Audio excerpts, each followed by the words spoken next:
Squall Fury! Good old caravan rebot!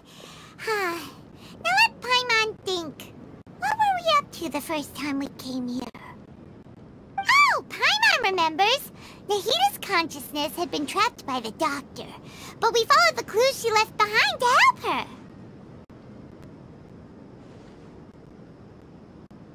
So much time has already passed since then. And it seems Sumeru's changing for the better now that Nahita's in charge, right? Paimon just hopes this peace will last a long time. And then Nahita won't have any more new problems to deal with.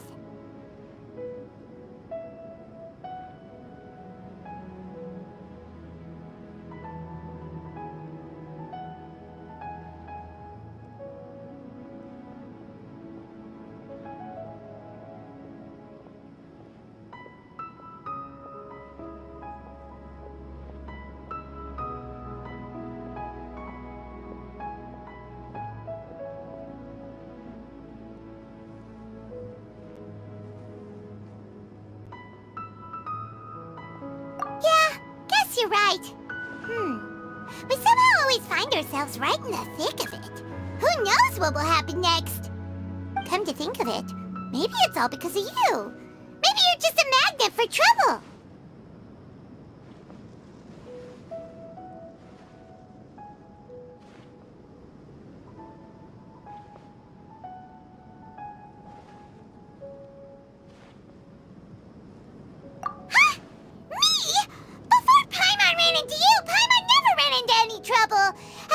When she was super tired, Paimon got caught in some strange whirlpool and sucked out into sea.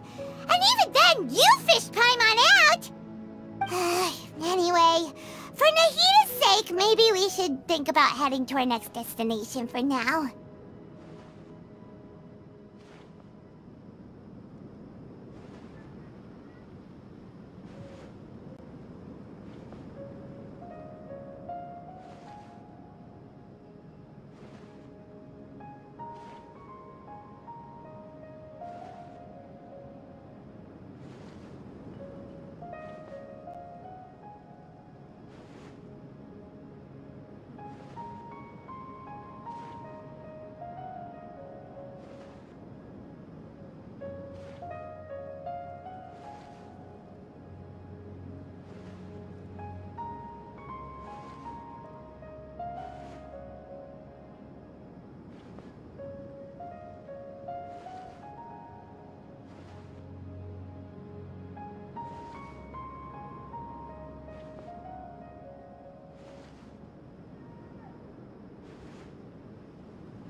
Ah, look who it is. Running into you in a place like this? I can see you two still love wandering around. Oh, it's Dia! Since when are we just wandering around? We're usually taking care of some serious business. Even though it may have nothing to do with our journey. But never mind that. What brings you here? I just finished a commission in the desert for a usual client of mine. Nothing too interesting. Just escorting a shipment of goods. I'm on my way to report back.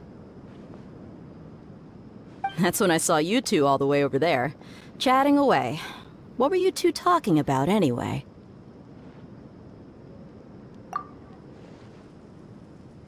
Huh? You serious? Can't say I saw that coming. But you are travelers after all. I guess you'd never stay for too long in one place. Bumping into you like this will become a rarity. I'm starting to feel sad just thinking about it. Hey, how about I gather a few mercs to escort you two? What do you say? Thanks, but no need. Oh, Paimon had no clue you'd miss us so much. But don't worry, we'll come back to see everyone when we get a chance. Sounds good. All you need to do to get to Fontaine is cross this stretch of desert and navigate some waterways. Knowing you two, I'm sure it won't be anything you can't handle. So, when are you leaving?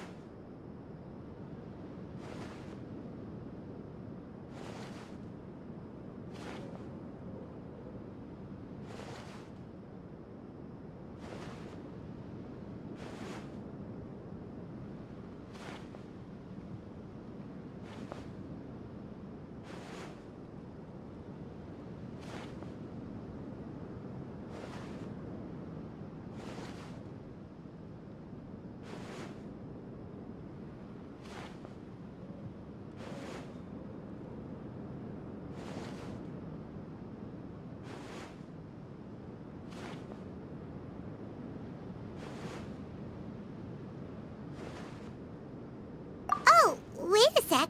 Paimon just remembered there are still a few dishes in Sumeru that Paimon hasn't tried yet. Now, where's that list Paimon made?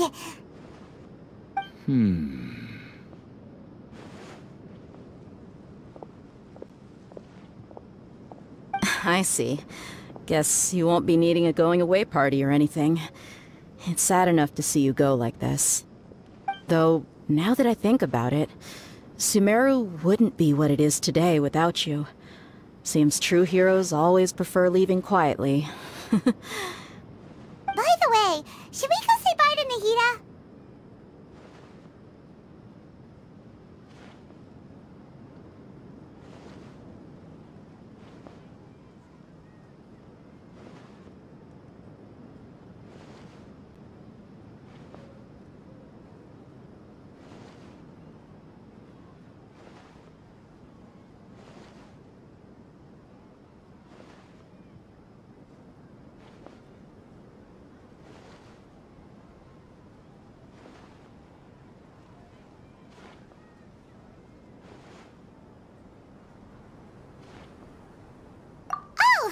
Good point.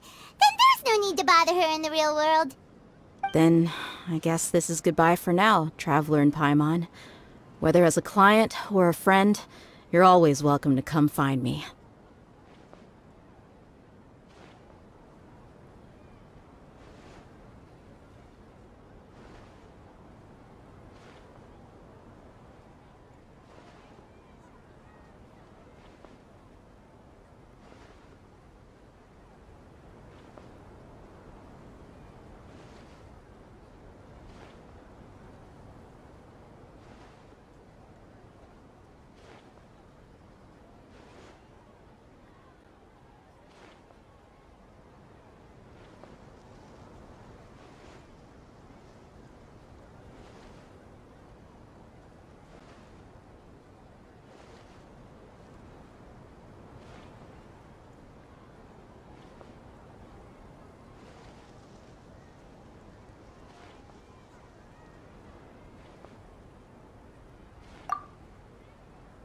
Idea. Bye-bye, Sumeru.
Shit!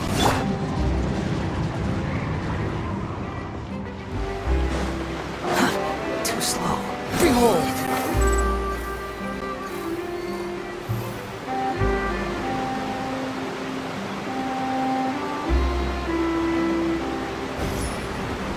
The wind rises.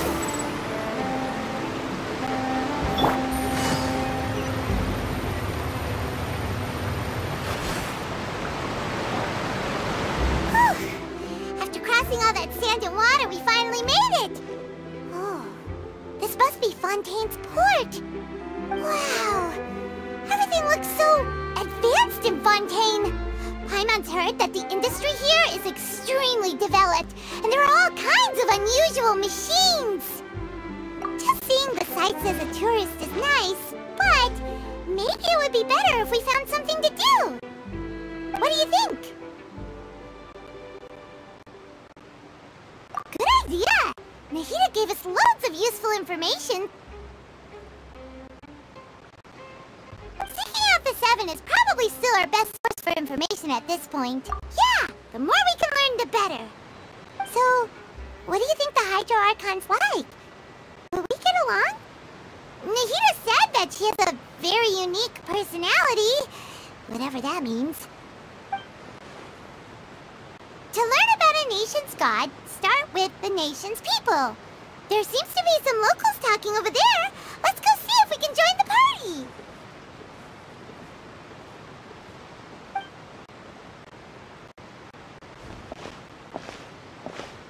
If you ask me, it's a tragedy how things ended for him.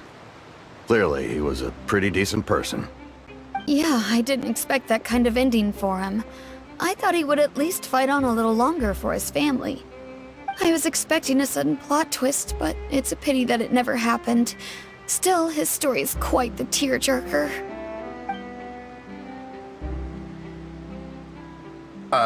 Excuse me. Can I help you two?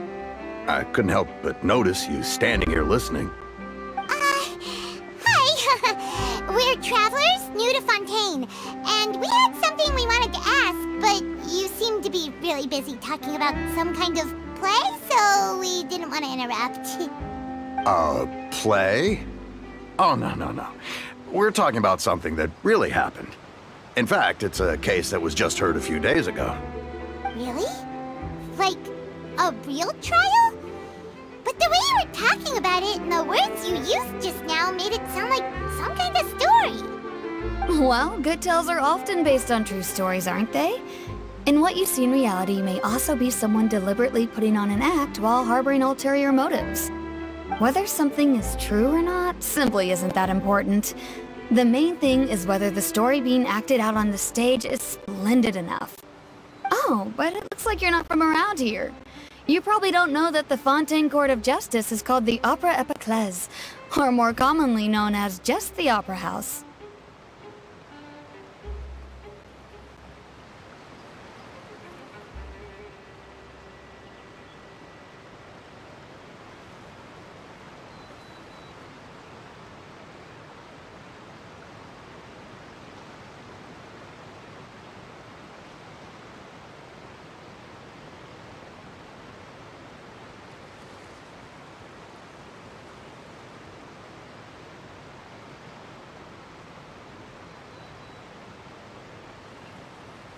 But, shouldn't court cases be treated a little more seriously than that?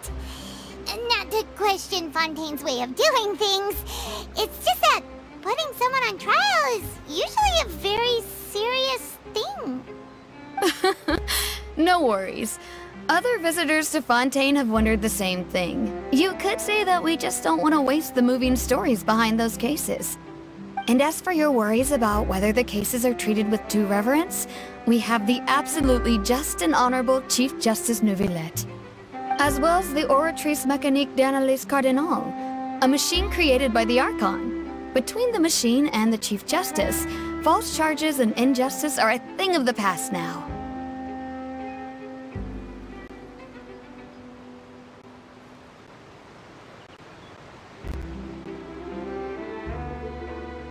Oratrice?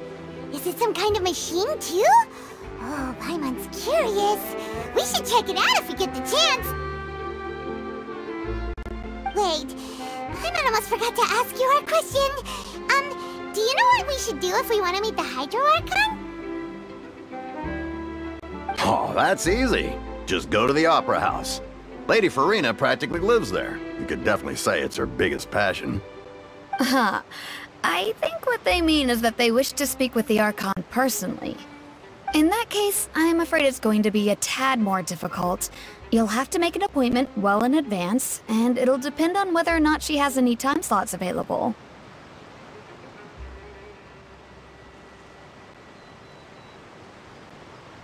Huh.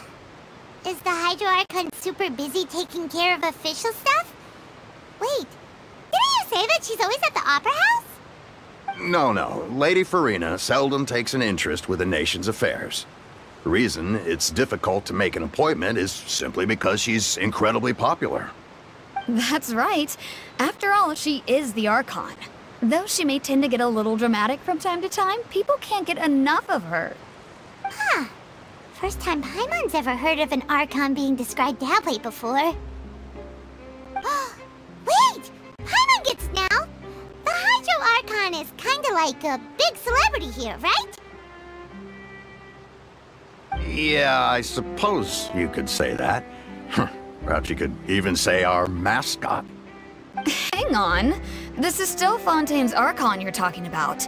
You should show some more respect. Yes, you're right. I guess I should at least try to be a little more respectful in front of visitors.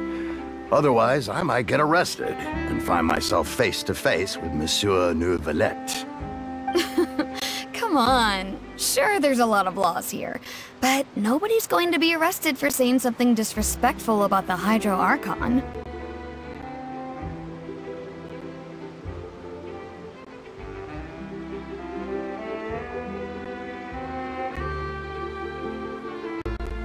Alright, I think we get it. Thank you! At least we now know that we can find the Hydro Archon at the Opera House. But who knows how long making an appointment will take? Guess we could have a look around the city in the meantime. Hey! What are you looking over there for?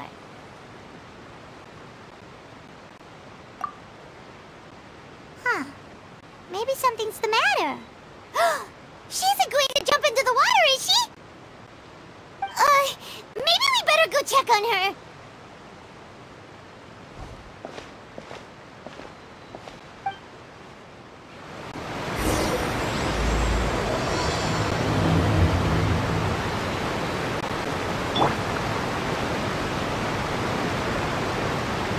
Wretched!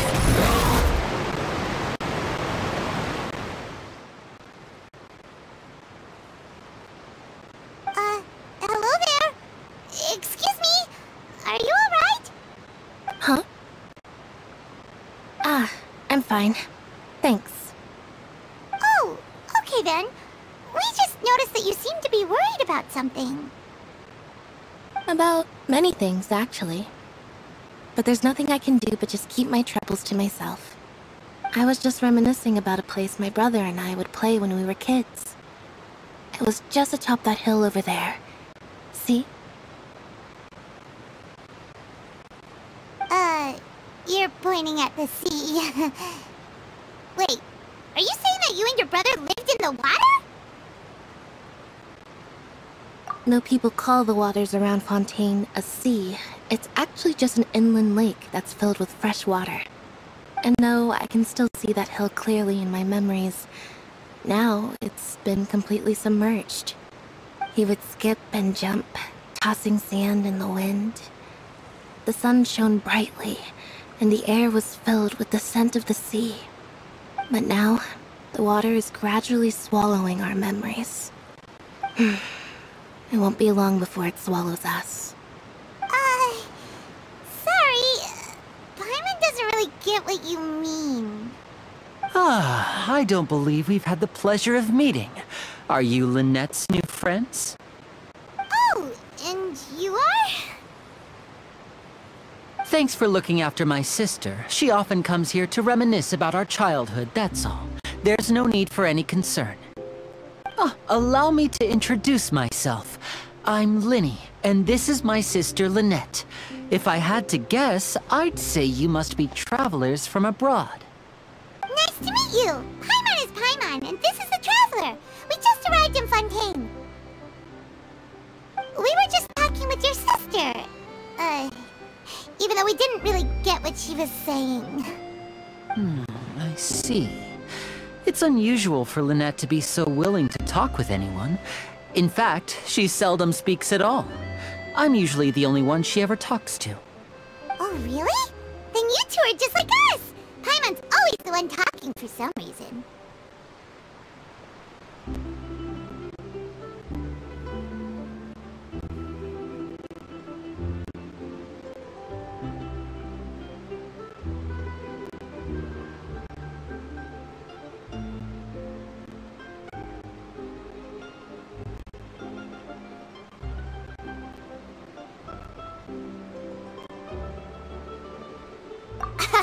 So that's how you think it is?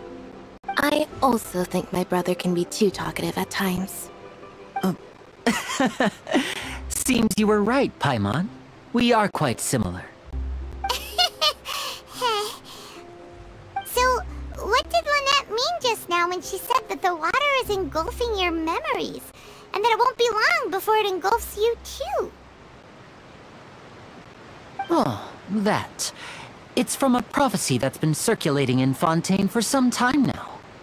Well, I suppose prophecy isn't exactly the right word, because that implies a certain amount of uncertainty. There's where to begin.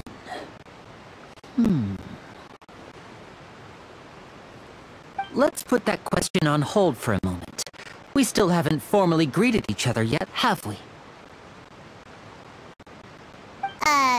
Did all the introductions earlier not count? Hello, traveler.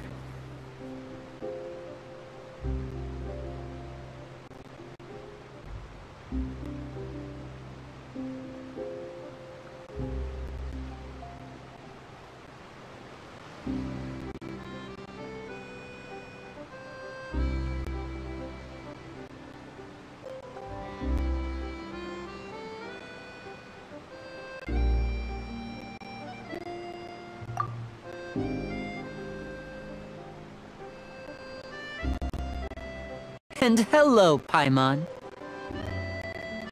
Hey! Why didn't Paimon get a handshake? You're not poking fun at Paimon, are you? Please, don't take offense. Just consider it a sort of etiquette we have here in Fontaine when making new friends. You should remember it. It might prove useful. Oh! Alright then. Well, Paimon's just happy to have a local friend now. By the way, we were just getting ready to go to the Opera House to meet the Archon. Would you be able to show us the way?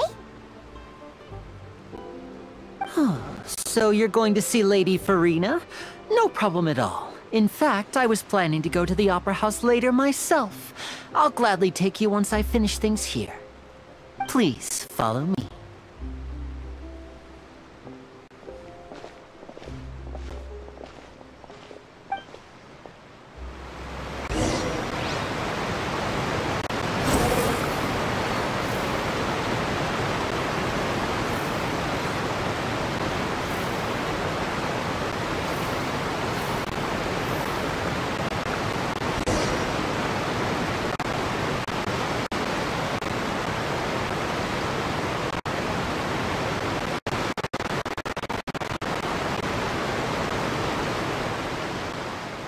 You said you were going to see Lady Farina? Well, it seems Lady Farina has come to see you.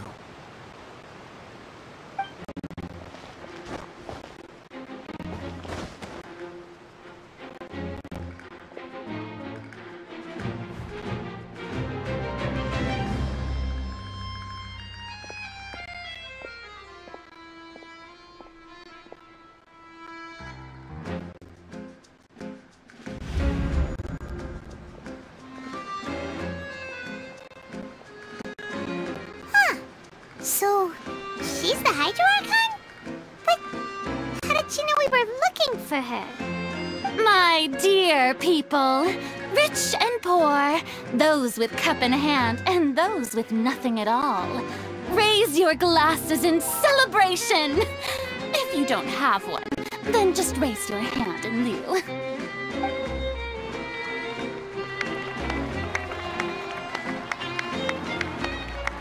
As you can all see, 2 unfamiliar travelers have arrived in our nation. Come, let us make a toast in honor of this traveler and her companion, who have journeyed here from distant lands.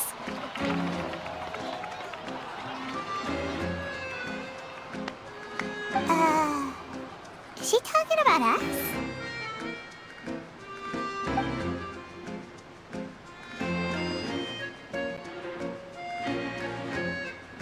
I've long heard of the turmoil and chaos you left in your wake as you visited other nations, but I welcome you nevertheless.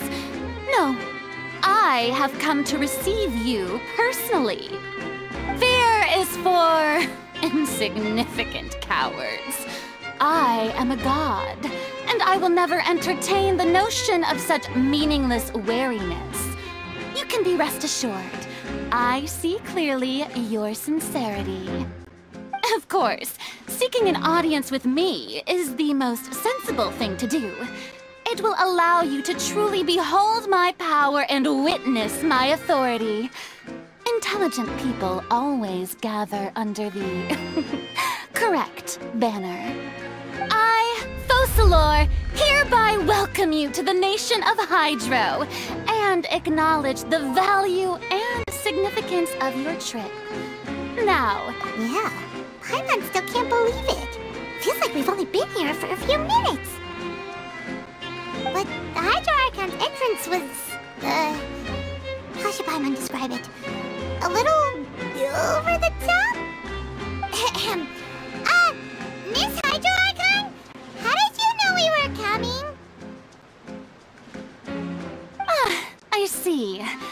As Outlanders, you inevitably lack even some of the most basic understanding.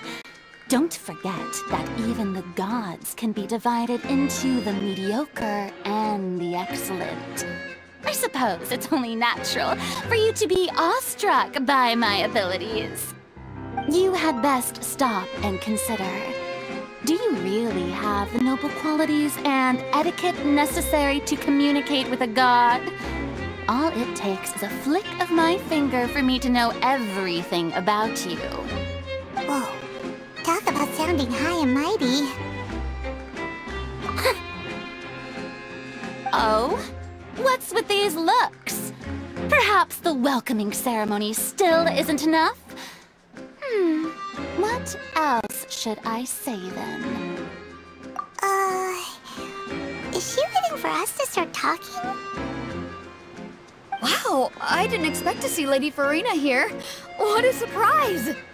Wait, does this mean they're the legendary blonde traveler? How did I not notice before? Hey, what's all the commotion? Oh, is that Lady Farina? Is there some kind of drama going on? Of course! That's the blonde traveler, the one all those stories are about. Lady Farina came here to personally see her.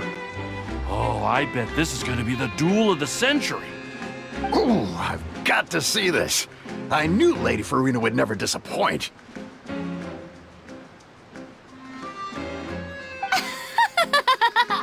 Yes, but don't get too excited now.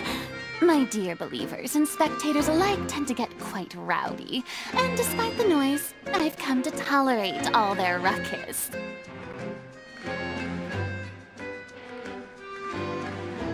You may consider this my reward to all of you. I have determined that there will be an epic duel between myself and this traveler from another land, just as you were hoping to see. Now she wants to fight? Aren't we getting a little ahead of ourselves?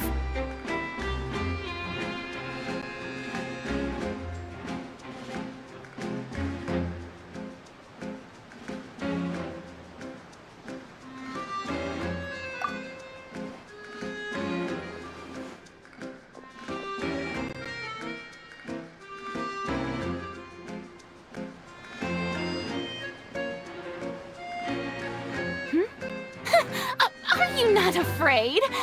Might I remind you that this is a duel against the divine? What are you trying to do, Traveler? Provoking a god in front of her people? Stand down, Clorend. I admire her bravery. Few have the courage to draw their sword against a god. She is obviously a true warrior.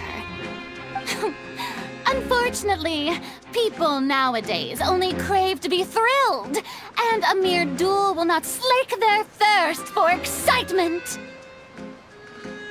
Huh. Yeah, she's right. Just a duel wouldn't be all that interesting. On Araneus, criminals are always requesting duels to defend their honor. I'm getting a bit old, to tell the truth. You see.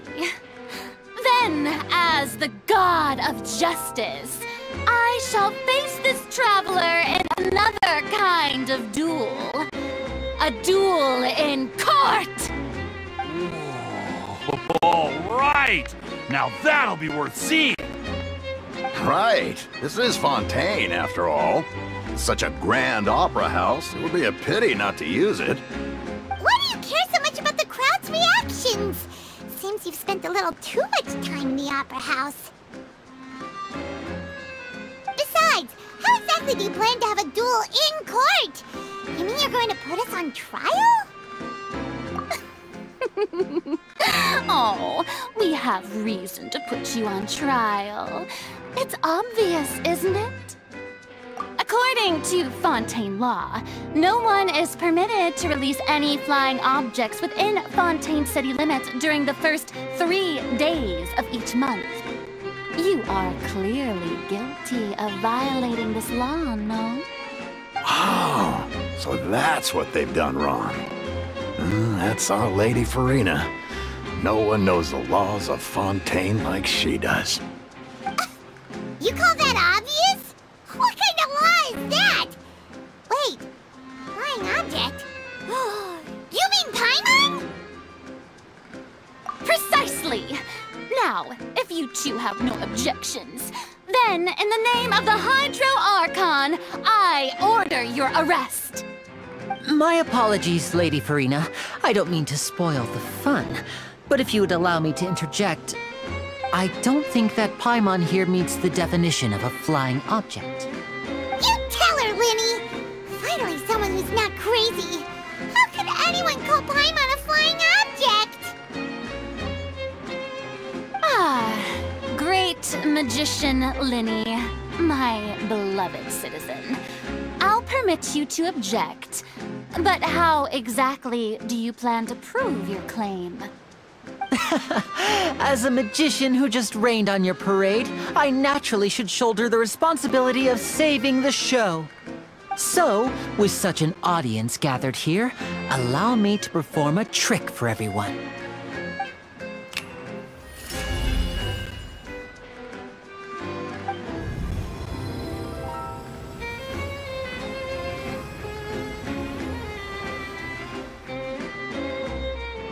Ta-da! What's that on Paimon's back? Hey, when did you do that?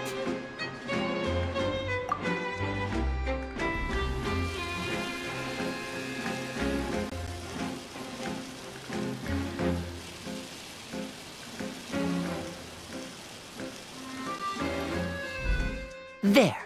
As you can all clearly see, Paimon should be classified as, well, something like a balloon. This rope has been in the Traveler's hand all along.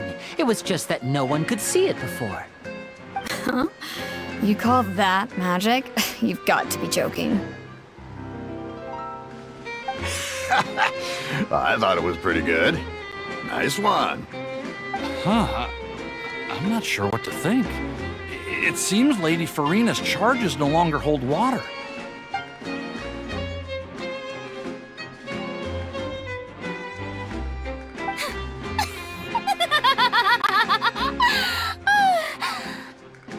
Amusing.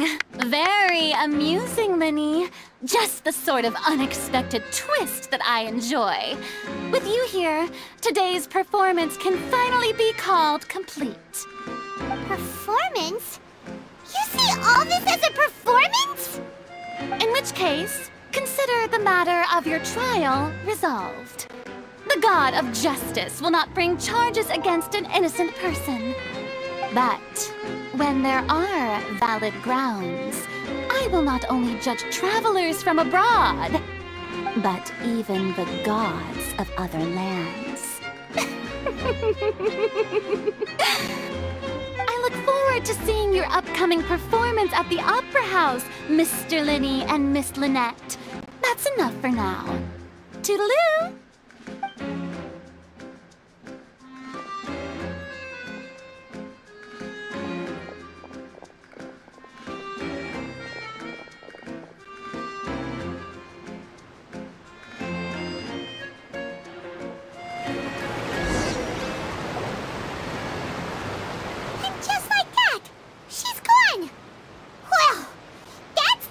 Unpredictable Archon Paimon's ever seen. He never even had a chance to ask her anything. But that's a problem for future Paimon. That whole scene just now was really... Don't mention it. I just happened to remember that there was such a law, so I did a little preparation, just in case. I didn't think it would actually come in handy. So, now do you see what kind of god Lady Farina is? She can be a bit confusing at times, but she is still amenable to reason. Anyway, Paimon had no idea you were a magician, Linny. It sounded like you'll be performing at the Opera House, right? I just know a few simple tricks I use to make a living. Lynette is my assistant. It will actually be my first time performing on the most prestigious stage in Fontaine, the Opera House. But isn't the Opera House where criminal trials are held in Fontaine? When there are no public trials being held, the Opera House hosts a variety of other performances. To the people of Fontaine, the line between a trial and a performance can be a little blurred. And speaking of performances, I would be remiss to forego this opportunity gifted by fate. Might I invite the two of you to see my performance? My brother's always excited to make new friends. Oh, sure. We don't really have anything to do now, and we wanted to go to the Opera House anyway. Splendid. In that case, why don't we go together? I'll show you the way. I just have something to take care of first.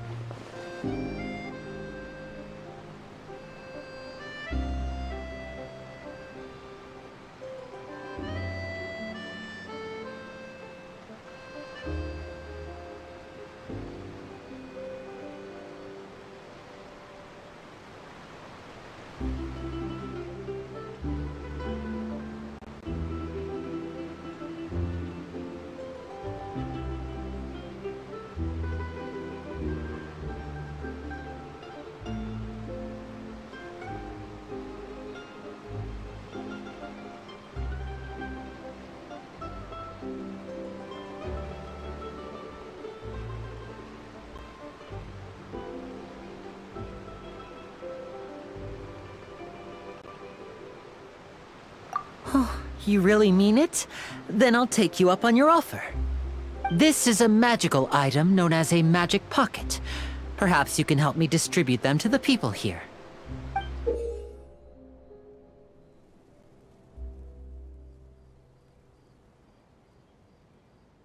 Huh? What are they going to use it for? About that... You asked me before about the prophecy, right? Let me start by telling you a little more about what it entails. I'm not sure exactly when it began, but a prophecy has been circulating around Fontaine. It says that every person in Fontaine is born with sin. No matter how the nation of justice holds trial after trial, this sin cannot be absolved. Until one day, the water levels in Fontaine will rise, and the sinful people will slowly be drowned. In the end, the people will all be dissolved into the waters, and only the Hydro Archon will remain, weeping on her throne. Only then will the sins of the people of Fontaine be washed away. That sounds pretty gloomy. Why are people in Fontaine born with sin? What is that supposed to mean? There are lots of guesses. Some say that the ancestors of Fontaine stole the power of the seas and stirred its wrath. Others say that the people of Fontaine never heeded the first Hydro Archon's warnings and offended Celestia. But here in Fontaine, evidence is what matters. There hasn't been concrete evidence for any of these claims, so they can only be regarded as conjecture. If even the people in Fontaine don't know what sin they committed, wouldn't it be better just to ignore the prophecy completely? Why bother feeling guilty all the time? That's exactly what the people did at first. But in the last few years, the water levels in Fontaine have actually started rising.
Many places have already been completely submerged, and now lie beneath the sea.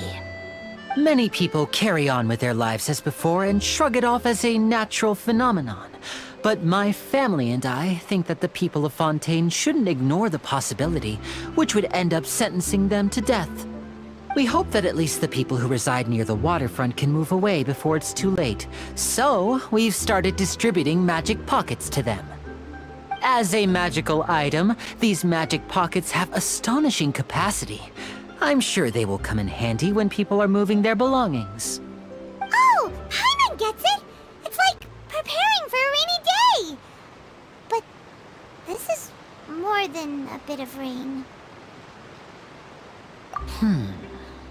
Perhaps only absolute power could ever contend with such a catastrophe.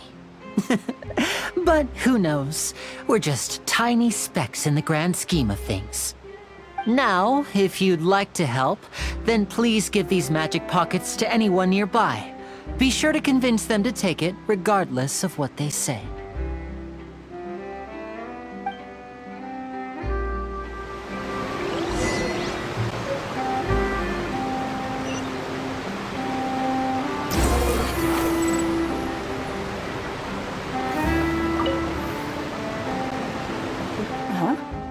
I don't want that thing. Way I see it, if the prophecy's true, it's still gonna be a long time before the water can cover everything. Life is all about living in the moment. What use is there in worrying about the future all the time? We'll cross that bridge when we get to it. You should still take it. You never know when it'll come in handy. Oh, all right, fine. Thanks. It's just that if I start moving, that means I've already given up on the life I have now. I'd really rather not.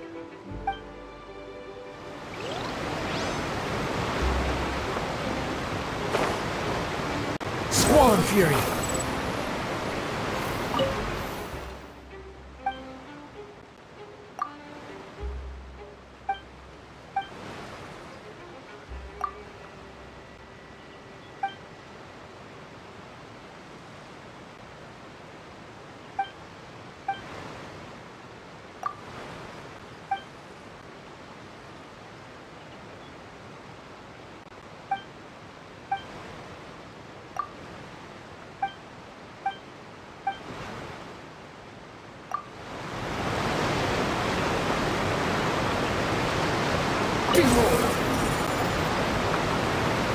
So you're the blonde traveler that everyone's been talking about. My apologies for not recognizing you earlier. Oh, a magic pocket? Seems you really thought of everything. I guess it's better to prepare for the worst and hope for the best. Thanks. Please, also thank the magician on my behalf when you get the chance.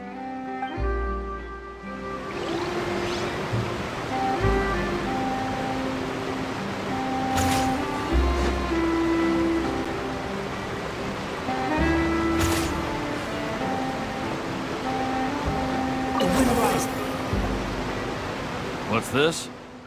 So you also believe in the prophecy. Keep it. I won't have any use for it. What? You mean you don't believe in the prophecy?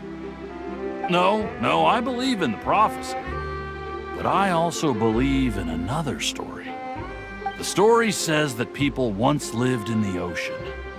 They were one with the ocean and couldn't live apart from it. But as time wore on, people desired to live on land and developed blood vessels, encapsulating the sea within their bodies. Thus could people set foot on land. So, if you ask me, when the water rises and takes us all, it'll be like we're going home. Oh, we hadn't heard that one before. But people can't live underwater. They'll die. You should probably still take it. All right, I'll take it. I guess I just feel that being dissolved into the water doesn't necessarily mean death.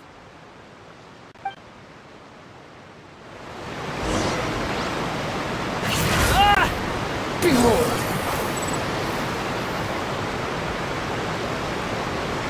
Oh, you already handed out all of the magic pockets? That was fast. So, what did people have to say? I bet you heard. Yes, but that will change once disaster strikes. I know they'll change their minds, so it's only right to help them prepare. Is there anything else you need to do before we leave? Yes, one last thing. I have the magic pockets made by a workshop in the court of Fontaine. Since we're out and about, I was thinking about bringing him some more materials. So, you want to collect materials? Just tell us what the materials look like and we'll help. Many hands make light work. Oh, that would be much appreciated. We'll need some romaritime flowers. I remember seeing them near the waterfront on the east side of the harbor.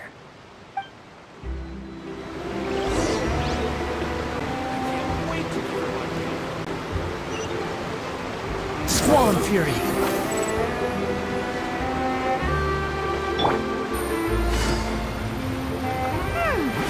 It seems we have to use Hydro to collect romaritime flowers.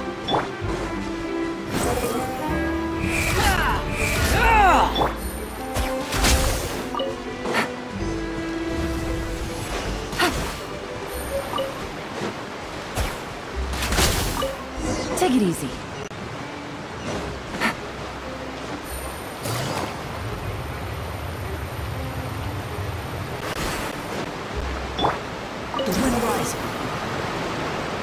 You made quick work of that. I can tell you're an experienced traveler. I've also finished collecting a few here. Maybe next time you'll feel like helping too, Lynette. No way. I'm in power-saving mode today. Otherwise, I fear I may not have any energy left for the performance at the Opera House. Fine. Though the performance is still a long way off. Now that we're finished here, we should get ready to head back to the court of Fontaine. So, we're going to the court of Fontaine before we head to the Opera House? Good.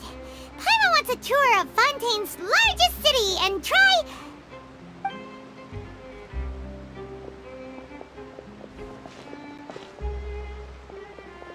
Wait, shh. Have you noticed that person over there? The young girl. Huh? What's wrong with her? Paimon didn't notice anything. She's obviously a thief. Magicians and thieves practice similar methods. We divert attention, and a distracted audience is one that won't discover what you're really doing. Watch her movements carefully.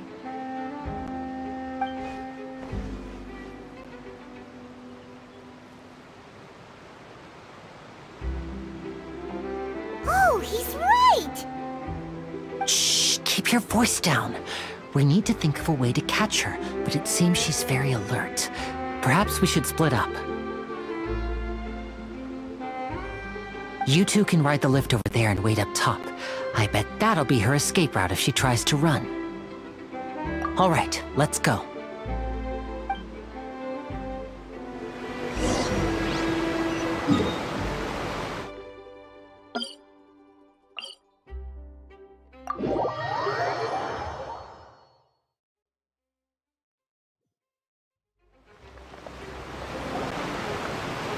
This is the spot where Linny wanted us to wait.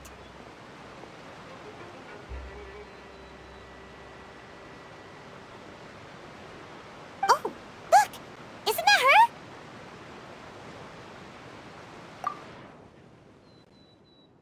Oh no! Did she notice us? She started running the other direction! What should we do? Should we chase her? You're right. She might also be trying to lure us away.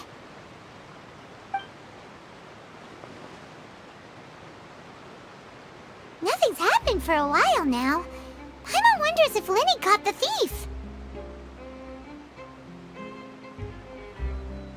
Yeah, let's go.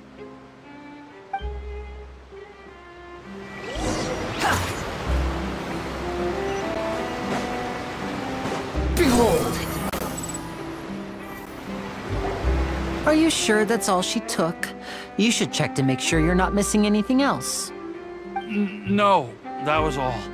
Oh, I can't thank you enough. I didn't notice a thing earlier. Anyway, I should be going now. Thanks again. Oh, were you returning what the thief had stolen? That's right. Pity I wasn't able to catch her. She distracted me by dropping the thing she stole on the ground. By the time I looked back, she was already gone. I saw the general direction she went, but Linny twisted his ankle, and I needed to make sure he was okay. Oh, did you get hurt, Linny? I'll be all right. It's just a twisted ankle, that's all. In fact, it's feeling better already. If you want to play at being a hero, at least try not to get hurt doing it. Imagine what would happen if you managed to derail our performance as a result. You're right, you're right. Sorry, Lynette. I have to admit that the thief was even more skilled than I had anticipated. But at least we were able to get the stolen items back, so it wasn't a complete failure. What a slippery little thief! Guess things turned out alright in the end, though. Linny's initiative paid off! All right, let's put this little detour behind us. We should go to the court of Fontaine now.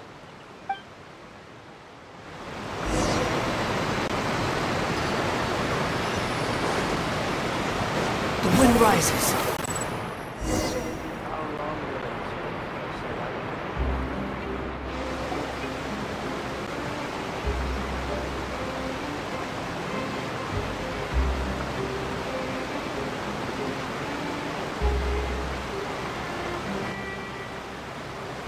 So, we ride this thing to go into the city?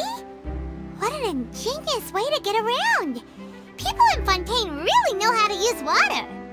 This is an aquabus. It allows people to travel between several key locations around Fontaine. It's pretty convenient, but the ride can become a little dull after a while. The scenery is always the same. That's why it's better to travel with friends. So you mean it's still boring even when I'm riding with you? No, that's not what I meant.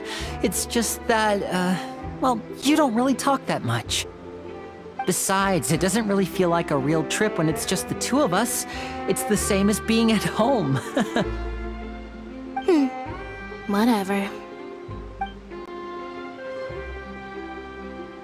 Guess that's what it's like to be an older brother. It's about time for us to leave. Let's get on board.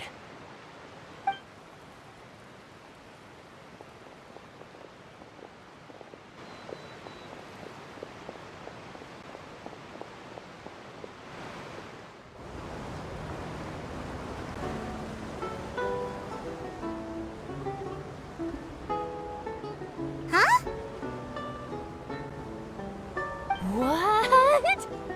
Traveler! Paimon! Charlotte! Oh, I never guessed I'd bump into you all riding the Aquabus. In the story of my life, this is big news. What are you doing in Fontaine? I didn't hear anything about you paying us a visit. Yeah, it's quite the coincidence, but as travelers, we're always on the move. It's not surprising that nobody knew we were coming. Though we still have no idea how the Hydro Archon knew about us. Oh, let Paimon introduce you to our new friends! Oh, no need for introductions, Paimon. I would recognize the great magician Linny and his assistant Lynette anywhere. I wouldn't be much of a reporter if I didn't know who they were. It's a pleasure to meet you. I'm Charlotte, a reporter for the Steambird. Nice to meet you. From the Steambird, huh? We've often relied on your paper to promote our performances. It's an honor to meet you. Now that everyone knows each other, Fontaine suddenly doesn't feel like such an unfamiliar place. So, what have you been up to lately, Charlotte? Any big news? Not too much. When there isn't any breaking news, I mainly cover the trials at the Opera House. You can still manage to keep readers' attention as long as you tell things from a clever enough angle, even if it's the same old topics.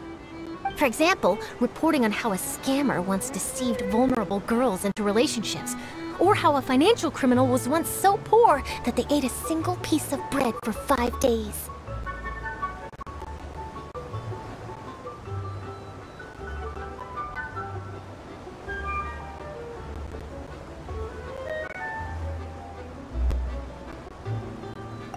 You're right. Seems you know me pretty well. What I'm really after is exclusive, sensational news pieces that could shake the country. These smaller stories are a waste of my talents. Oh, I just remembered. I've been following a case lately. Well, a series of cases, actually. You mean the serial disappearances of young women case? That's right. These stories are the talk of the town right now, and it's probably the most mysterious case we've ever seen. If I'm the first with a draft ready to publish when the case is finally cracked, and it's the headline story in the Steambird, oh, when that happens, I bet all the other reporters will shed tears of envy. I've already gathered all kinds of materials. I just can't wait for the truth to be revealed. So, what is the serial disappearances of young women case? You mean the culprit hasn't been found? That's right. The first missing girl case happened almost 20 years ago. And ever since, after a period of time, another girl disappears. What the cases have in common is that the girls are all of a similar age, and that they've all vanished without a trace. But the scariest part is that to this day, none of the girls have ever been found. Many suspects have been arrested over the years in connection with this case, but shortly after each arrest, another disappearance would always happen.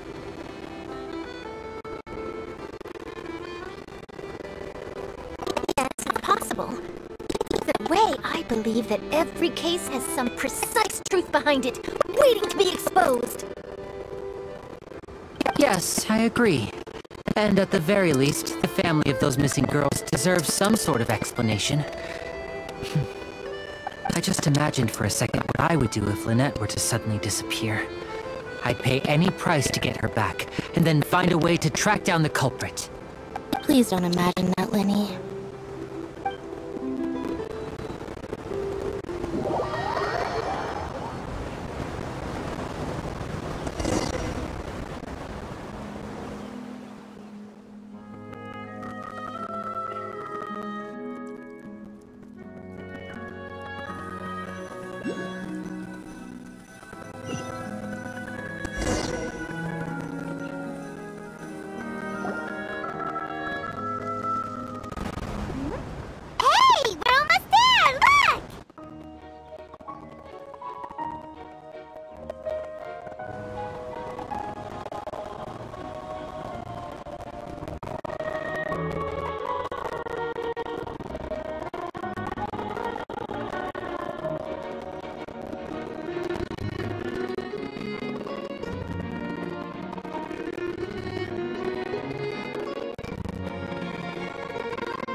really enjoyed chatting with you. Life should be full of pleasant little surprises like this. Yeah, us as well. The ride went by too quickly. I have an interview to get to. I should get going before I'm late. Okay, Paimon hopes we can chat again soon, Charlotte. See ya! Bye now. Oh, be sure to stop by and see me at the Steambird when you have time. What a tough job. Always running around and interviewing everyone. Well, where should we go now? If you don't mind, how about we stop by my home first? Besides, I still have all the materials we collected. Sure, we wouldn't mind at all. This city is so huge, Paimon wouldn't know where to start anyway.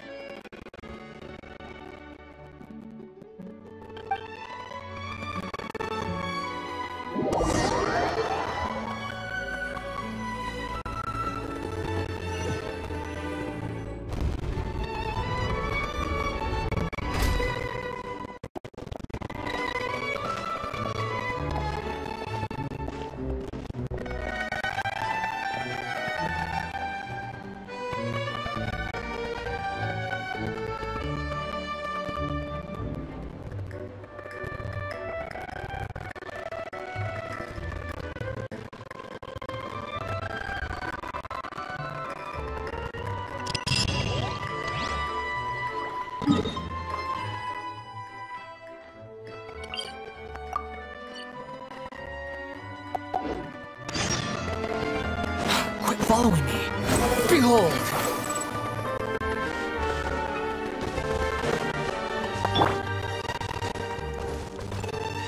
One with nature.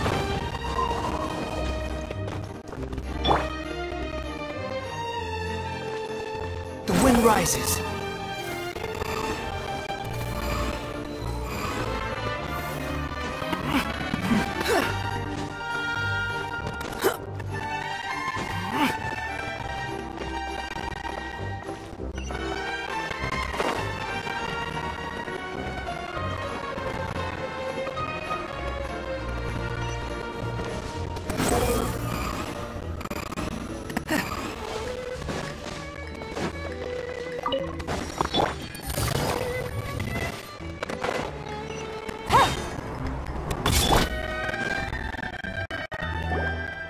This is our current abode. Ah, Fremine, you're home. Where did everyone else go? I have some new friends that I would like to introduce. Oh, they all just went out a moment ago.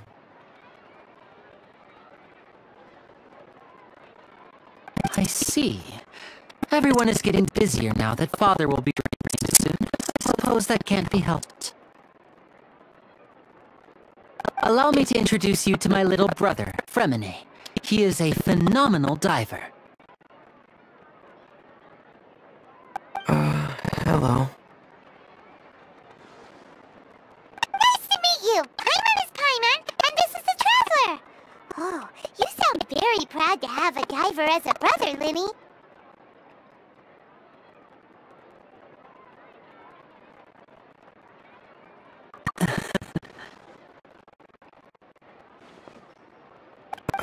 Linny, could you come here for a moment?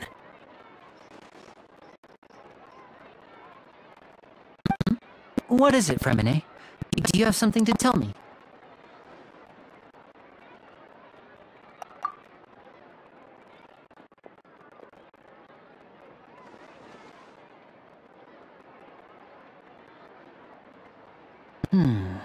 Okay, I see.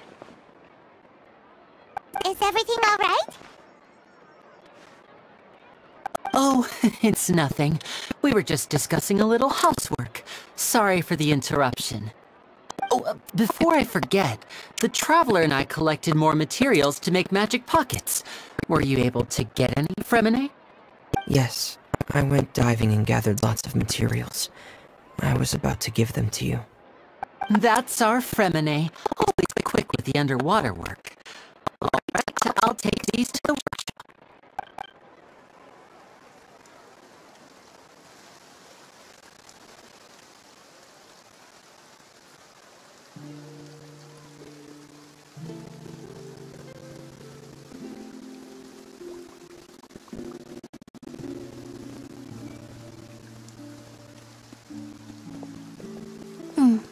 Looks like rain.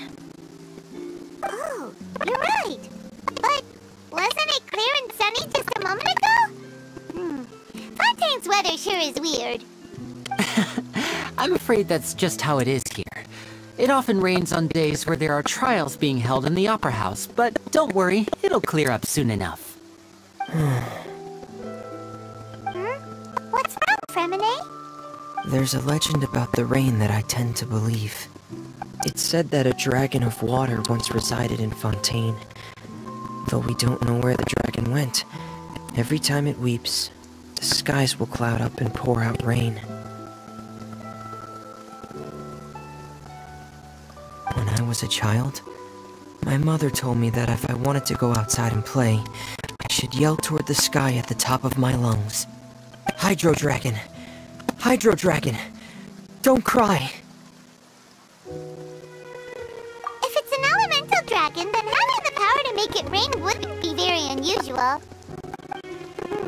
Let Paimon try something. Hydro Dragon! Hydro Dragon! Don't cry!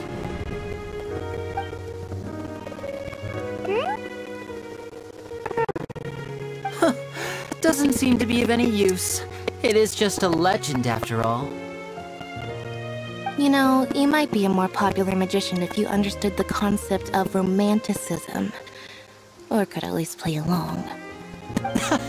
Sorry. It might be because we've never met the Hydro Dragon.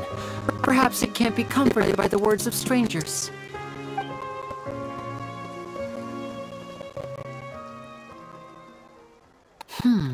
It rained for longer than I suspected. Oh, it's already getting late. Was there something you needed to do, Linny? Yeah, some preparations for the show at the Opera House. I need to find a way to catch the last aquabus of the day. On the day of the performance, just ride the aquabus to the island of Aeneas. I'll have Lynette meet you at the fountain in front of the Opera House.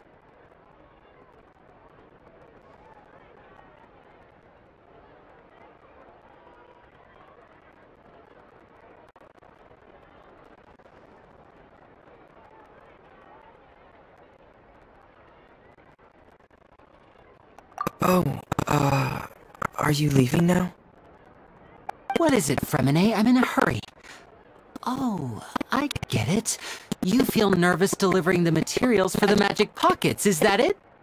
Perhaps we could trouble the Traveler to help us take these materials to the Beaumont workshop and deliver them to the owner there? I'm afraid that Fremine can be quite introverted, and the boss there tends to be pretty talkative. Fremine has always been a little afraid of her. No trouble at all! Don't worry, we're on the case! Sorry for the inconvenience. I'm quite useless when it comes to such tasks. I'll think of a way to make it up to you. Oh, no need! This will be a walk in the park for us!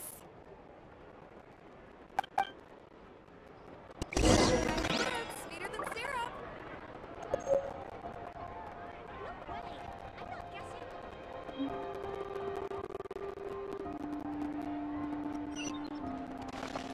Squall Fury! Search for it!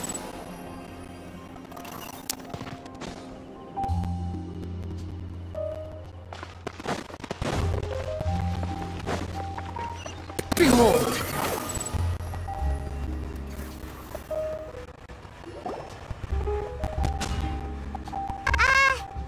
Hello?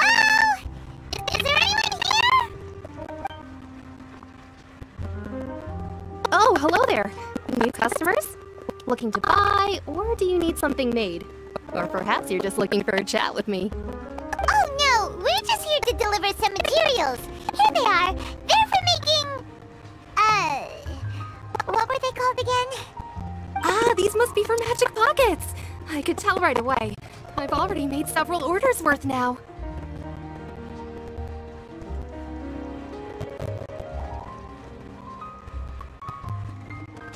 No need. They've already prepaid several batches worth. When they told me what they'd be using them for, I even offered them a discount. But they insisted on paying the full amount, saying that I had a business to run. It seems both their hearts and their pockets are made of gold. Whoa. So, is Lenny actually loaded?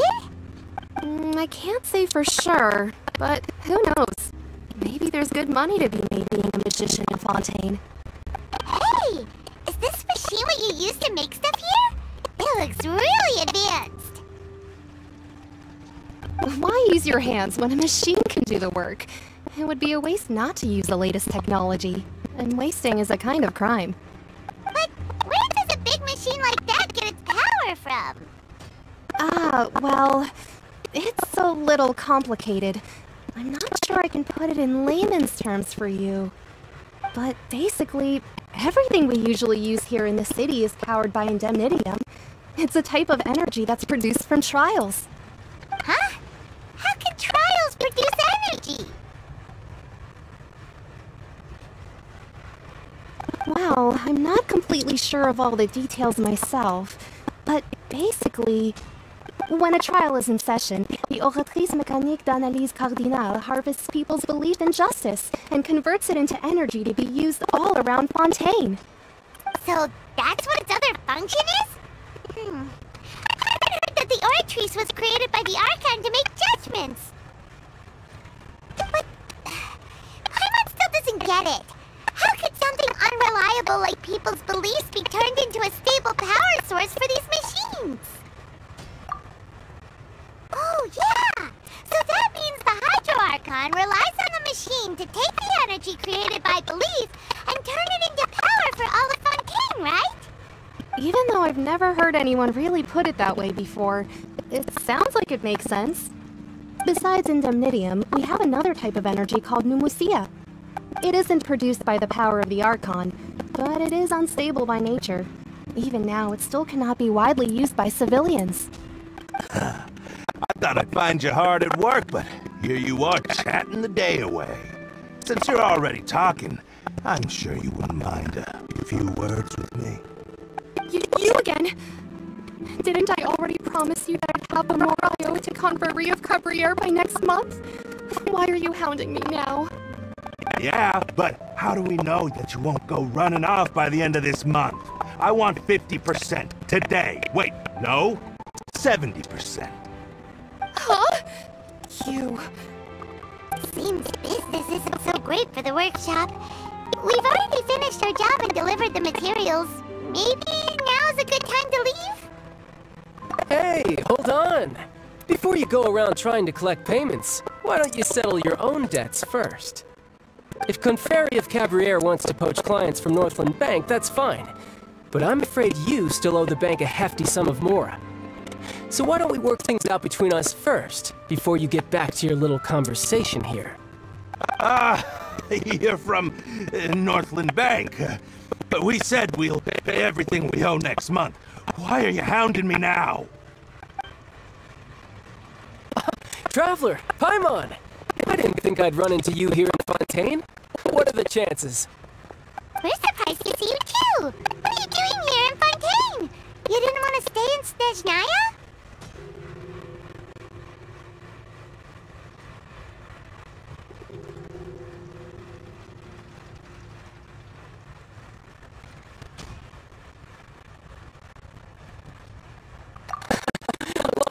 Short. I've already been in Fontaine for some time now, and honestly, things have been pretty boring. But it seems that fate brought our paths together today. Not only will I have some good friends here now, but ones who always seem to find trouble. Either way you look at it, it seems things are going to get a lot more interesting now. Pretty sure we'd want to avoid anything that you'd find interesting. Besides, our trip here has gone pretty well so far, right, Traveler?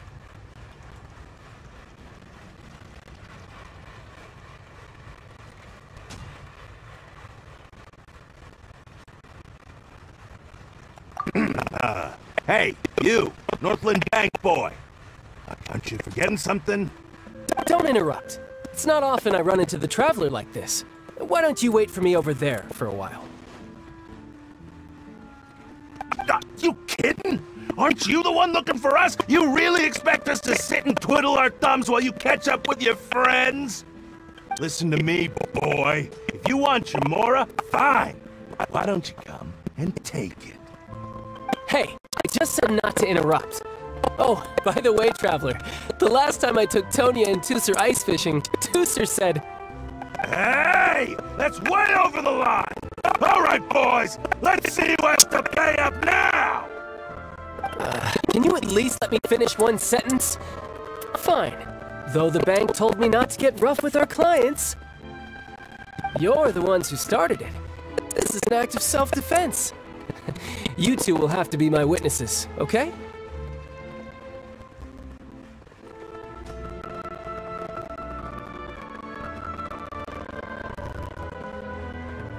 I'm sure this won't take long.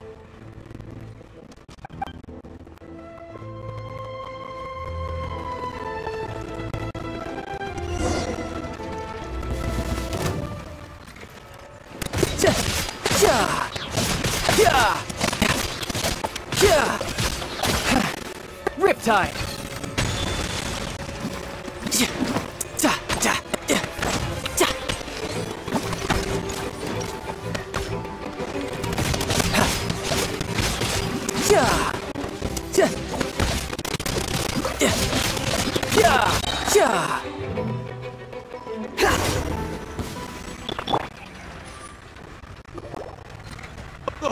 What's your deal, Brad?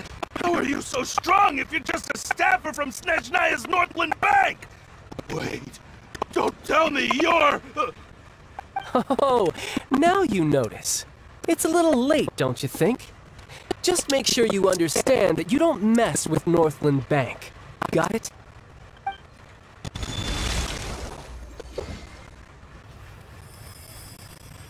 Huh? Now's my chance!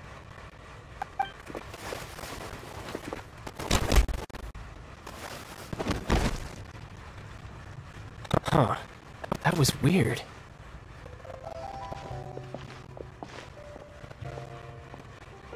I'm not sure. It's as if I suddenly lost control of my hydro powers when I needed them. Maybe there's something wrong with my vision? Strange. How could that happen? First time Paimon's ever heard of someone losing control of their vision. Never mind. It doesn't matter. If I want to stay sharp, I shouldn't be relying too much on my vision anyway. Besides, I always have my delusion in case I need it. So what are you doing in Fontaine, child? I don't see its work for Northland Bank. Well, I guess it's because I've been in a bad mood lately. Huh? What kind of reason is that? Wait, since when do you feel down about anything? I don't know. Maybe I still have a lot to learn about myself. But recently, there seems to be some sort of restless power stirring inside of me. And I don't know why, but every now and then I feel like I'm in a terrible mood. Maybe you losing control of your vision just now is connected with that power you're feeling inside. That is a possibility. I can't remember if I ever mentioned it before, but when I was 14, I fell into some unknown abyss. It was during that time I learned nearly all of my abilities. The one who took me under her wing and taught me was named Skirk. She was always quiet and very mysterious. Nobody knew where she came from or what she had been through, and she was always very strict when teaching me combat techniques. One time, I asked her why she was willing to take me on as an apprentice. From what I could make of her answer, it was because I had awakened it, and traces of it remained on me. She said that all my combat training would be useful in the future. What is it? What did you awaken? She never explained that, but my guess is that it's related to a dream I saw when I had just fallen into that abyss. In my dream, I was in the deepest depths of the sea, and the boundless seabed was all around me. But in front of me appeared a whale that was so massive, I felt like I couldn't breathe. A whale? Oh, that sounds familiar! When we fought against you before, you summoned a huge whale that seemed to leap at us. Is that the one? That's just an abstract form of a whale that I create using my elemental powers. It takes that shape because the scene I dreamt of the whale has always been stuck in my mind. I'll never forget it. So you used the whale as inspiration for one of your moves? Huh. Seems a little twisted, so why don't you just go ask your master? Maybe she knows the answer. You make it sound so easy. Ever since the incident I experienced there, I've never stopped searching for Master Skirk and that unknown abyss. But it's been years now, and I've still found nothing. There isn't even a trace of the place where I remember falling into the abyss. Oh, it sounds like some kind of ghost story. Yeah, I'm out of leads at this point, but there's nothing more I can do. It seems that strange encounters in this world tend to be elusive like that. Oh, seems the time really flies when I'm talking with you. I just remembered I have somewhere else I need to be, so I should get going. What? More work for the Northland Bank? And no, it's more of a personal appointment. Lately, I've been sparring with some of Fontaine's official champion duelists whenever I'm feeling bored. Official champion duelists? You mean it's their job to duel? Yep, in Fontaine, before a criminal goes to court, they're given one chance to defend their honor by requesting a duel with an official champion duelist. The champion duelists are all powerful fighters selected from among the nation's best, and the duel itself is a no-holds-barred fight with no specified stopping point. So engaging in such a duel is regarded as a symbol of defending your honor. If a criminal manages to win the duel, they'll be acquitted. But if they lose, they'll have no choice but to stand trial. And the worst-case scenario is that you're simply killed in the duel. Though it's rumored that Fontaine has a death penalty, from what I can tell, no one has ever been officially sentenced to death. So really, the only people who opt to duel are those who have suffered a grave injustice in being accused, or those who greatly value their honor. Otherwise, why gamble with your life? So, do many people actually get out of their trials by winning the duel? Apparently, it's exceedingly rare for anyone to actually win. Fontaine probably enacted this system as a way to show that the nation respects the honor of its citizens. Besides, none of the champion duelists are to be trifled with, which is exactly why I was itching to face them as soon as I got to Fontaine. Apparently the one I'm meeting today, Clorinde, is the strongest of the champion duelists. I had been asking her for some time before she finally agreed to face me today. Well, that's child for ya. Paimon feels like we heard that name somewhere before. Clorinde. Huh.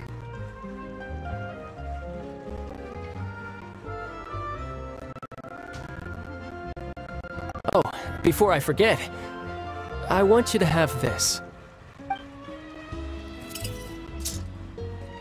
Huh? Your vision? You're seriously just giving it away? I'm just worried that it could become uncontrollable again. I'd be pretty upset if it got in the way of my duel, so I think I'll be better off without it for now. Besides, I just need you to hold on to it for a short while. I'll come retrieve it when I have some time later. Paimon knows what you're up to. You just want an excuse to come talk to us again, don't you? Whatever gave you that idea? I'll be in touch later.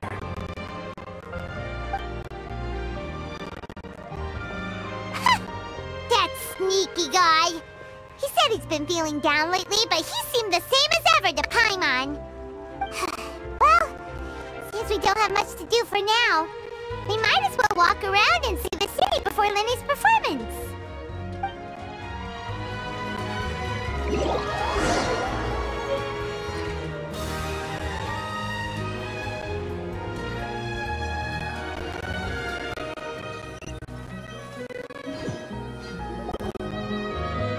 Wow! Who could have seen that coming? The reporter who was barely around for most of the story was the murderer all along!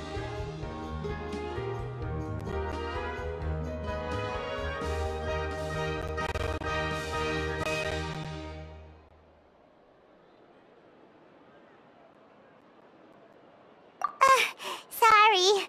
Paimon twist coming. The murder mystery novels here are the whodunits here in Fontaine are a lot different than the light novels you see from Yai Publishing House. Both have their merits, but Paimon thinks this style of novels are more, well, novel. It's so exciting to reach the moment when the mystery is uncovered, especially in the one Paimon was just reading. You should buy a copy and read it too. Oh, sorry about that. Paimon will be more careful next time. Hey, shouldn't we be heading to the Opera House to see Linny's performance soon? It's almost time for the show to start, so we should get going. Linny said that the Opera House is on Aranias, so let's go ride the Aquabus!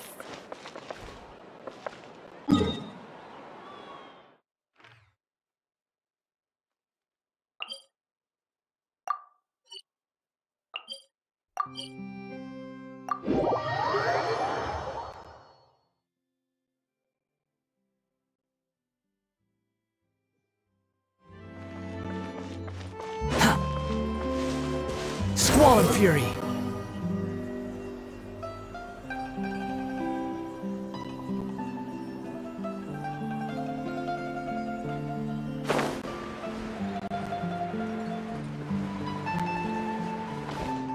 Behold!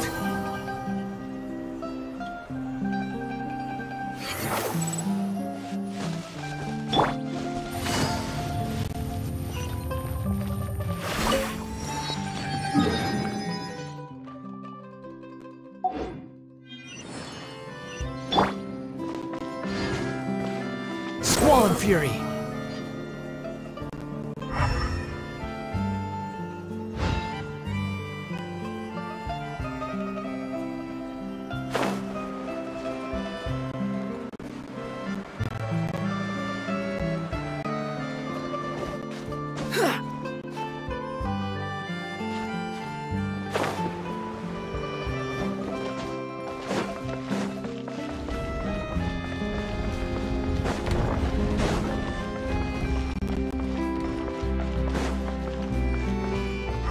Behold!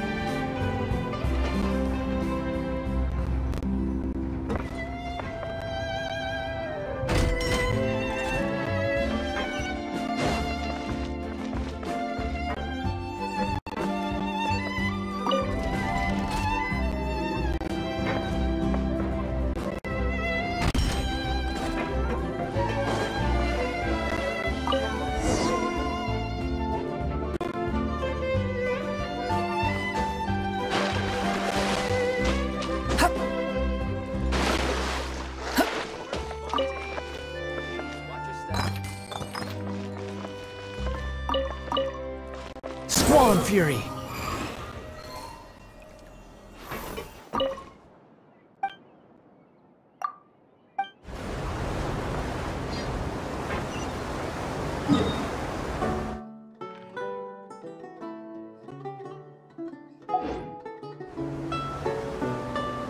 Welcome to the Navia line. I am Elfan. The boat will be departing imminently. Please do not stick your head, hands, or other body parts outside the boat. The Aquabus operator is not responsible for any accidents or injuries resulting from doing so. Also, please remember to buy the Steambird. Oh, I don't read it myself.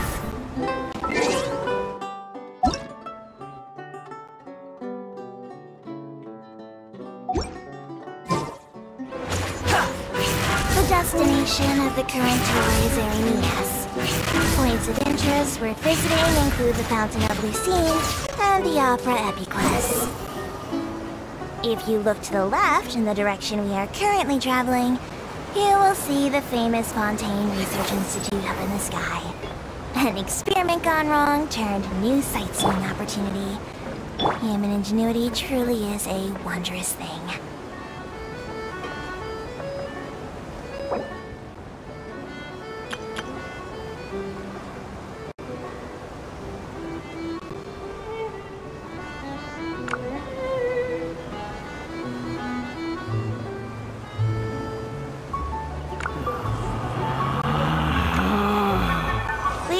approaching our final destination. Please be sure to bring all your personal belongings with you as you disembark.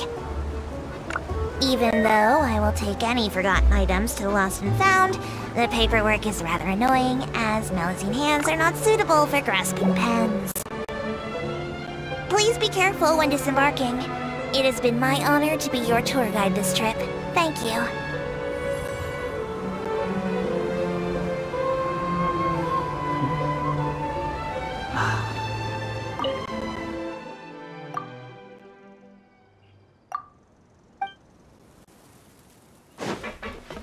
Behold!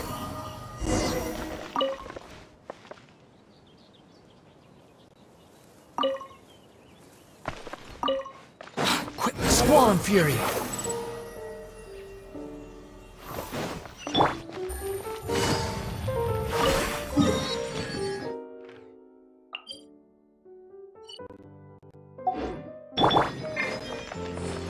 The wind rises. Take it easy.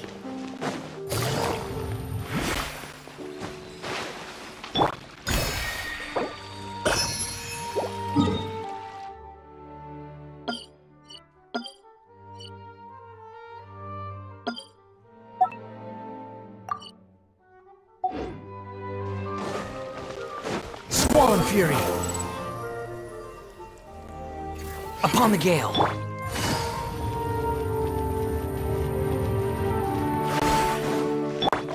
Behold!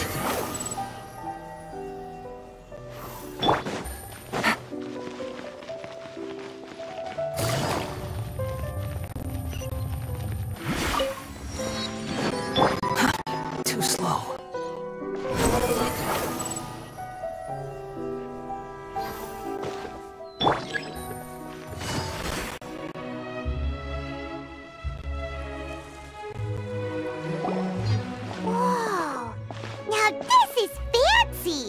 The Opera Epiclese! What a place to hold a performance! No wonder Linny and Lynette were looking forward to it. Huh. Looks like there's a lot of people standing around the fountain up ahead. Oh, Archon, please bless us with a bright and healthy child. We pray. I don't know why you always feel the need to ask so much. I'll be happy as long as our child is healthy and lives a peaceful life. I guess if they're our kid, then there's no doubt they'll turn out smart. Maybe this is one of the customs in Fontaine. There sure are a lot of couples here. Vache.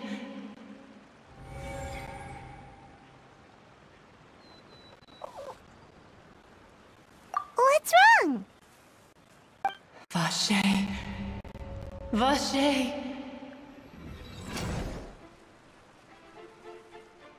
No, Paimon didn't say anything. Are you hearing things?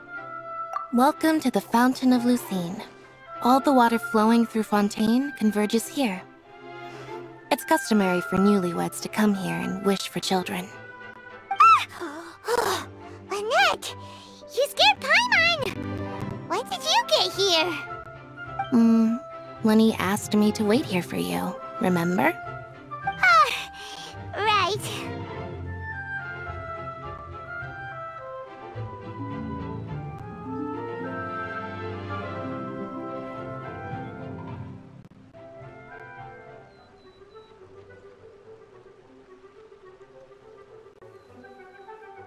What do you mean? There are a lot of people here right now.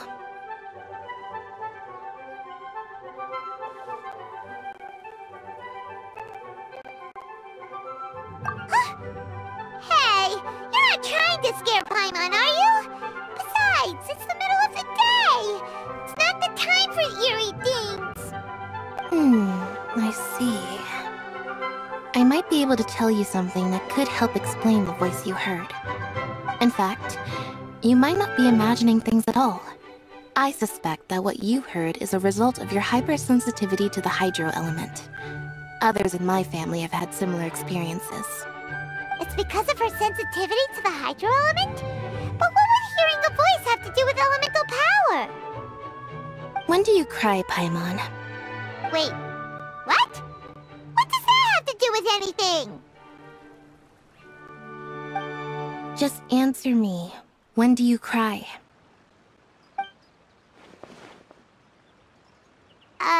When Paimon's really sad?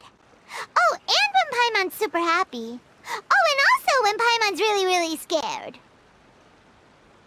Then you should understand that tears contain your most intense emotions. Like I just mentioned, the Fountain of Lucine is where all the flowing water in Fontaine converges. Even the tears that fall to the ground will eventually gather here. So maybe what you heard was the intense emotion coming from someone's tears.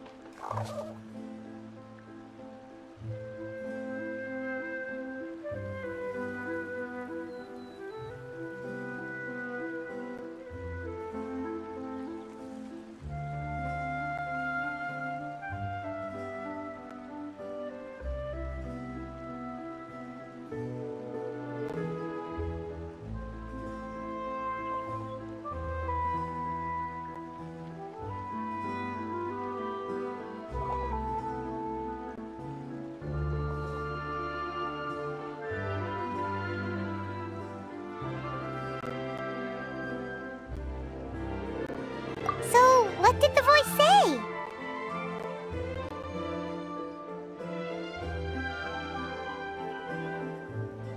Huh. If you were hearing their emotions, then Paimon wonders what happened to them. Rather than worrying about them, we should worry about my brother first. Don't let that calm look of his fool you. He tends to get pretty nervous just before a performance. So chatting with Linny might help him relax a little before he goes on stage. Oh, right. That makes sense. Let's go in and see Linny.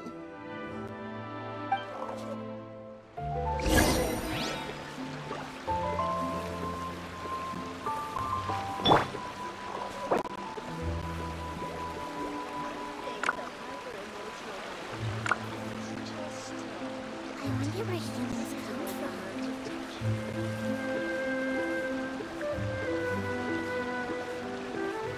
There's no need to exchange pleasantries.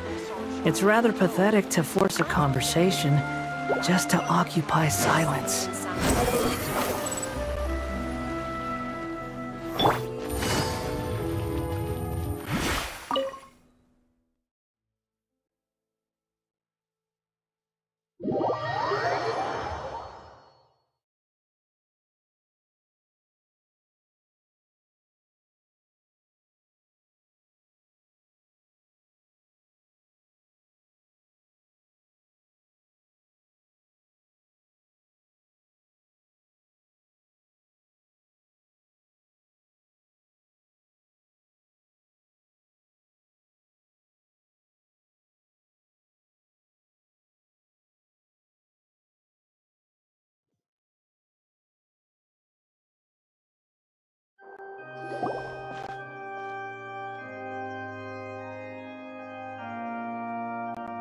Traveler and Paimon, good to see you. I knew you two would come. Are you kidding? We wouldn't miss it for the world! We've been looking forward to it! I can tell, judging by how early you've arrived. But you're actually right on time. The audience still hasn't started entering the venue yet, which means now is the perfect chance for us to take you to the best seats in the house. Wait just a moment, I'll fetch the tickets.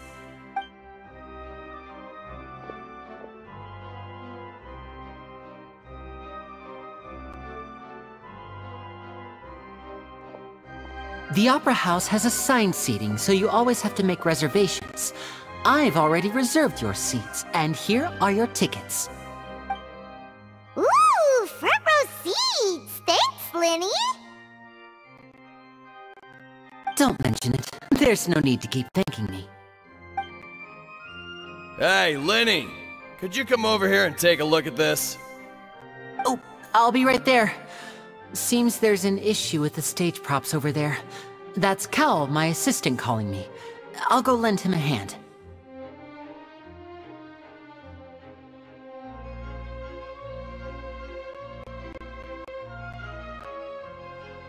Yeah, we'll just go to our seats. You go ahead, Lenny.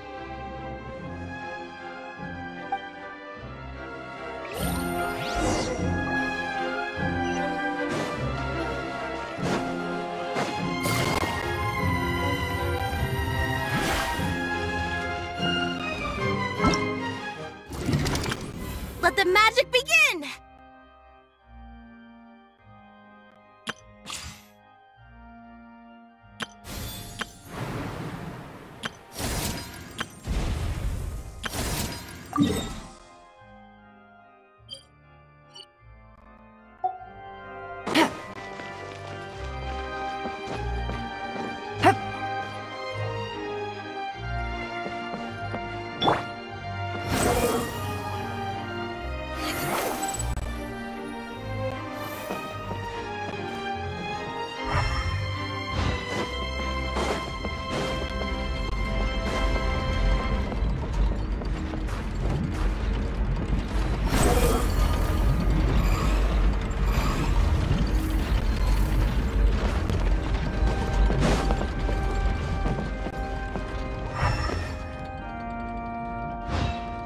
Squall Fury!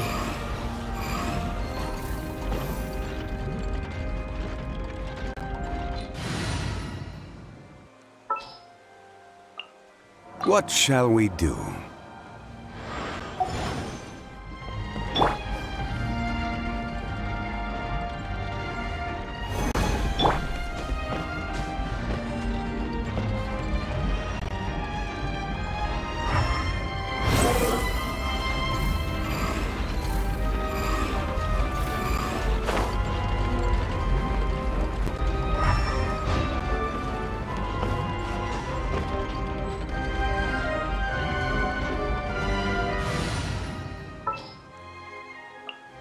Just what will we come across this time?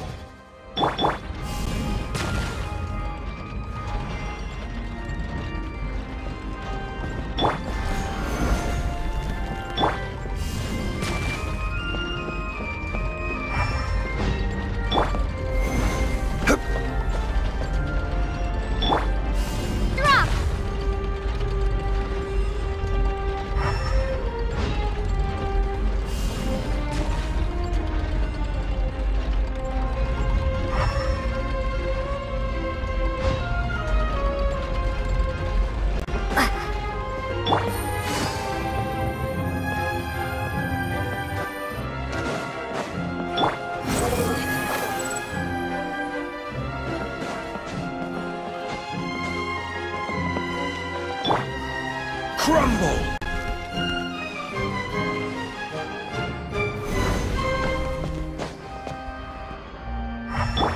The wind rises.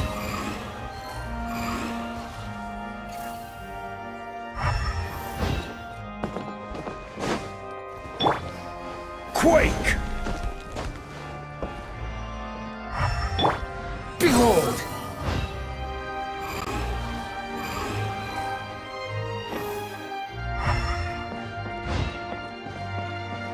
Quit following me.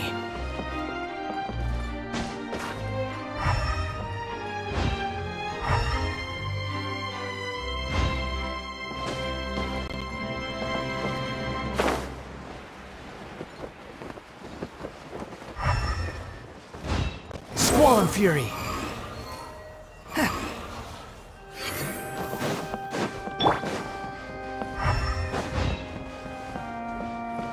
Crumble!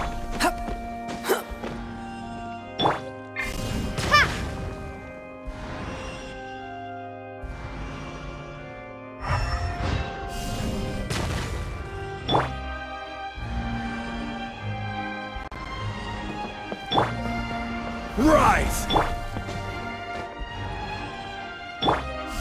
Drop!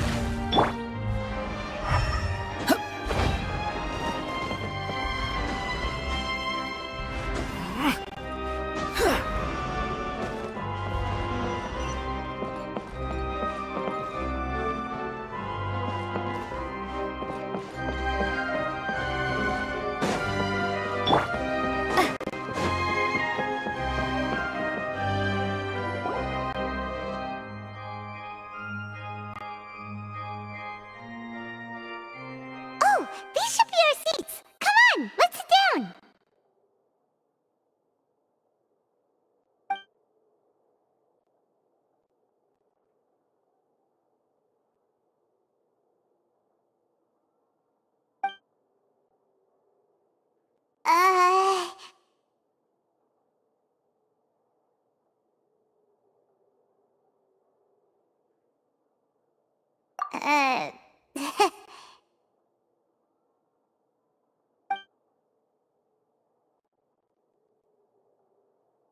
Hey, Traveler. Maybe we should strike up a conversation with the person next to us. Since we're sitting together and the rest of the place is practically empty still, it's kinda awkward if we don't say anything. Oh, you little... Of course you put this on Paimon. Excuse me, I did not realize you felt awkward. I am terribly sorry. I would be perfectly happy to chat with you if that is what you would like. Oh, so you heard all of that, did ya? Boy, you sure have good ears. Paimon thought she was keeping her voice down. Wait, that's not it. Paimon's sorry. Paimon's the one who was being rude, talking under her breath like that. So, let's talk, but, what should we talk about?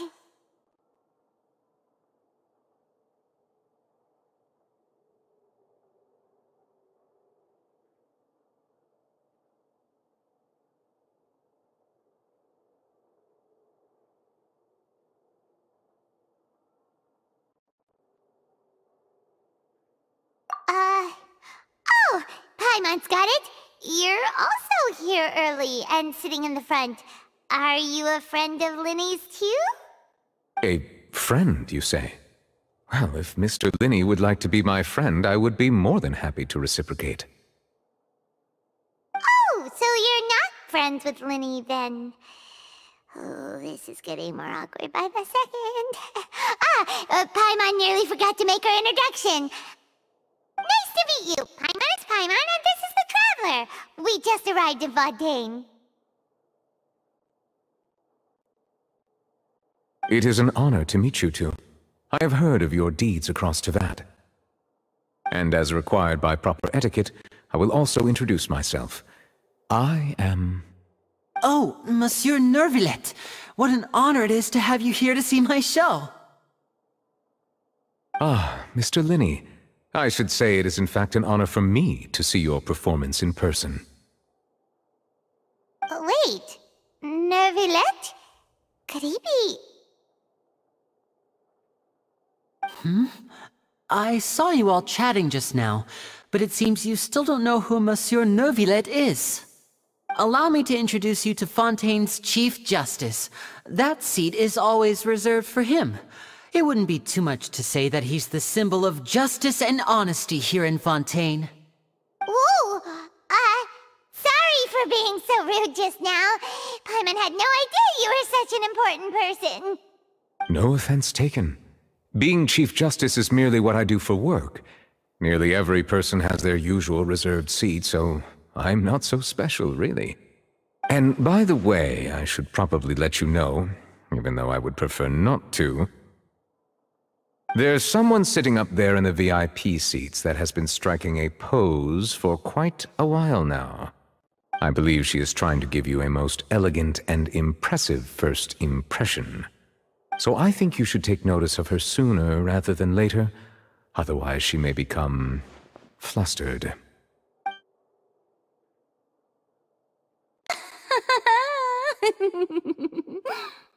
Huh? Oh, it's Farina, the Hydro Archon. Huh. She sure has a smug and satisfied look on her face. Guess she has no idea that you saw right through her act. Very good. That is for the best. No need to pay her any more attention. We may now enjoy the show. Huh? So is this what things are like between the Chief Justice and the Hydro Archon? All right, please wait just a moment longer. I've pretty much finished my preparations, and the performance will start as soon as the audience has made their way to their seats. Yay! The show's finally about to start! Paimon can hardly wait! Paimon's never seen a real live magic show before!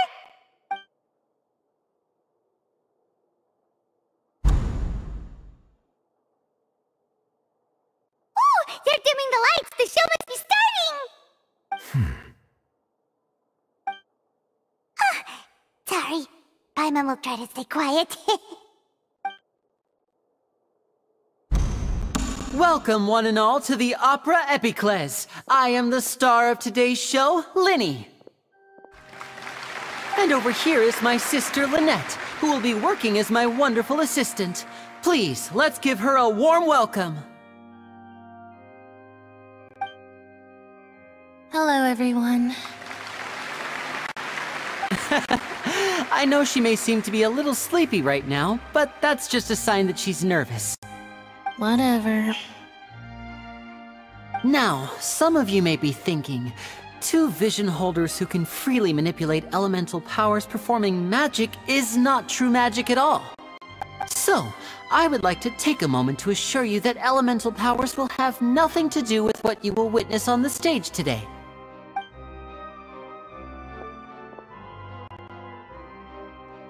Both Lynette and myself have removed our visions for the show. That way, even the gods won't be able to help us. Oh, good point. That's what makes the show real magic. Now, without further ado, let the show begin. Lynette will now exit the stage to make some preparations.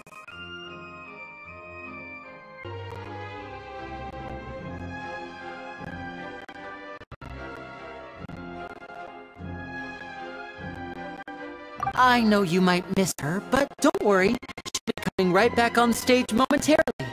Perhaps in an unexpected way. I'm sure she'll be stealing the spotlight soon enough. Oh, and before I forget, there's one more thing I should say. You never know what can happen in the blink of an eye.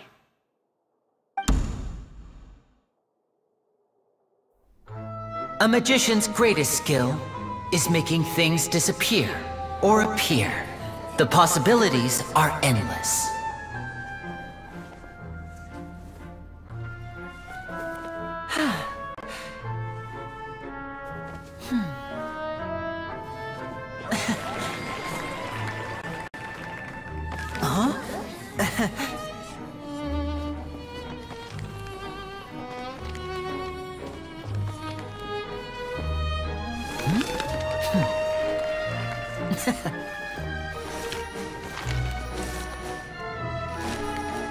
But this isn't what you came for. These little tricks, you've seen them all before. So it's time for something truly extraordinary, don't you think? This one's a little tricky.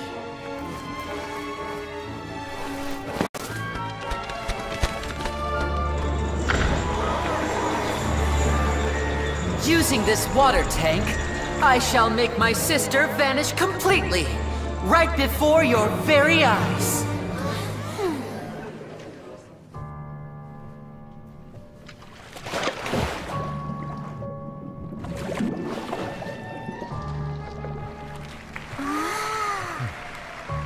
It's actually quite simple.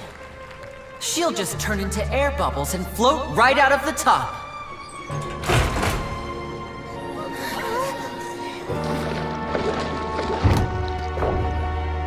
Oh no! I told them to check all the props carefully. With the lid on, even air can't escape. An amateur magician would be getting very nervous right around now. Luckily, it's me on stage, so let me show you what a true virtuoso can do.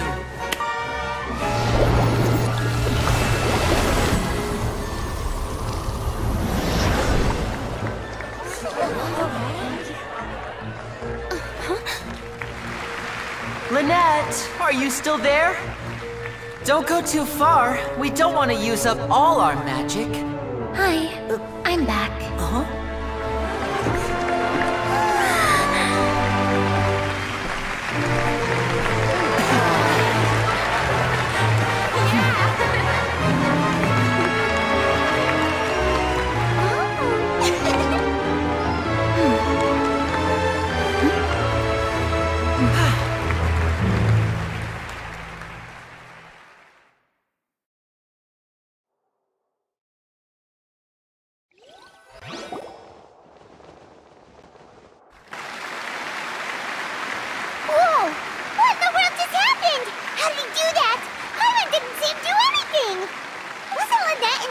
water tank?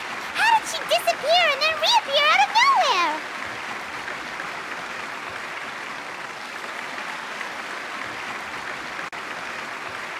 If we could see easily through his tricks, then that would mean that his skills are still lacking. To appreciate magic, you should focus on the show happening on stage, rather than getting caught up in trying to see that which has been intentionally hidden.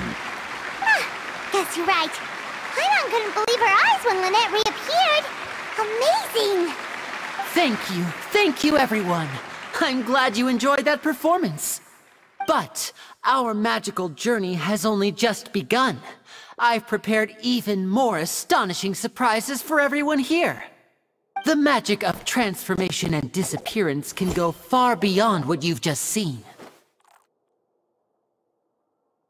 I'm sure many of you are thinking that escaping the water tank was impressive enough, but Lynette is still my assistant after all. In which case, I have ample time to make all necessary preparations. So, for my next trick, I will require the participation of one lucky audience member. Please, if my assistants could bring out the magical boxes now. There are 2 boxes, and only 2 boxes. One is here, and one is there in the aisle among the audience.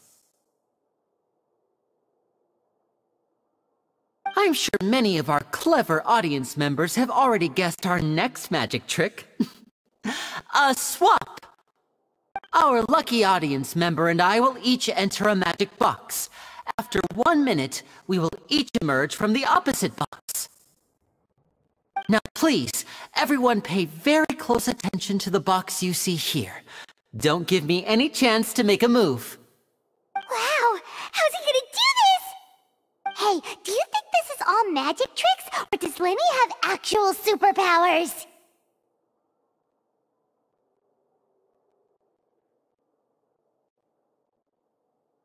The lucky audience member will be generated by this random number selector. It selects numbers entirely at random. Even I don't know who will be chosen to participate. Now then, let's begin. Let me see. Oh, row 7, seat 3. Congratulations! You now have the chance to experience magic firsthand for an entire minute. Please, come forward. My assistant will take you beside the magic box. I'm sorry, it might be a little cramped inside, but no need to feel nervous. We've carefully arranged everything for you to be as comfortable as possible. You don't need to do anything, but no matter what strange things may happen, don't come out of the box. If the magic is interrupted, who knows where you might end up? You might even find yourself in the Fortress of Meropide. Oh, okay. All right. Before I enter the magic box, there is one more thing I need to ask the audience to do. Could you all give me a countdown? Like this. 60, 59, 58. Just keep counting down. You can go a little faster or slower if you like. I won't be able to see anything in the pitch-black box, so I'll be relying on your voices to know when time is up. Oh, and no tricks now. If you quickly count from 60 in just 30 seconds, then I'll be in a tough spot. Ooh! Paimon kinda wants to count faster after hearing him say that! No, that won't do. I can see it in your eyes. You still can't be trusted. Let's practice together. Come on, repeat after me. 60, 59, 58. 60, 59, 58! That's right, perfect. Keep it going. All right, I'll see you all on the other side once you've finished counting.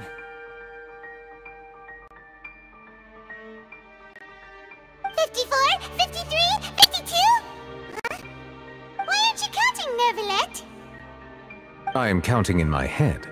I think things are exciting enough in here as it is. Merely a consequence of my identity and personality. Do not worry about me. Just enjoy the show. Oh, alright. You look so serious that Paimon thought you might be feeling uncomfortable or something.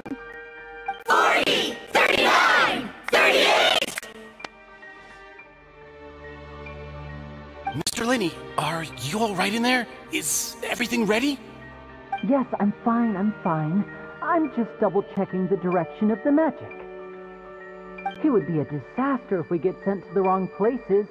For example, mid-air right above the audience. Even though he's saying that, Lenny doesn't seem nervous at all.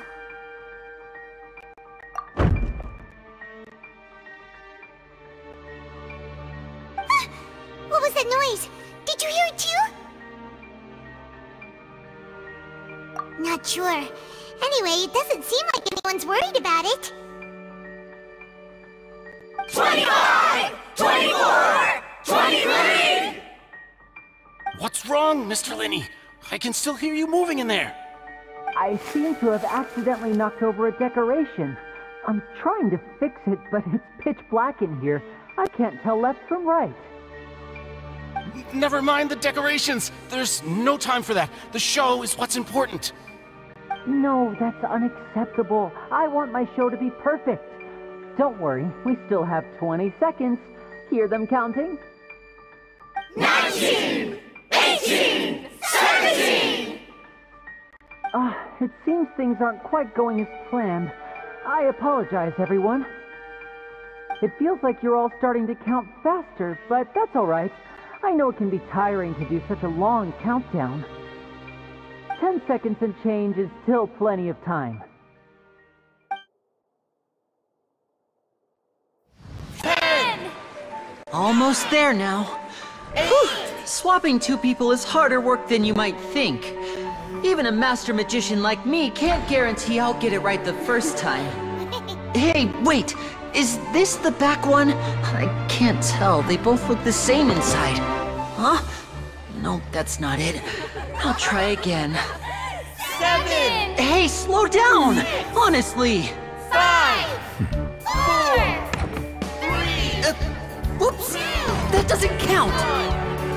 0!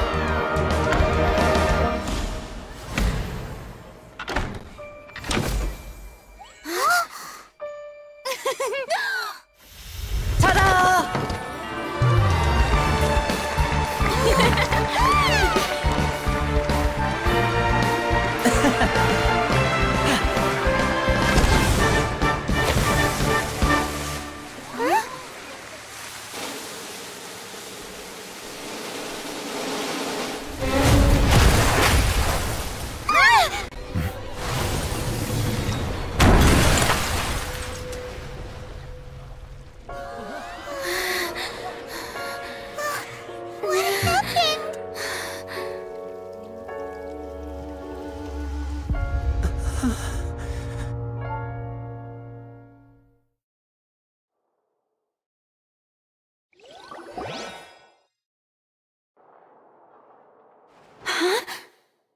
Is this part of the show? Mr. Lenny, you're going to use magic to fix the stage now, right? What happened? Oh no. Maybe this isn't part of the show. The girl was still in that box, right? This performance is over. Medical staff with me. Guards, secure the scene and detain all the performers. Seal the exits. No one is allowed in or out at this time. Yes, that's right. If this was just an accident, then we must investigate the cause.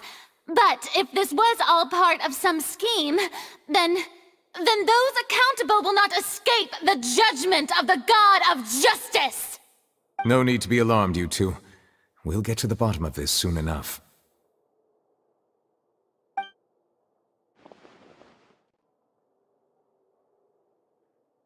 Unfortunately, the person who is in the magic box has been pronounced dead.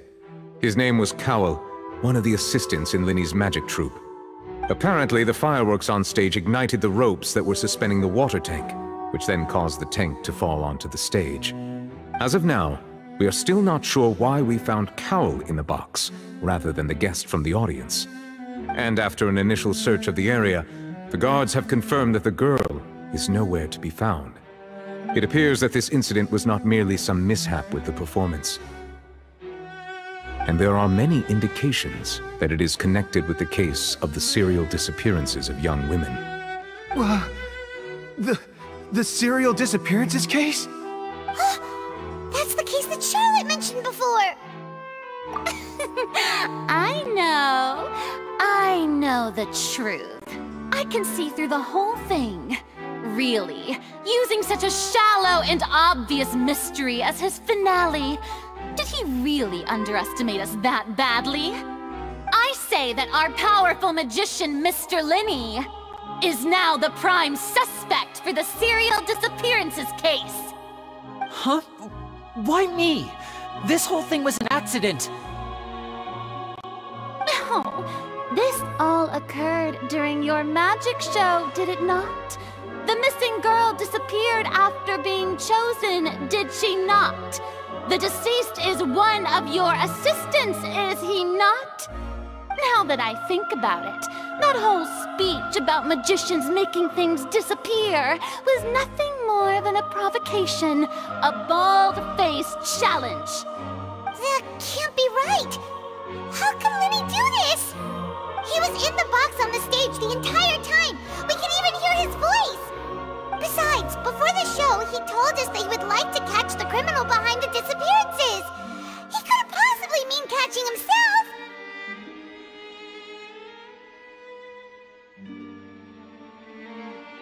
Save discussion for a later time, please.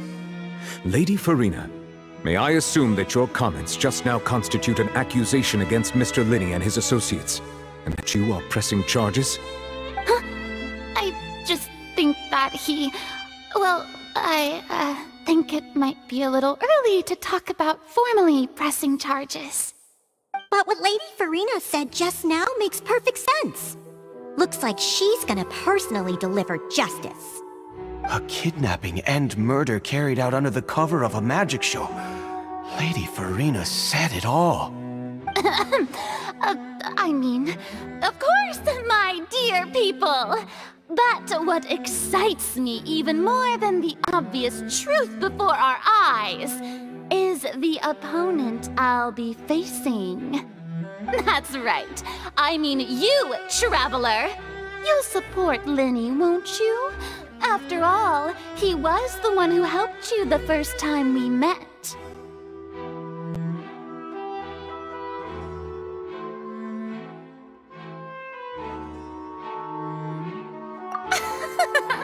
Then there's no problem at all. You know, the Traveler and I already had a duel the first time we met.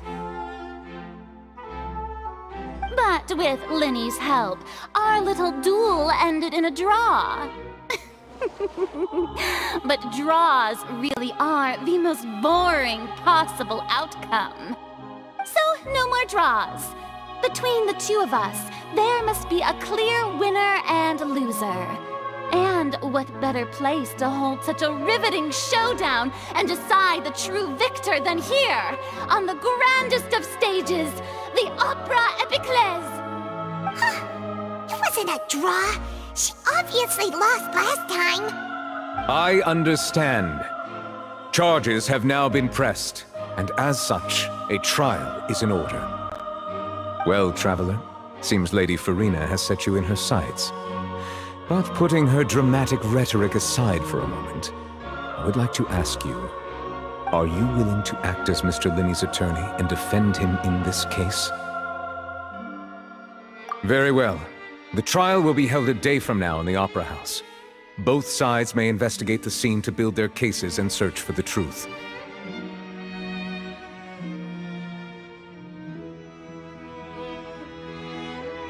Linney and his troupe are all potential suspects and shall remain within the Opera House. The audience may begin to leave in an orderly fashion once they have been cleared by the guards. A day isn't that long. Let's see what kind of case this big-shot outlander can build in such a short amount of time. I'm really quite looking forward to hearing it.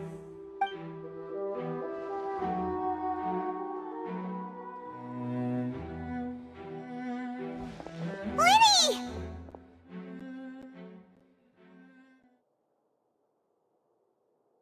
sorry about everything that happened just now. Were you frightened? Of course! Who wouldn't be scared after witnessing an accident like that? Yeah, I'm a little shaken up myself. How could this happen? And poor Cal. I know you already claimed that you would defend me, but now it's just us talking.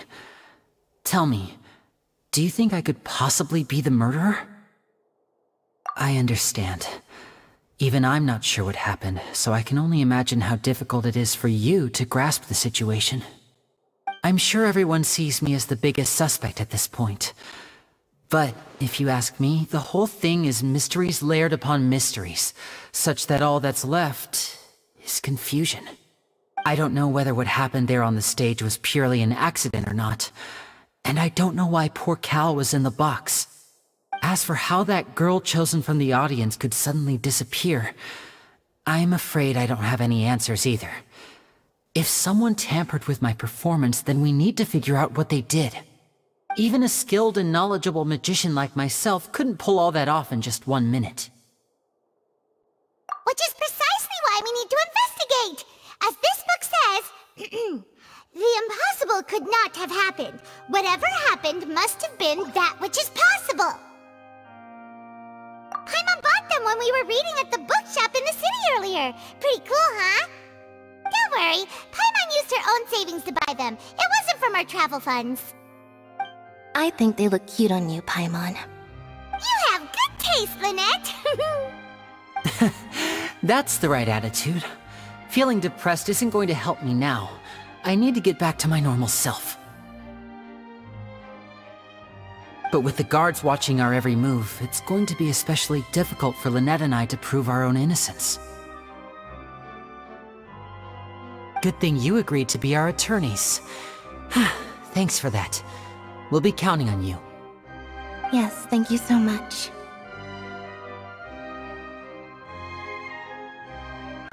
Yeah, just leave it to us. Oh, since we're going to start investigating, Paimon has a question first. Where did Lynette go during the performance? Ah, well, I'm afraid that would involve some of our essential trade secrets as magicians. The secrets behind our magic are past saving, Linny. I suppose you're right. The truth behind our tricks is going to be important evidence that will be weighted during the trial. 'Tis truly a pity. As a magician, our magic show is a work of art. We've poured countless hours and spared no effort in perfecting it. But if revealing our secrets will help you uncover the truth behind what happened, then it will be well worth it. We should go somewhere else if we're going to discuss our magic tricks. We'll go speak with the guards, and in the meantime, you can go investigate the stage and the seating areas. Alright, let's go have a look while the investigation teams are still here. Detective Paimon is on the case!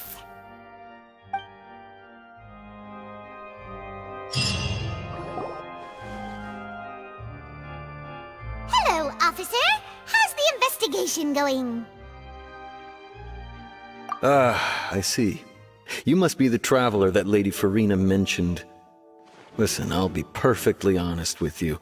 I'd avoid getting mixed up in this whirlpool of a mess if I were you. Huh? What do you mean? Come with me and you'll see. The deceased is one of Linny's assistants, named Cal. Even though he hadn't joined the troupe long, he was hardworking and everyone generally liked him. The assistants are usually in charge of setting up and inspecting the props, as well as assisting with the show and keeping the crowd engaged. As you probably saw when you were in the audience, the water tank suddenly fell and smashed the box with Cowl inside it. This is the real mystery. We've already searched the scene and were unable to find any traces of the girl. However, if you look carefully, the box was positioned directly under the water tank. The ropes holding the tank were then burned by the pyrotechnics on stage, causing them to snap. All these factors lining up so perfectly makes it hard to see this as a mere accident. If anything, the more logical explanation is that the whole incident was intentionally planned, and Linny is the most likely person to have access to all these areas. But he doesn't have Are you both good friends of his? Well, you can't say we're good friends, but we've known each other for a little while. So in just a short time, he was not only able to win your trust, but even convince you to act as his attorneys. I know there's no such thing as magic. The real trick of a magician is holding the audience in the palm of their hand. I've seen a lot of cases, and I can tell you that people are the least reliable kind of evidence.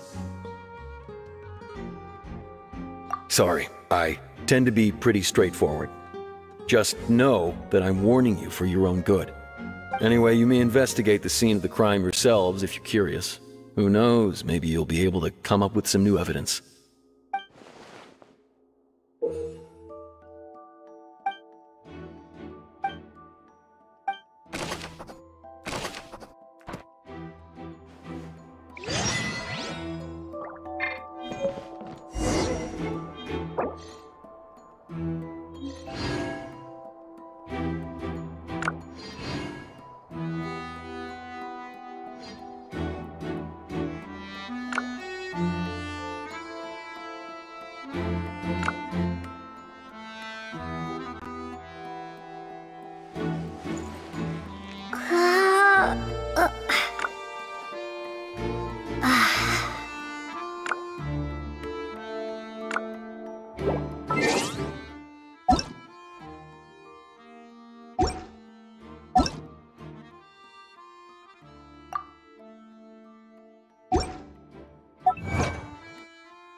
Whoever the murderer was, why would it be?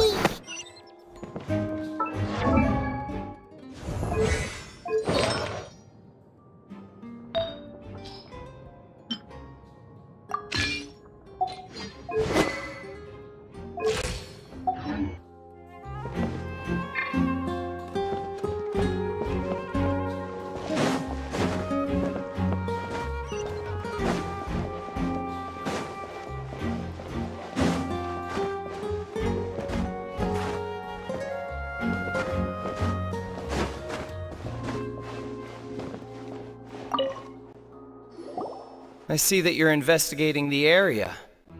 Well, it just so happens that I'm interested too. If you find any new and interesting leads, be sure to share them with me, alright? We don't have too many thoughts yet.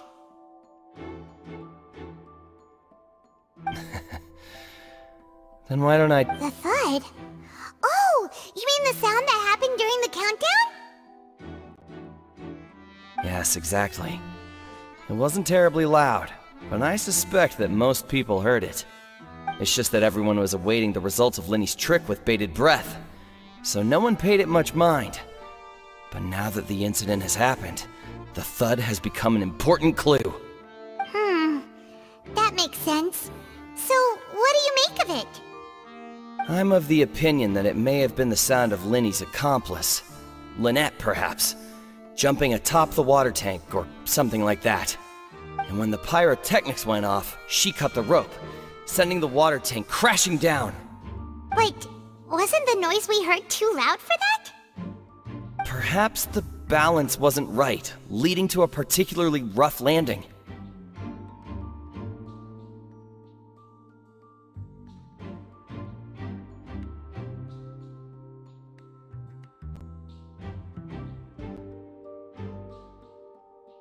Oh, that's true. I suppose I must reconsider. That does remind Paimon, though. What was with that sound?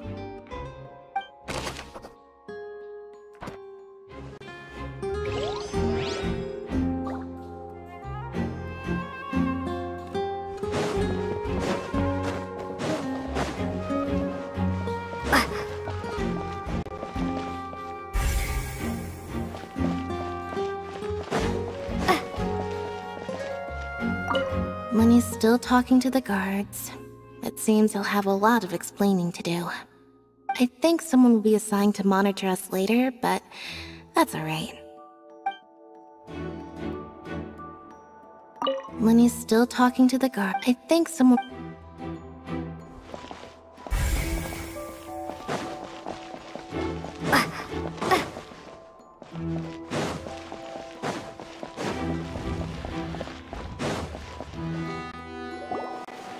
Hey, you!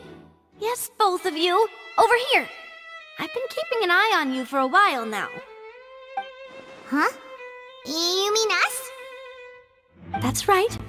If I'm not mistaken, you're also among those who wish to cut down the thorns and pursue the truth. No? And by the looks of it, you're not from Fontaine. Well, you're right on the more about that one, but who are you? Have you never heard of the Spina di Rosula? From mediating disputes and providing protection to solving conundrums, you name it, Spina di Rosula does it. And I, Navia, have the honor of being its renowned president. Though those who play by our rules call me boss. I'm Silver, her attendant. Pleased to meet you. And I'm Melus. Demoiselle's various daily needs and affairs are under my purview. Huh? Boss? Demoiselle? What gives with the names? Well, I am the second generation president. Melus and the others are still used to my previous title. My apologies, Demoiselle. Should you prefer, boss, I will endeavor to use that instead. No, no need. You don't have to call me boss. Just Navia is fine. Okay, if you say so. Not that we're members of Spina di Rosula anyway. All merely trifling details. Never mind. Now, back to the situation at hand.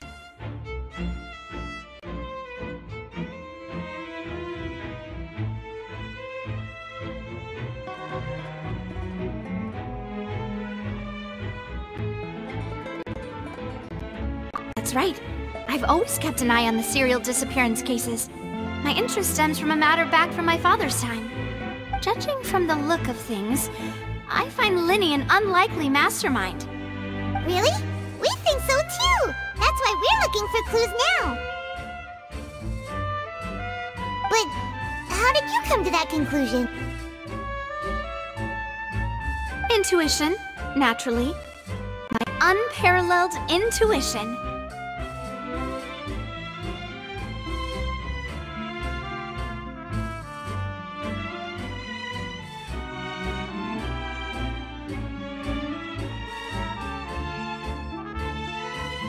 Farina sure was quick to point the finger at Linny without any decisive evidence whatsoever, wasn't she? But that's not uncommon for her. If you remember, the Justice had to interrupt her and ask if she was pressing charges just to keep her from getting carried away. Anyway, a trial begins the moment someone levels charges. And, of course, there was no way Farina was going to back down in that situation. Sounds more like you just don't trust the Hydro Archon. Well, what's your opinion? I must admit that she can be interesting at times, but liking her doesn't mean that I'll blindly agree with her.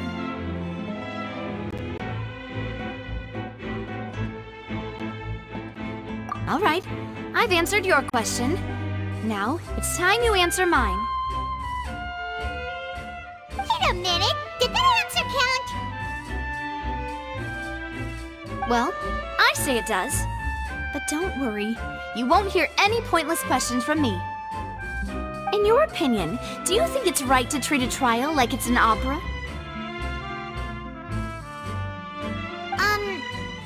Well...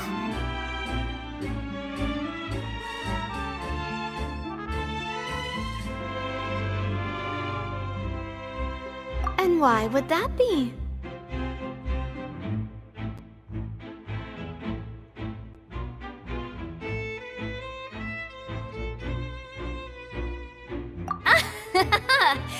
See, Silver and Maloose? I told you they'd be different. Most astute of you, demoiselle. I too think that the Traveler's response was most excellent. No matter how wonderful the script or how fervent the audience's expectations may be, the trials that go on stage here must be based in fact. And if that can be done, boss, then... All right, that's quite enough, Maloose. Anyway, I like your answer. You passed with flying colors. Now, I need to make some preparations, following which our joint investigation shall commence. You two shall be my assistants. Wait! Since when did we become assistants? Well, I can be the assistant, sure. Or your companion, if you like. I'm really not that fussy. That's more like it. Far be it from me to brag, but I believe that Demoiselle's intuition will be instrumental in uncovering the truth. You wish to save a friend from false accusations, and we wish to unravel the disappearances. In this sense, our goals are aligned. You have a point. You're quite the talker, aren't you, mister? And what about you over there? What do you think? You seem like you've got something on your mind. I have nothing to add. Oh, alrighty then. We'll be making some preparations first. Just be sure to let us know if they start revealing Lenny's tricks. Thanks!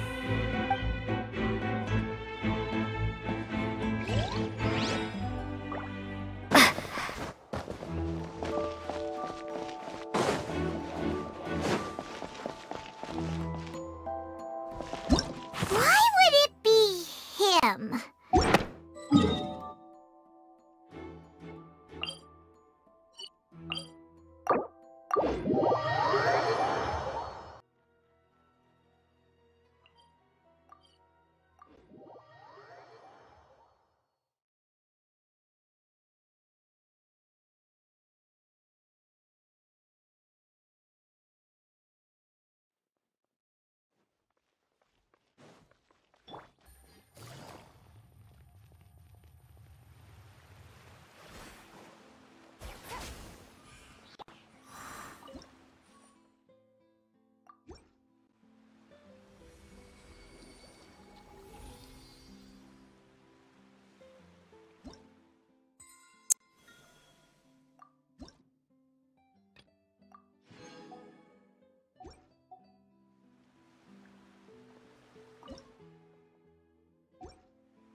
Whoever the murderer was...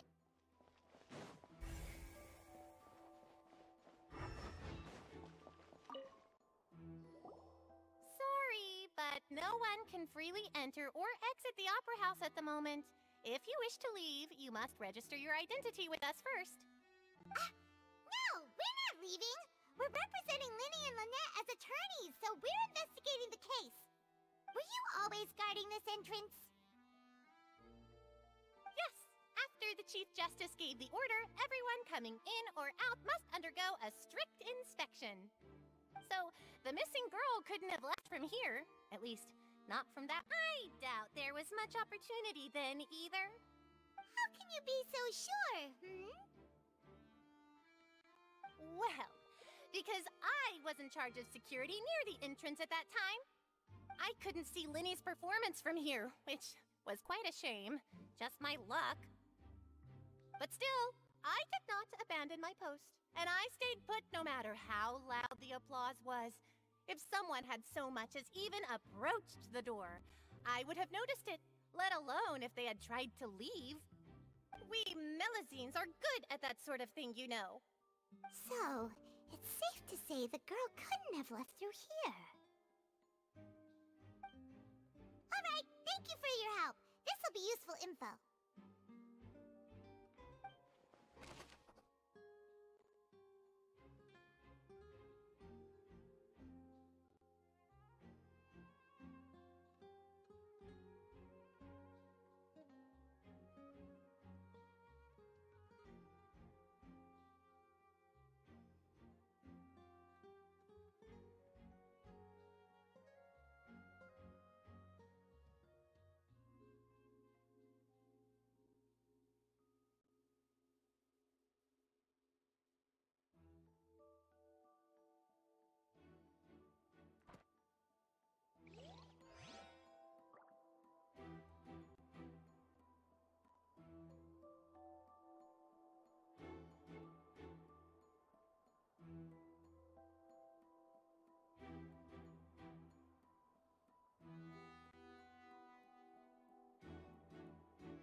Whoever the murderer was, why would it be? We all heard that noise, didn't we? We all heard that the performance would not have been visible from where the doors were guarded. The performance would not have been visible.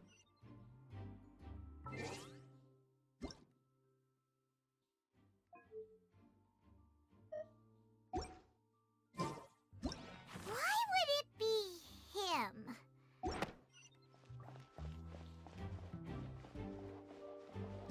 Why would it be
So this is the rope that broke and caused the water tank to fall.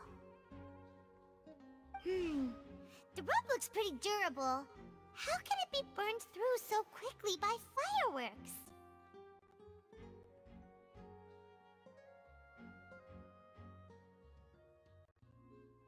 Hmm?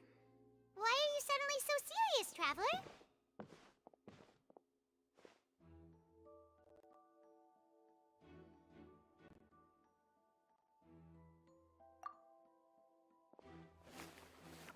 Whoa. Look! This bit is made from different material! Most of it was burned away, but there's still a little bit of it left.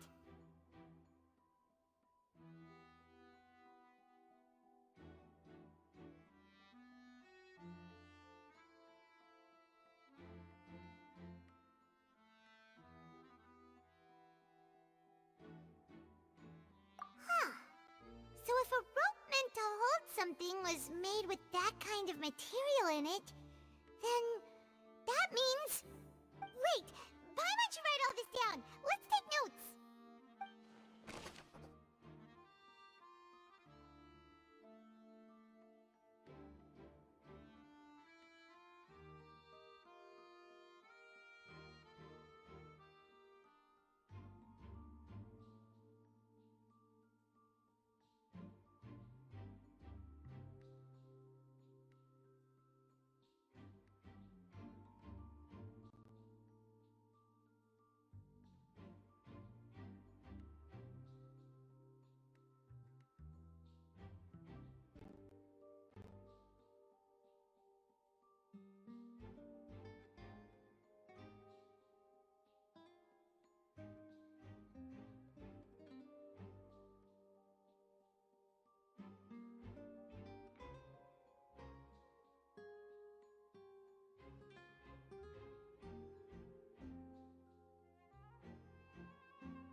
Go ahead, have a look around.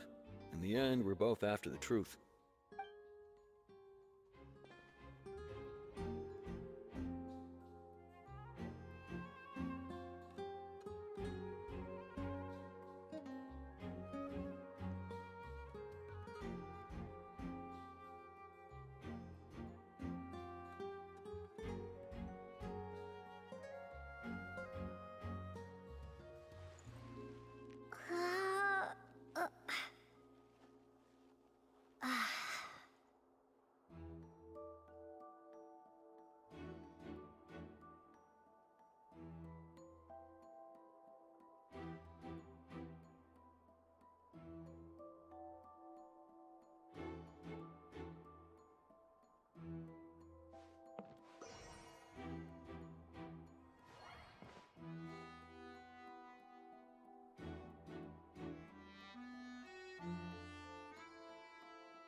performance. Whoever the this rope was obviously tampered with.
Oh, this location has also been cordoned off because the Magic Troop members are currently considered prime suspects.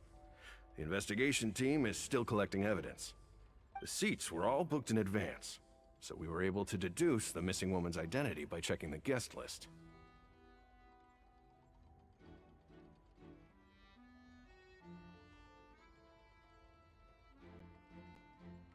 Sure, it's not like this is confidential information.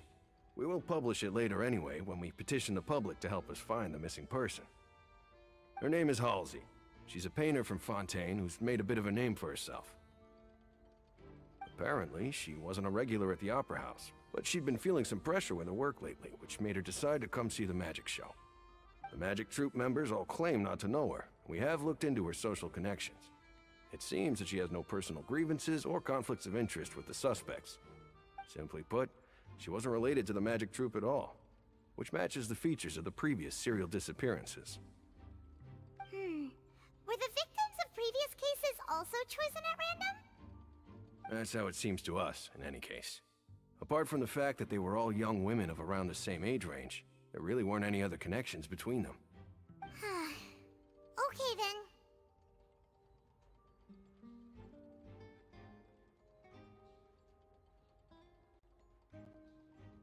No need to be so formal. If you do happen to see the missing girl, please be sure to contact us. It is of utmost importance that we get to the bottom of these disappearances.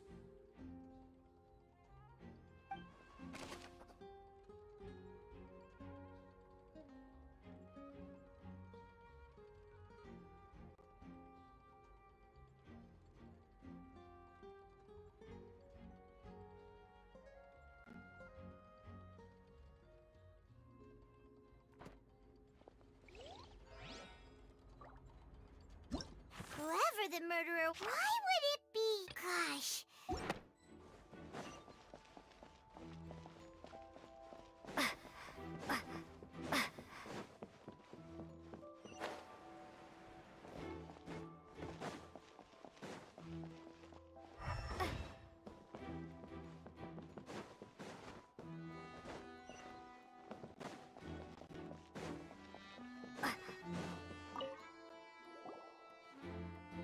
The investigation team has some new findings. Turns out there's an issue with the random number selector after all. See, I told you. What if the machine picked some big guy's seat?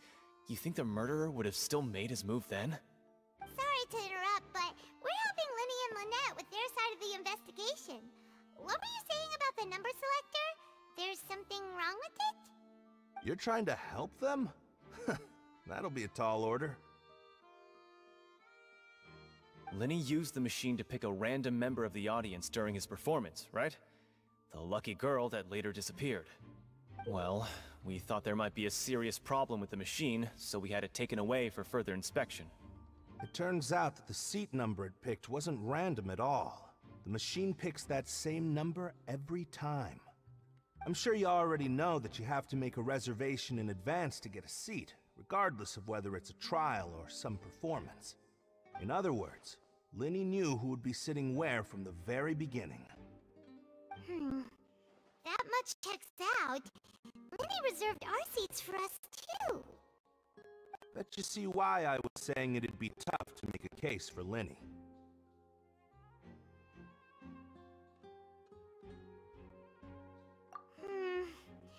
Even though it's bad for Lenny's case, Paimon had better write it down.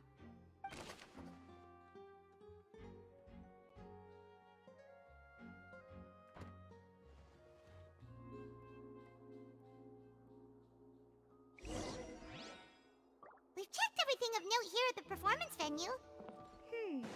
Paimon wonders how Lenny's discussion with the guards is going. Let's go see, shall we? Understood. Then I will be going with you. Just so you're aware, I will be monitoring your actions and making notes as necessary. Very good.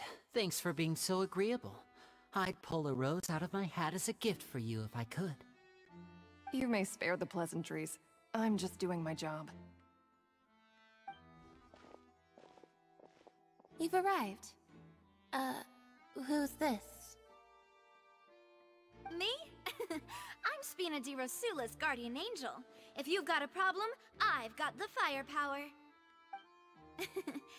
Sorry, I got a little carried away there. Call me Navia. I'm a partner of theirs, and will be helping investigate this whole situation. And these are my companions. Would you mind if they join as well? Fine by me. Oh, new helpers? I would be most grateful. Well, let's just say we're tagging along. It's not every day you get to see the secrets behind magic performed on such a large scale. I appreciate your kind interest. Come with me. We'll be heading below stage.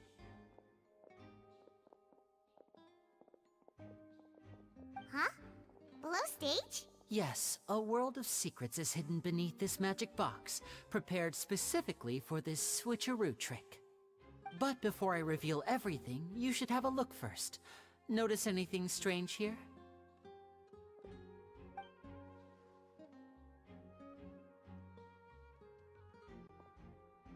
I'm not trying to be dramatic. Remembering the details of a trick will help you understand the methods used to perform it more easily. Huh. Weren't there balloons and other decorations here? Where did all that go? Ah, good eye. That said, you're still far from discovering the answer.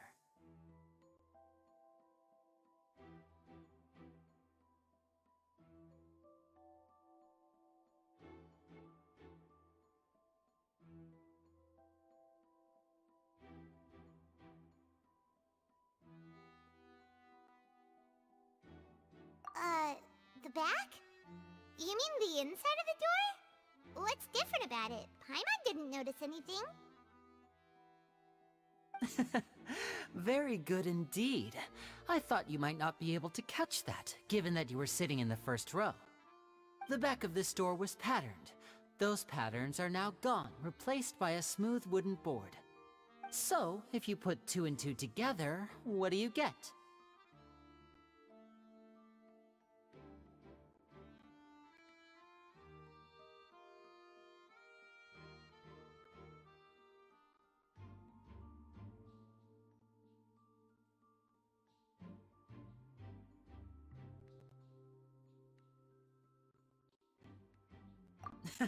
Exactly.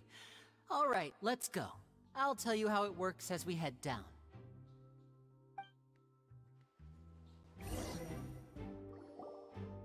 Oh, so there was a passageway under the magic box!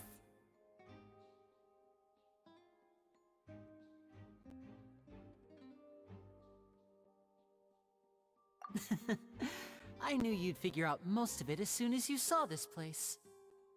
The 2 magic boxes are positioned right above the 2 entrances of the tunnel. See this flatbed trolley? The box with the lucky audience member in it would be shuttled over to the other side using the trolley. This trolley can raise and lower and even rotate, ensuring that the box will face in the right direction. I see. So that's the purpose of the box inside another box. Precisely. The inner box would descend after the audience member was put inside and be moved along the trolley, all while the outer box would remain on stage as if nothing had ever changed. So that's how you did it! Once the box was lowered, the trolley would store some energy through this device here, with which it would complete the rest of the steps. The audience member would only be able to feel some slight movements in the dark, and by the time she walked out, she would already be back on stage.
Right!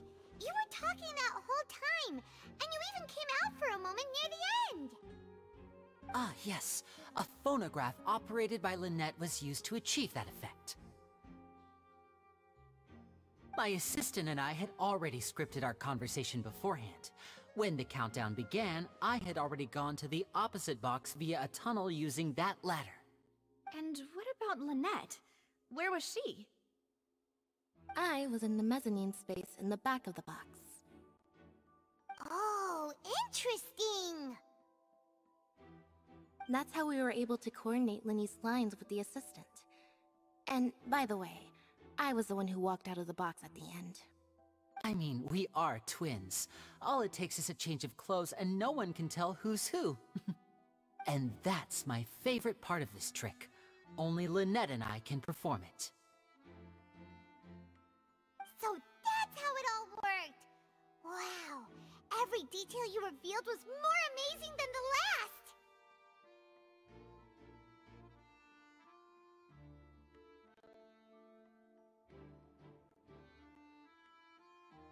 Lynette would briefly walk out of the box and then go back in, jumping into the tunnel and escaping before the box on the trolley could finish ascending. And then I walk out of the other box in the audience area, and the trick would be complete. The operative word here being would. But as you saw, Cal was in the box, not our audience member. She, on the other hand, mysteriously vanished. We really don't know how that happened. If not for that interlude, this would have been an astonishing trick. I probably never would have figured out how you pulled it off. And yet, to think that someone was able to use this magic trick to commit a crime. Could we have a look around? I think we can come up with some more leads. This is the scene of the crime, so Linny and Lynette are not permitted to stay here. I'll escort them back up. Yes, of course. No need to be so strict now. I won't disappear into thin air, you know. Thanks, everyone. We're counting on you.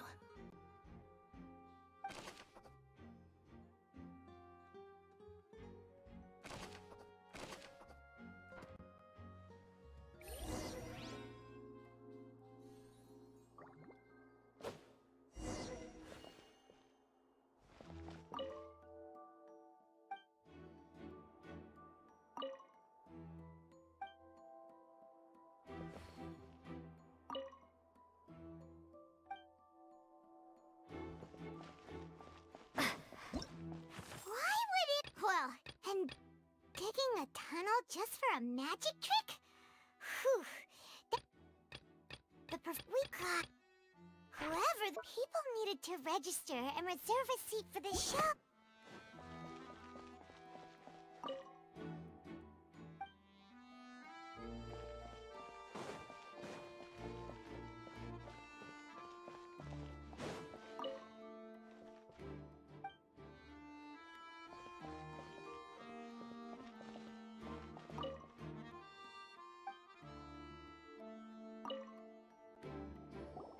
What is this place? It seems someone could fit through here. Huh. Could this have been the suspect's escape route? Alone, perhaps. But if they had to pull another person with them, the space would be too narrow. But there are no other ways in or out of here.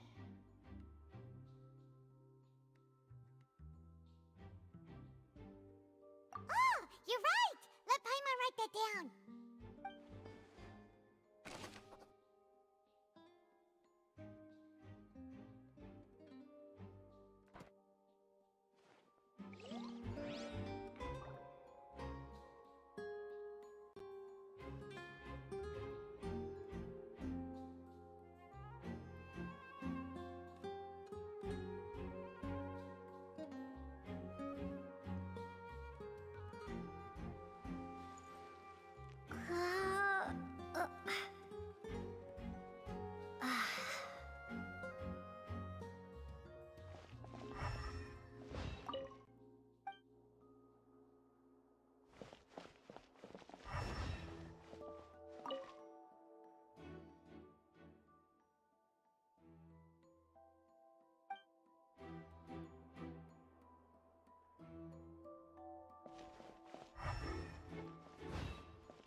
Oh, these are the clothes that the lady chosen from the audience was wearing, right? Her clothes are here, but she's nowhere to be found.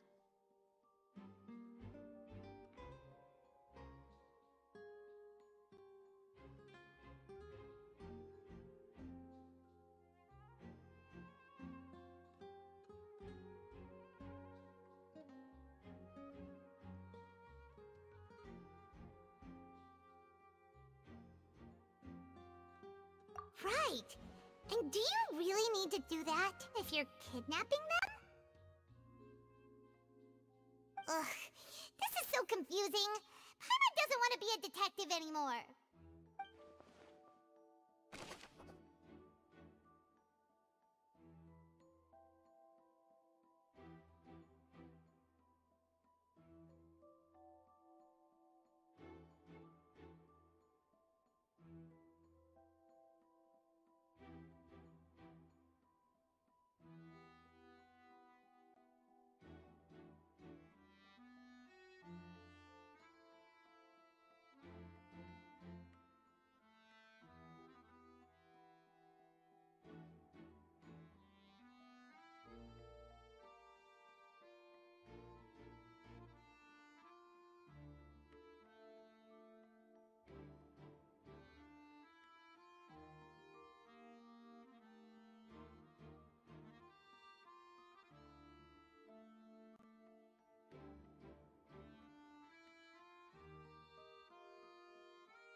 The floor is wet. Please be careful not to slip. Speaking of which, why would there be water? Oh, Paimon knows! It's one of those tricks where you pour water into a jug and then flip the jug over only for the water to disappear? And here's a broken vase. Huh. Did the trolley knock it down while moving? That can't be. The trolley moves along tracks from start to finish. It couldn't have hit the vase at this distance. Let's note this down too and think about it later.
What's this? Looks like a hook tied to the end of a rope. Huh? There's all kinds of odds and ends here.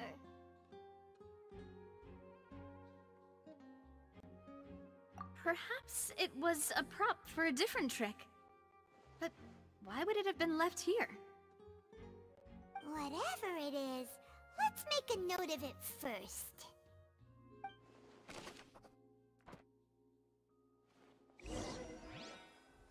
Seems we're just about done investigating that.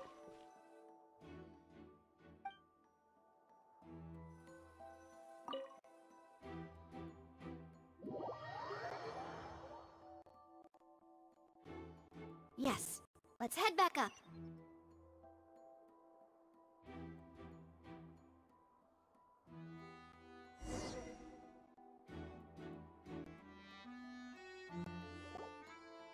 Well, we've ascertained the state of the crime scene. Let's find a place to sort out our findings once Malus returns. Seems to me that there are several things that don't add up here. Apologies for the wait, demoiselle. So, what did the guards say? Did the criminal escape through the vent? They believe the odds of that are very low, since the vent leads to the Opera House's basement. The guards have checked the area carefully. No one left through the basement during the performance or after the incident, and no one was found hiding there. So the tunnels become like a secret chamber then! You know, like the kind you usually see in novels!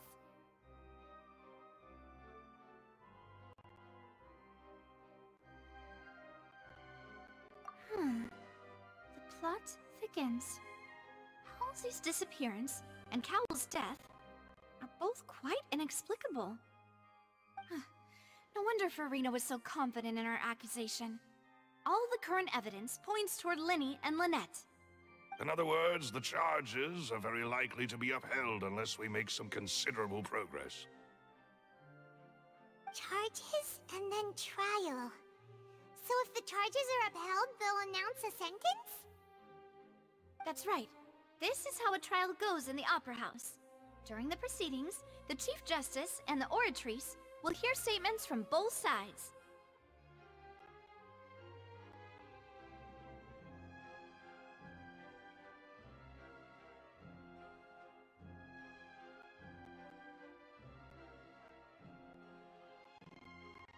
That's right. This is how indemnitium is produced. The statements from both sides, the defenses from attorneys, witness testimonies, and even the audience's emotions will all be projected on the oratrice. To put it simply, it's as if the oratrice has its own will, and is a judge in its own right. This also precludes any kind of favoritism on the part of the Chief Justice. And not that this has ever happened anyway. Once both sides have finished speaking, the Chief Justice will make his final decision. This, too, will be used by the oratrice as a reference. Then, finally, the oratrice will be consulted by officials.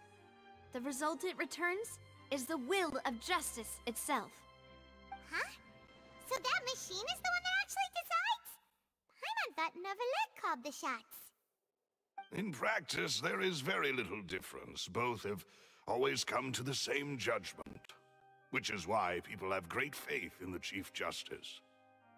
Ah, yes, the guards also asked me to convey that none of us will be allowed to leave this place before the trial. Huh? Why? Because we've chosen to act as the twins' proxies. That makes us persons related to the case. They're concerned that we might be colluding with outside parties, or that we might find outside help to disrupt the case. And even if that were not so, it could prove problematic if we happen to spread key information about the case ahead of time. I'm ready to break out at any time. Whoa, whoa! There's no need for that! Paimon thinks they have a point. That said, are they providing food? Of course. I just hope you don't mind the lack of options. I'm afraid that catering to all tastes is not in the cards. In that case, let's just sort out our findings together here. Pity. I was hoping to take you to try some of Fontaine's famous desserts, too. I mean, what better way to properly think through our findings than over some tea and sweets? Huh. Breaking out suddenly doesn't seem like such a bad idea after all.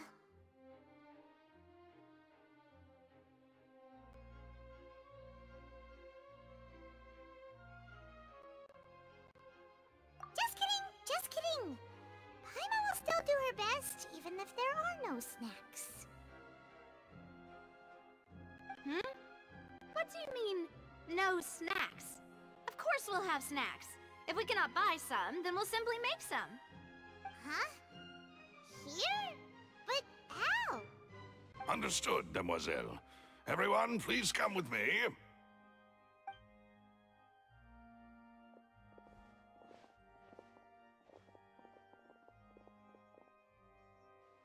Wait, you're carrying a portable stove with you? Yes, I must be prepared to meet the Demoiselle's baking needs whenever the fancy strikes her. I have eggs, sugar, and almonds at the ready. Good work, you two. Then I'll get to it. Please sit tight for a moment. You'll get to taste my awesome snacks soon enough. These three are quite the interesting group.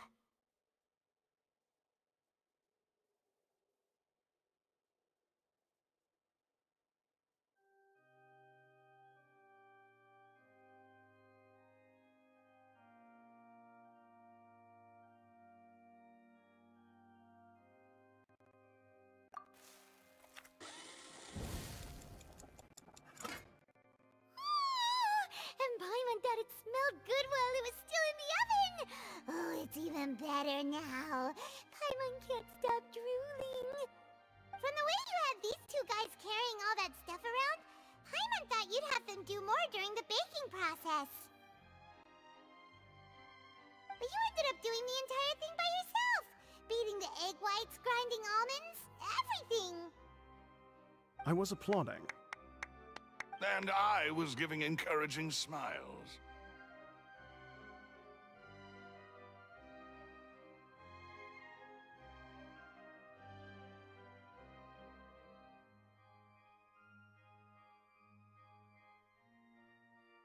Paimon was just thinking, aren't you worried about getting your fancy dress dirty beating egg whites and baking like this?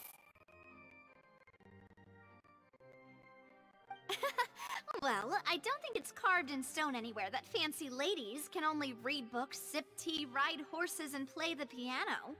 I just really enjoy making snacks. Don't underestimate beating egg weights, by the way. It's a real arm workout. You also need to beat them to just the right consistency, or your macarons will crack. Anyway, give these a try, fresh out of the oven.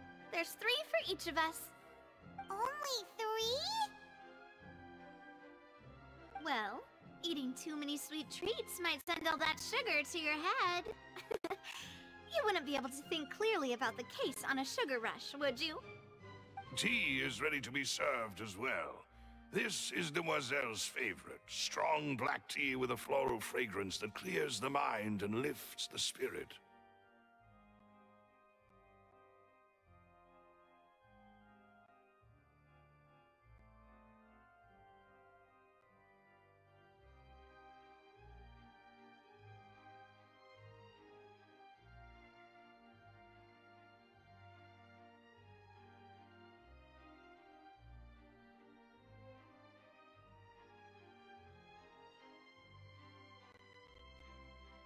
No need for concern. I'm merely doing as I should.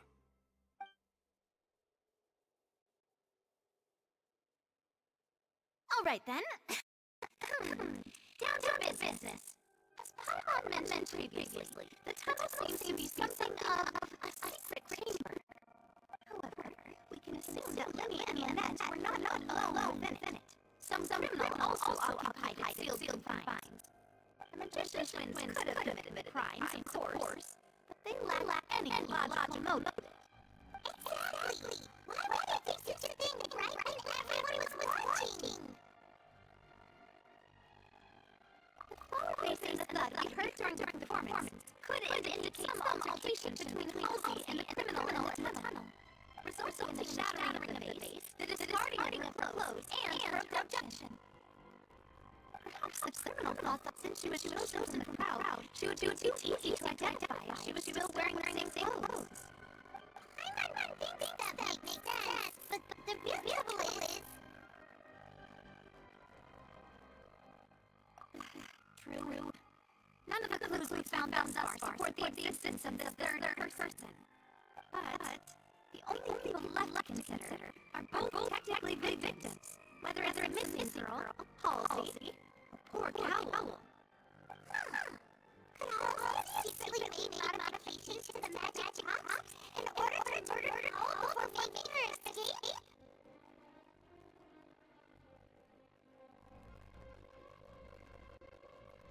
That's right. And in ancient tamper was set up, she would need to understand the entire trick to pull it off. Nor does she have any motive. The guard said that she has never had any dealings with the magic members. We might put her on first. From the sound of things, this is turning into an impossible case. Your girls are amazing, Nadia. They smell great.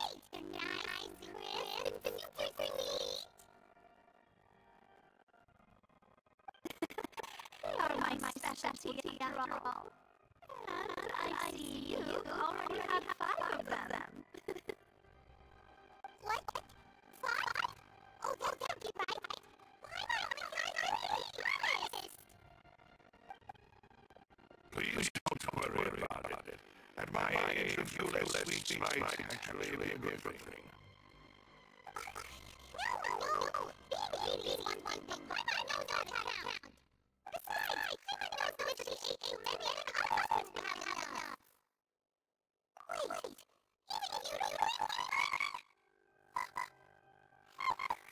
You.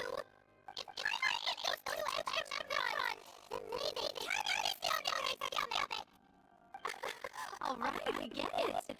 Well, I suppose one of us might have gotten too engrossed in our chat and eaten them by mistake. No big deal.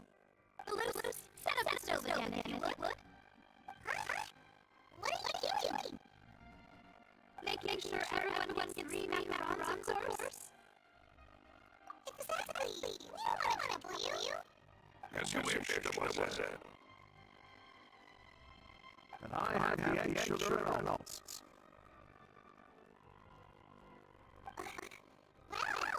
really is your hobby, huh?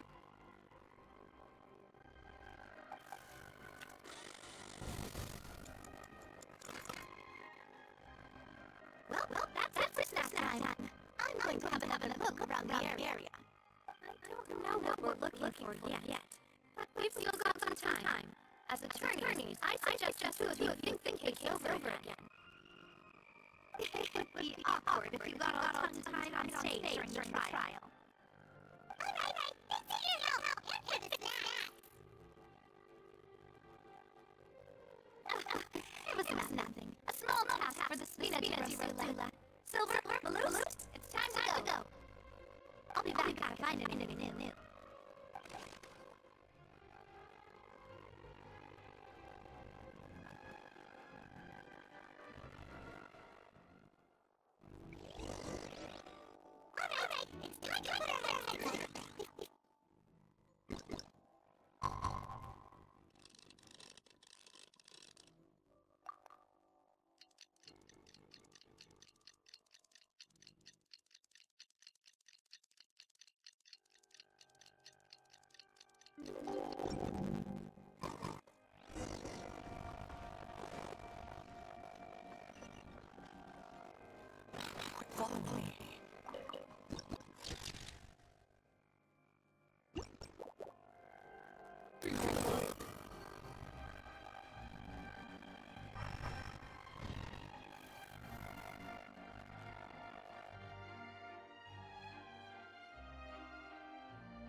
The whole situation is so confusing.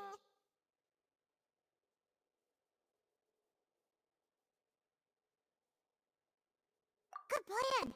Impossible things don't just happen. We'll get to the truth one way or another. Just relax. Even if everyone else suspects Lenny and Lynette, at least we will be supporting them from the stands. Besides, I doubt Farina understands any more about what happened than we do. Thanks, Navia. Well, we'll be going then. Best of luck to you.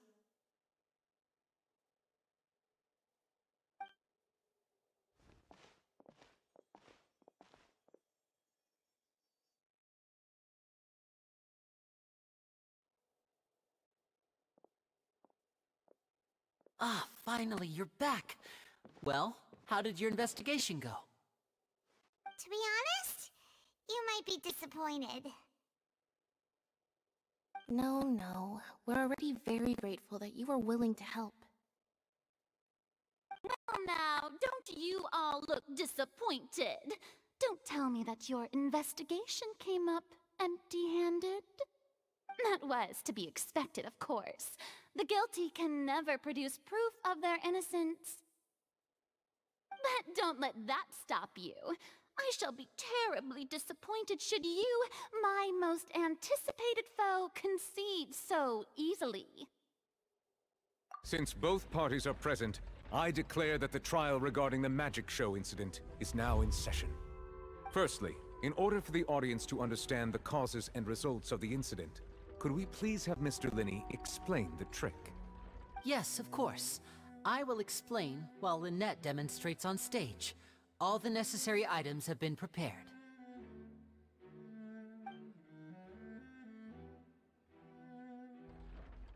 Thank you, Mr. Linney. In that case, I take your statement to be that you ran to and remained hidden within the magic box in the audience stands once the trick began, and thus could not have committed the crime. Is this correct? Yes, that's correct, Your Honor. In that case, I call upon the prosecution. Lady Farina, do you wish to refute his statement in any way? Why, of course I do. Allow me to take the first shot and break this case wide open. Mr. Linney is clearly lying.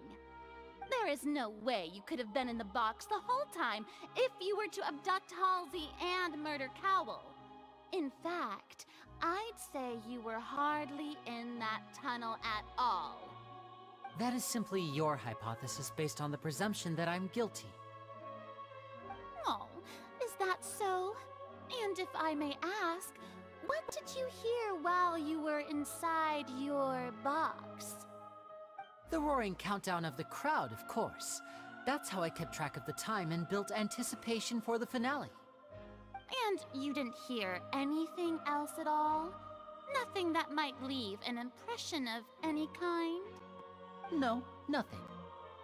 I see. But when the count reached 30 seconds or so, there was a thud. One so loud that I believe practically everyone heard it. Huh? Hey, hang on. Something's not right here.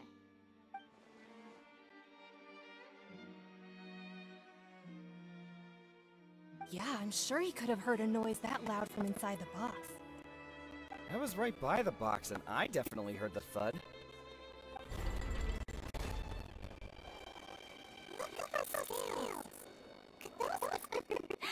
Well then, ladies and gentlemen, allow me to use the words of the magician himself. You never know what can happen in the blink of an eye. Indeed, it seems his alibi can also collapse in the blink of an eye. Of course, I have armed myself to do far more than smash your alibi. Confidence cannot go unfounded, and my foundations are rock solid. Tell me, aren't you and Lynette actually from the House of the Hearth? The House of the Hearth?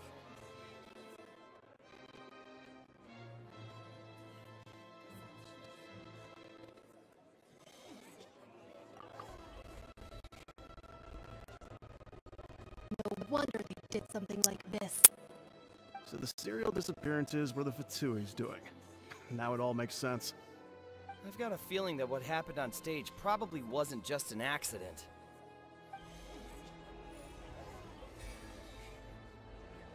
That's irrelevant. Our identities have nothing to do with what happened.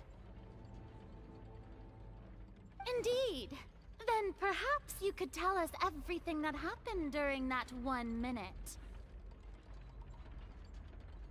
Your first priority is to prove yourself innocent after all. I'm sure there is little that needs to be kept secret now. Unless your script already has holes in it. The Outlander is speechless. My, oh my, don't they look flabbergasted? Now comes the infighting and discord, I suppose. This was almost too easy. Good thing I made all those preparations. Seems the all-nighter I pulled last night is really paying off. Hey, Linny, why didn't you tell us this before?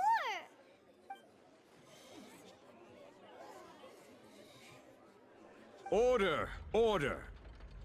Mr. Linney, allow me to re-establish the facts. Lady Farina has raised 2 points. First, when the thud was heard in the Opera House, you were neither in the box nor the tunnel. Second, you and Ms. Lynette are both members of the House of the Hearth. Are these claims true?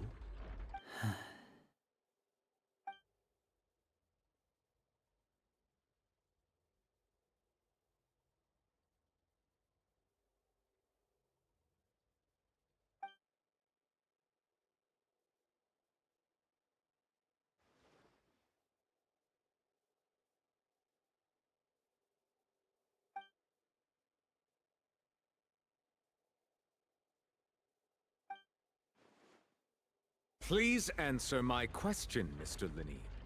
I'm sorry. Yes, they're true, Your Honor.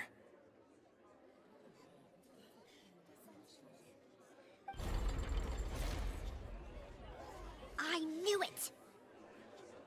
Well, that's it. We might as well move on to the sentencing already. What should we do now? Granted.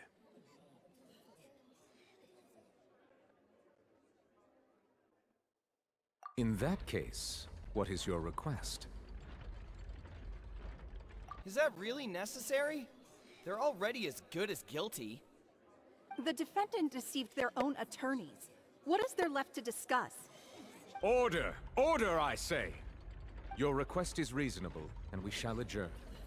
This trial will reconvene in 1 hour.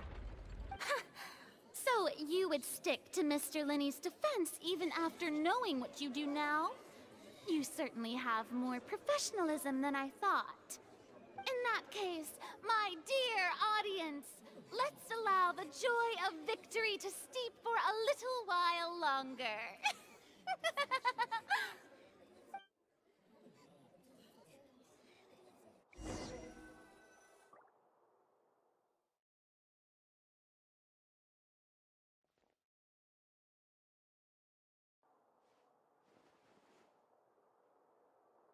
Well, this is awkward. I didn't think the Hydro Archon would dig all that up. I'm sorry, Traveler and Paimon. Yeah, sorry. Paimon doesn't know where to start. We trusted you two. We based our entire reasoning on the assumption that you weren't bad guys. Not to set the wrong tone or anything, but Paimon's really mad! I'm very sorry. I know you're angry, and reasonably so, but please, let me explain. I know you've clashed with the Fatui several times before. I wouldn't be surprised if just hearing the word is enough to make you upset. But our organization is very, very large, and the Harbingers have very different personalities and goals. Right now, we want to save people. As many as we can. That's right. I'm sure we're on the same page when it comes to this nation and the disaster that its people might face. I knew if it weren't for our respective identities, we could become good friends. That's why I didn't wish to flat out lie to you, but chose to hide some details instead. The truth is very important, but being completely transparent about everything would see us spending more effort than we need to. Right. So, you be the judge. Heck, if I were you, I fear that I'd even struggle to trust me at this point. You met a Fatus who works as a magician, a trickster by trade. All by coincidence, too. But still, I'm asking you to trust me. I am no criminal. At least, not in this case. Sorry. Please forgive us. Well, you both say that, but... Right. Let's hear your answer first, and no lies now! Of course. I'll answer any question you ask. We've been trying to find out how the Oratrice operates. We want to know why it has a consciousness. Why can it deliver sentences accurately? During our investigations, we learned that the machine's core is beneath it. From that moment on, Lynette and I have been designing this box swap trick, with the objective of getting close to the core. Is that why you needed a whole minute? That's right. In truth, the audience would take about 75 seconds to count down from 60, while I would only need 15 to get to the opposite box. So, after jumping into the tunnel, I accessed the Opera House basement via the vent, and went to investigate the room in which the core is stored. That air vent was created during the construction of the tunnel specifically to execute this step. Well, nothing. As soon as I reached that room and was about to investigate, I heard someone's voice. Which should have been impossible, of course. I was quite certain that I was the only one in the room. That voice seemed to recognize me and tried to speak to me. I chose to err on the side of caution and retreated the way I came. On the way back, I saw the broken vase and the clothes on the ground, but the countdown was almost finished, so there wasn't time to give it any thought. After that, the homicide occurred just as you saw.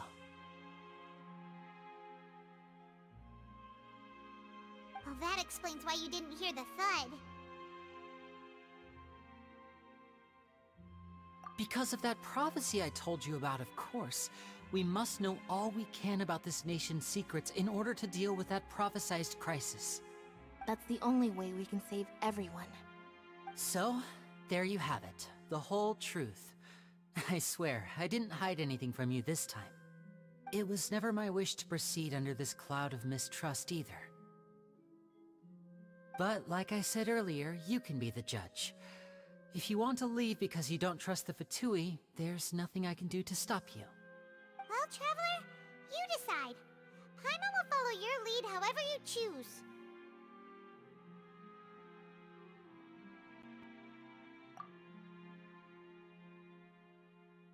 Okay, thank you. Thanks for giving us a chance. The current problem is that the scales are tipped pretty badly against you two. If we want to refute the Hydro Archon's accusations, we're gonna need a seriously watertight defense. Huh?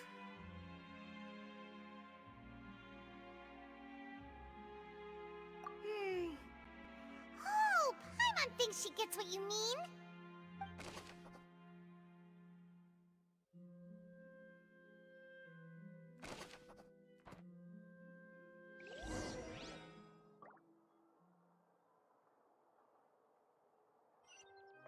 The wind rises.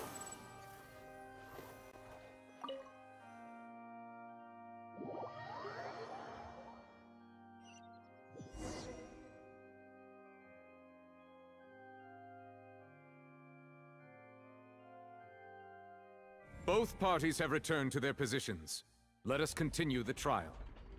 When last we left off, Mr. Linney acknowledged the new evidence presented by Lady Farina as fact. Therefore, Lady Farina may continue stating her reconstruction of the events. Ugh, that took long enough.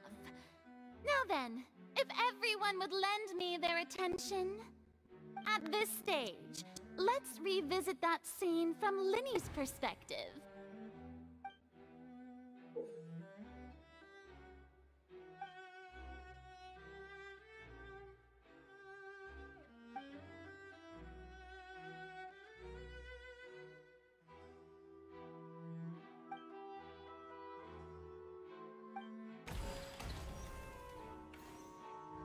As the countdown began, he entered the tunnel.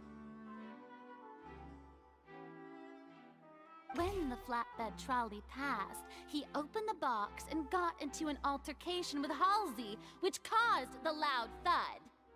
He did not realize that this sound could be heard by everyone in the opera house, which is why he claimed earlier that he could not hear the sound. Finally, he used the vase to knock her out, before making her change clothes to prevent others from recognizing her. At this time, Cowell arrived in the tunnel, having heard that strange noise, and caught Linney red-handed.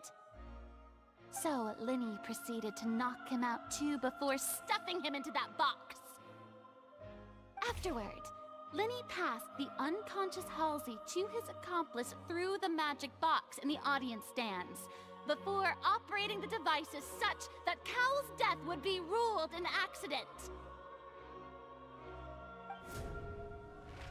And there you have it.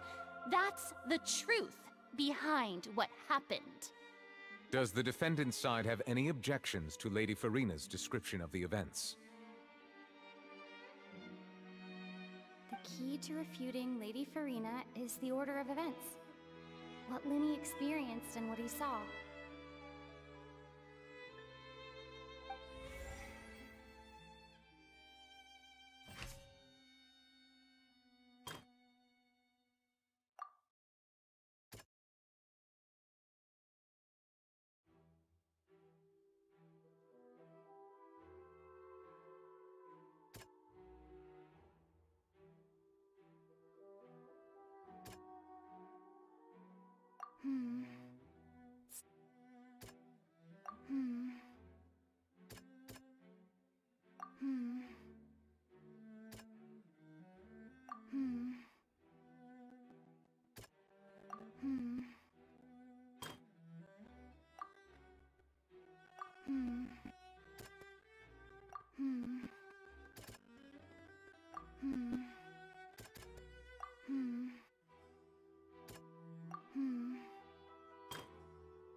According to Linny, he left via the vent after entering the tunnel.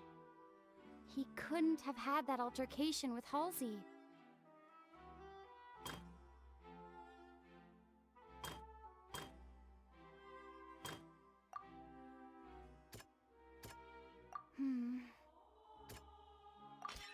Linny went to the room that contains the Oratrice's core. This is the actual truth.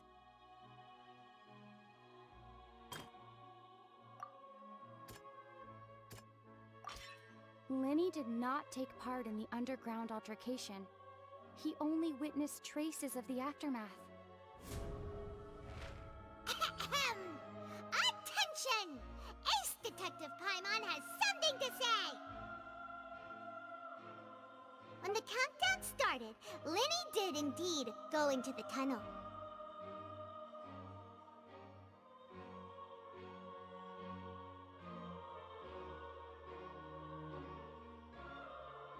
But he immediately used a vent to access the Opera House basement, which is where the underground core... Once he reached that area, he heard a voice in what should have been an empty room.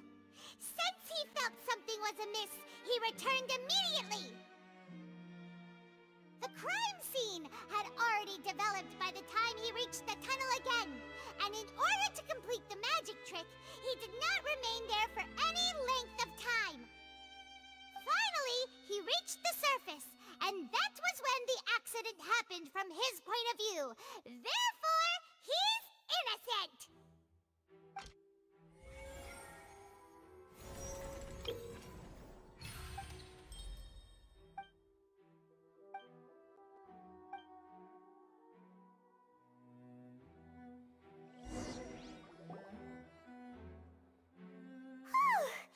Paimon did it! Paimon actually managed to say all that! Wasn't it awesome? In other words, you believe that he knew nothing of the incident? That's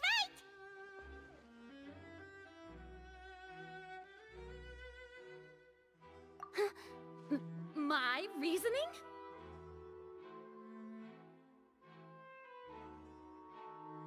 If that's the case, then if Carol hadn't entered the tunnel, who was the entire setup meant to kill? Assuming that what you say is true, Linny only needed to kidnap the young girl to cause a new disappearance case. What would the point of killing someone on stage be?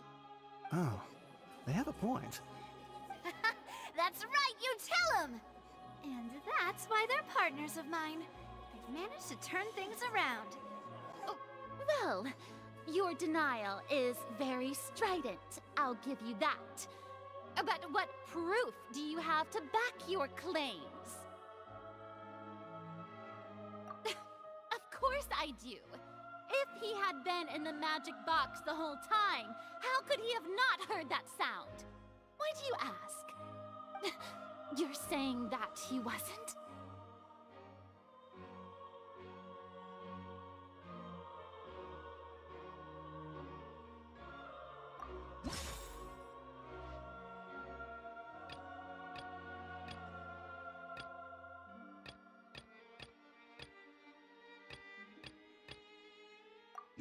Are you sure we don't need to give this more thought? Paimon thinks there's something off here.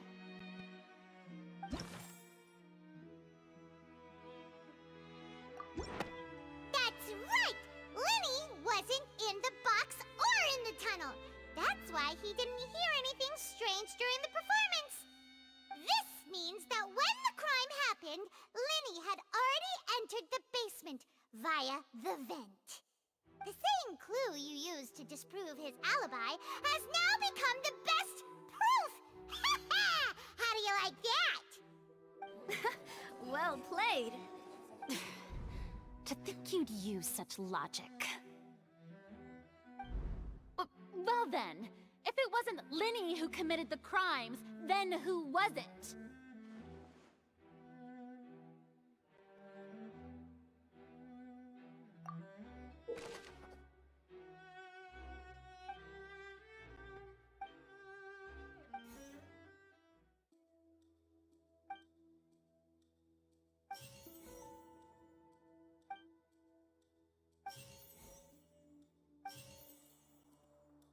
Halsey is the missing person and an ordinary audience member.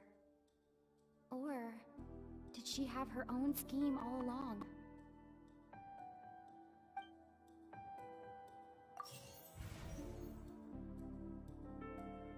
The deceased's name is Cowell, Lenny's assistant. He would have been able to tamper with the equipment.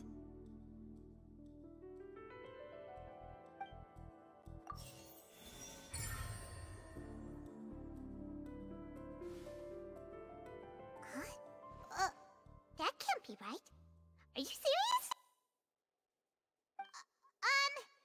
The killer was, in fact, Cowell, the deceased! Oh, is that so? How interesting! Let's hear your reasoning then. What I must do next is recreate the truth. What Cowell did, and how he went from would-be perpetrator to victim.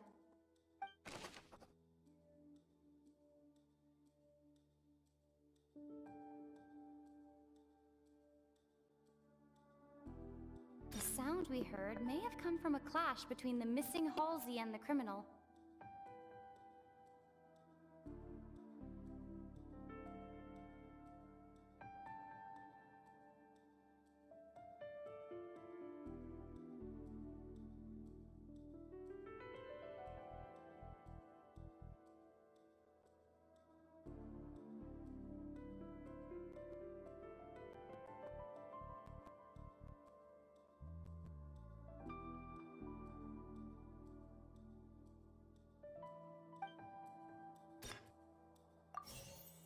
Halsey's clothing was in the tunnel. So, there must have been some fear that she would attract attention. The deceased's name is Cowell, Lenny's assistant. He would have been able to tamper with the equipment. No one entered or left the Opera House through its entrances. So, where would the criminal have wanted to take Halsey?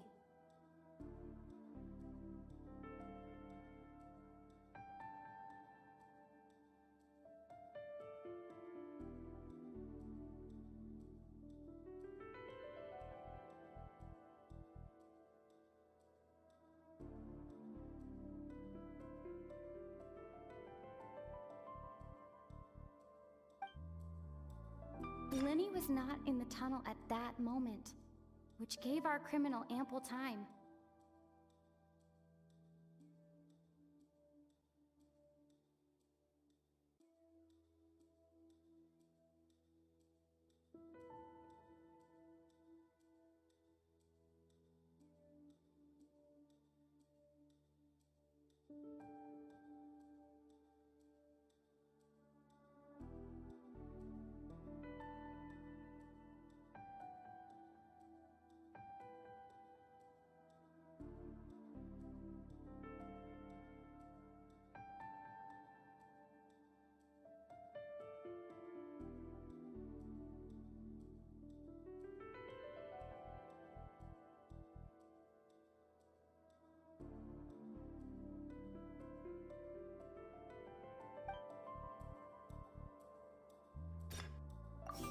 The sound we heard may have come from Halsey's clothing.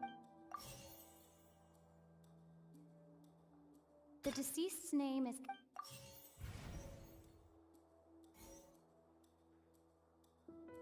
No one entered or left. The deceased's name is Cowell. Halsey's clothing... Lenny was not in the tunnel at...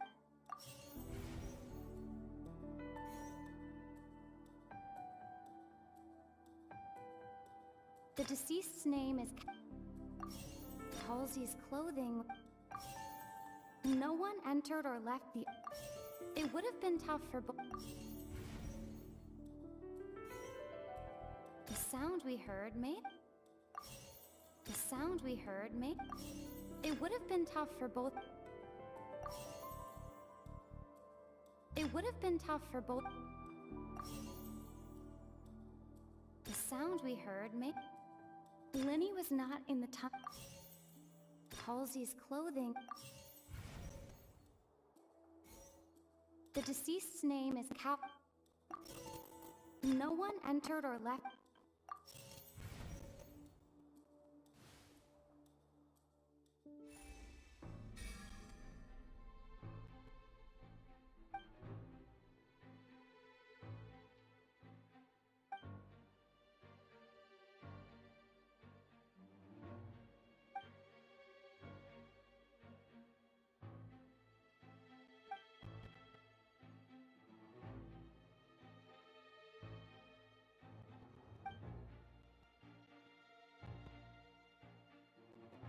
What's wrong, Traveler?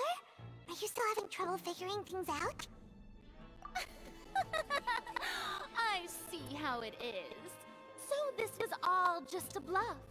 And here I thought you had something to show for it. But it seems you're still far from the truth. Look, since we're at a dead end, why not consider a different track? Just like the trick as it transpired, the end result must have been utterly different from the magician's initial design. If only we knew how Halsey disappeared. Well, that would be nice, but the tunnel only has 3 exits, and none of them seem very likely. And it's not like this is a magic trick where you can just make a real live person disappear. You know, like you did from that water tank, Lynette.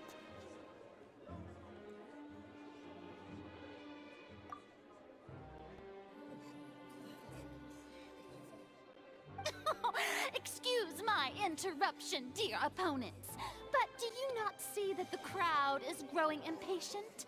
There is no greater sin in this opera house than an awkward delay in the performance.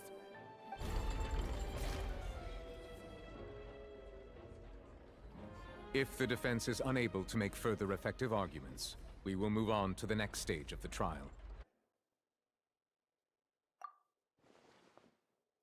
Lenny was not in the tunnel at that moment, which gave our criminal ample time. The sound we heard may have come from a clash between the missing Halsey and the criminal. The deceased's name is Cowell, Lenny's assistant. He would have been able to tamper with the equipment. The vase was not broken by chance. It was used to cover important evidence. The water.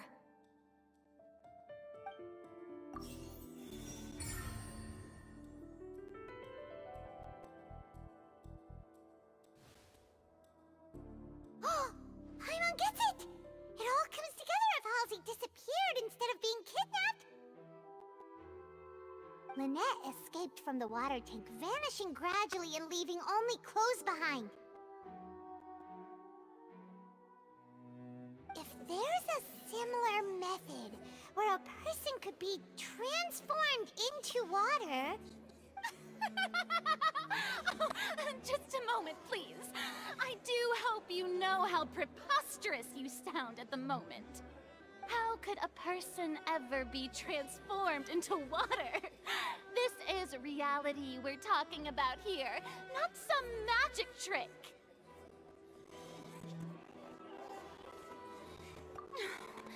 Must we really? I should think that of anyone. Your friend Linny already knows this truth very well. Magic tricks are ultimately just illusions and misdirection. But Halsey's disappearance is very real. We're talking about 2 completely different things. Even so, I trust the Traveler's judgment. The truth must be out there somewhere.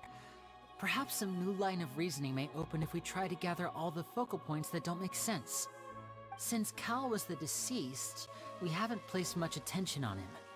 But given that we aren't making much progress with the case, it wouldn't hurt to have a look at his belongings, would it? People really do come up with all sorts of harebrained schemes when at the end of their rope. The way I see it, your suggestion that we broaden the scope of our investigation is nothing but a tactic for stalling the trial. Nevertheless, I believe that this is a reasonable request on the part of an attorney.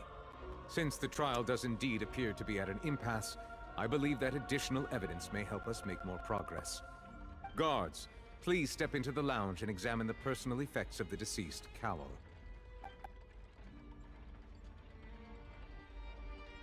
We are still examining the items, but we have already made critical progress that we feel must be shared with everyone post-haste. We discovered several test tubes of fluid within Cowell's baggage, each labeled separately. The notebook in his backpack claims that these fluids are water from the primordial sea. The primordial sea? The note's contents also indicate that Cowell belonged to an organization that sells illegal drugs and that he had an accomplice. The notebook has many entries concerning safe usage of these fluids, in which the keyword dissolve appears many times. One of these tubes was labeled Opera Epiclese, along with yesterday's date. It is empty. The notes also state that these dissolution properties work exclusively on people from Fontaine. It's likely that Halsey was chosen as some sort of test subject. As such, we believe that the defense's hypothesis is, in fact, supported by sufficient evidence. You've gotta be kidding! People dissolving into water? Could something so ridiculous actually be true? Wait a moment. This reminds me of a certain prophecy, but it's just a coincidence, isn't it? Huh. If people can become water, does that mean that the water tank's real use was as a means to hide water stains? And if Cowell was targeting that girl... Wait just a minute. Could that mean... You two, with me, quick! Demoiselle, wait! What about your partners? Let's go. Just trust me. Order! Order! It is undeniable that further examination of the deceased's personal effects has yielded some surprising results, but we cannot yet verify the veracity of these clues. Still, let us assume that these clues are indeed authentic, albeit with the understanding that Ms. Halsey has yet to be found. Guards, please continue examining the items along these lines. Mr. Linney, it appears your hypothesis is supported by the evidence, so please continue speaking. Of course. Thank you, Your Honor. If we uphold this hypothesis, I believe that many of this case's seemingly unrelated clues can be connected together. Right! Like the metal hook! That one didn't make sense at all. Let's think about this. Cowell's methods must have something to do with that water from the primordial sea.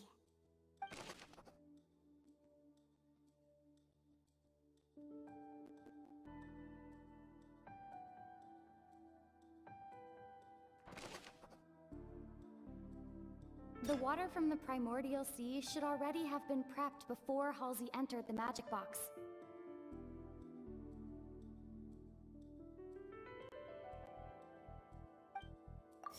Now it seems like the hook rope was not meant for another magic trick, but was instead some form of triggering mechanism. Lynette was in the magic box on stage the entire time. Did she have something to do with this?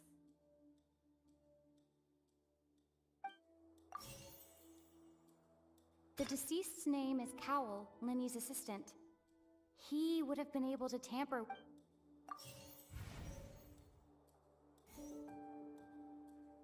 The rope that strung the water tank up was lit by the fireworks and cut. The deceased's name is Cowell, Linny's assistant. I remember there was something else within the inner layer of that box.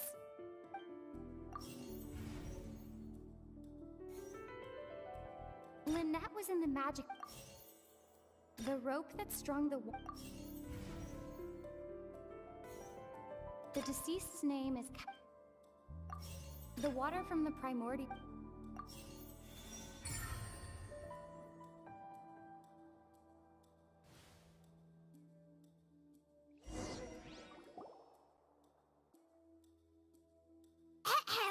It's Ace Detective Paimon's time to shine again! In the original plan, Cowell would tamper with the water tank rope, and the number selector securing his target. When the magic box containing Halsey was lowered, the metal hook would retract gradually and pierce the balloon at the top of the box. When the balloon attached to the box popped, the water from the primordial seed inside it would pour down and dissolve Halsey. Afterward, Cowl would enter the tunnel and break the flower vase to conceal the water inside the tunnel, with the remaining evidence being covered up by the water tank on stage.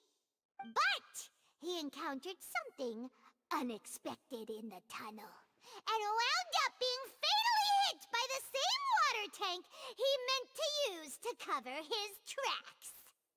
Huh. That does make sense.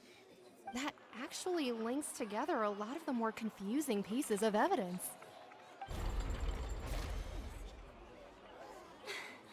Oh dear, what do I do? Even I think they sound convincing now. Have I falsely accused an innocent person? What a humiliation. Now, it seems like the only point of contention remaining is the exact circumstances that led to Cal's death. His notes mentioned he had an accomplice who could be related to the situation. On that note, the guards have just contacted me indicating that they uncovered new evidence. I shall now invite him on stage to share it with us. Thank you, Your Honor. We were just inspecting the luggage of the other people involved in this case. And we found an identical sample of the water from the primordial sea among Linny's personal effects. What? That can't be. Oh, I see. Well, how wonderfully comedic to have your own counterattack only to come back and wound you. Does this not clear all doubt? My dear citizens, my loyal audience, allow me to present my reasoning and bring this performance to a swift close.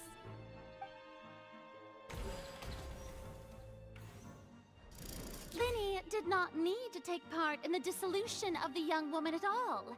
Indeed, he did leave the scene via the vent.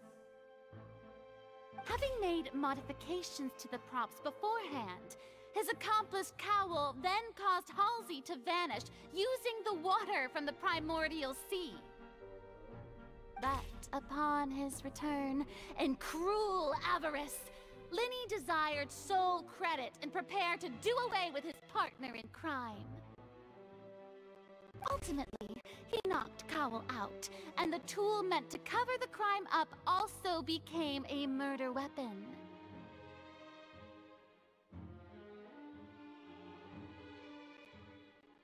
Now, as much as I regret having come to such a viciously straightforward conclusion, it does seem that the famed Fatui is quite the cold-blooded and ruthless organization.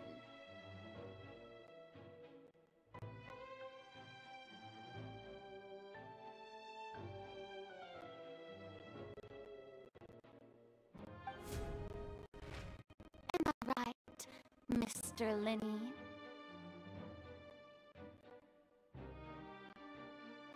We've used up all the evidence we collected. There's no way for us to make a rebuttal here.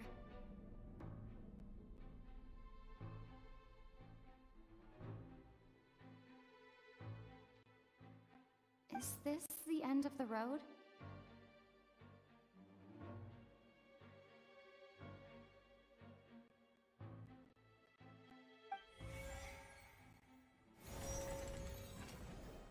Oh no! Paimon can't think of anything either. It doesn't look like there's any way around this. Seems using the water as new evidence was too good a move. Why did this have to happen now? I think we've all seen enough now, and we have ample witnesses to my flawless reasoning. I believe this is indeed the finale. Now then, my good, noble Chief Justice, should we not, in your view, Excuse me, everyone, but I must interject. Miss, I must ask you not to shout, and to respect the ongoing legal proceedings. Oh, come on. Don't be hasty. I have a good reason for interrupting, you know. Now, would anyone here like to take a little break from all this debate and see a little magic? I'll show you an amazing trick. One that can bring a young woman who has disappeared back in the flesh, right before your very eyes. Please, do the honors, Mr. Linny, if you would be so kind. What in the world is she saying? No offense, miss, but miracles like that are beyond my scope as a magician.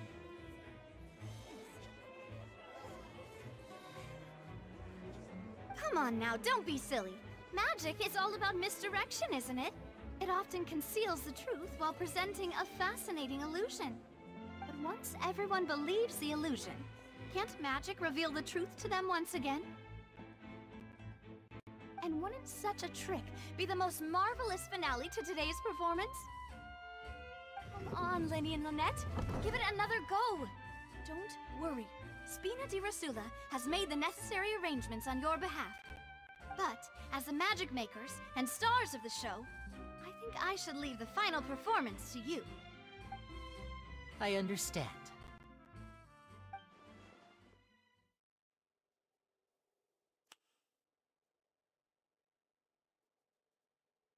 And voila!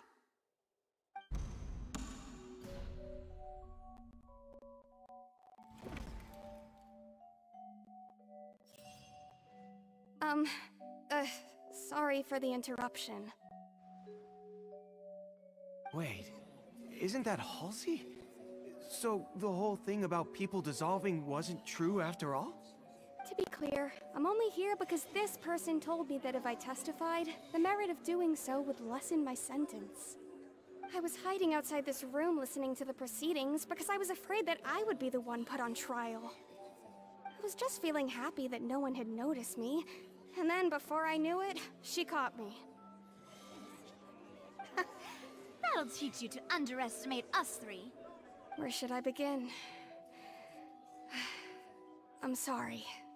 I'm the one who killed Cowl. I admit it. What? Why? Firstly, my name isn't Halsey. It's Lillian, and I'm originally from Mondstadt. I heard that Linny's show was gonna be a real thriller, but I missed the chance to buy a ticket, so I stole one. That's how I make a living. I steal stuff here and there. And I'd never been caught before. But I was noticed at the harbor a few days ago, and I barely got away. Linny was the one who caught me in the act. Hey, no wonder you look familiar. So you were the thief! Liddy even mentioned that you were pretty skilled. Well, and I thought that would have been the end of it, but then the number selector chose me. He even mentioned the Fortress of Meripede. That's a prison, isn't it? So you can imagine how shocked I was. I thought he was onto me for sure. So I played along with the show while looking for an opening to flee, but then I got water poured on me for no reason, and then someone jumped into the tunnel to nab me. I wasn't going to take that lying down, so I knocked him out and stuffed him into the box. There was nowhere to run from there, though, so I had to change my clothes and hide in a box containing performance costumes. I slipped out after the first guard arrived at the scene and continued hiding inside the opera house. Can a person even hide in there?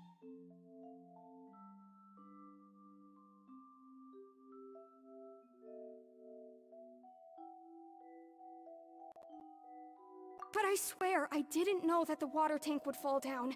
Really, I swear it. Had I known that, I wouldn't have put him in the magic box. I may be a thief, but I'm no killer. Well, that makes everything pretty clear now, doesn't it?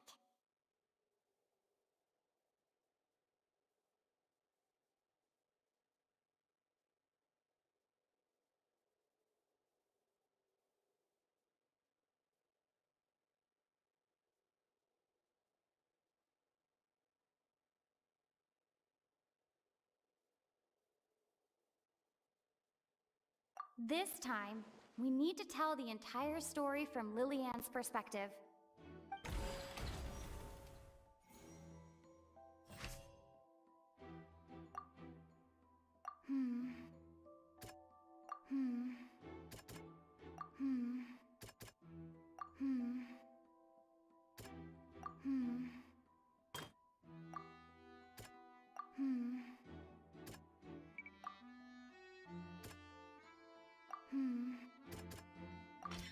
The strange sound wasn't from a fight.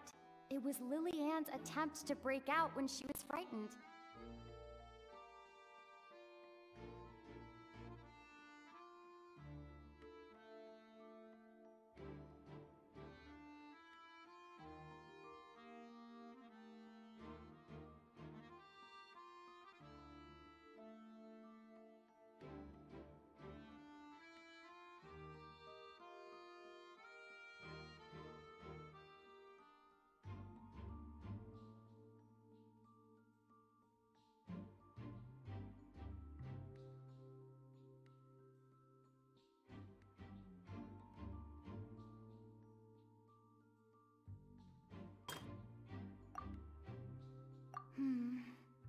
Seems this won't...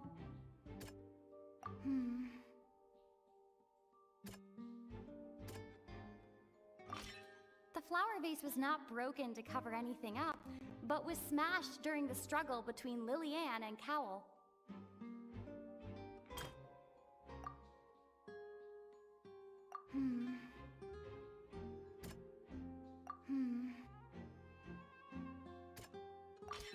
Lily-Ann was afraid that she would be recognized if she left, so she changed clothes and hid, biding her time. Just what one might expect of an experienced thief. And it's Ace Detective Paimon time!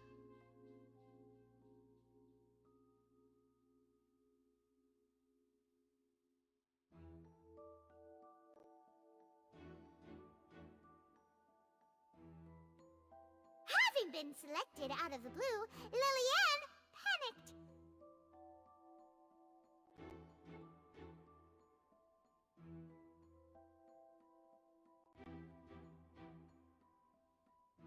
Her panic only intensified after she entered the tunnel and had water poured on her head. So she kicked the door open, producing the thud we all heard.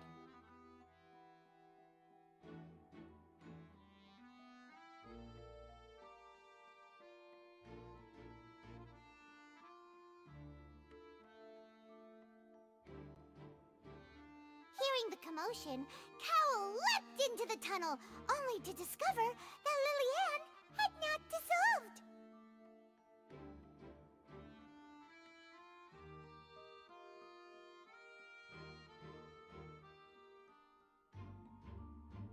He did not know that Lily-Ann was not from Fontaine, but was a thief who made her way in by stealing a ticket.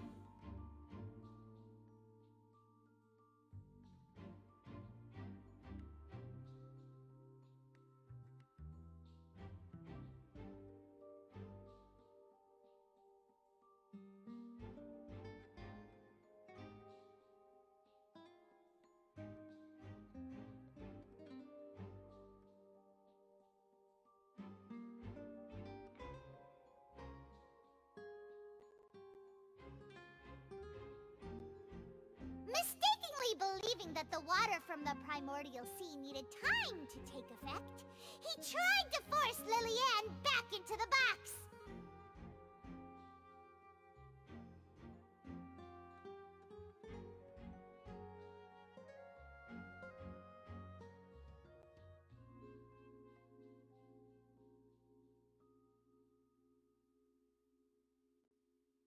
The two broke the flower vase during the struggle, but Lily-Ann came out on top, knocking Cowell out and putting him in the box.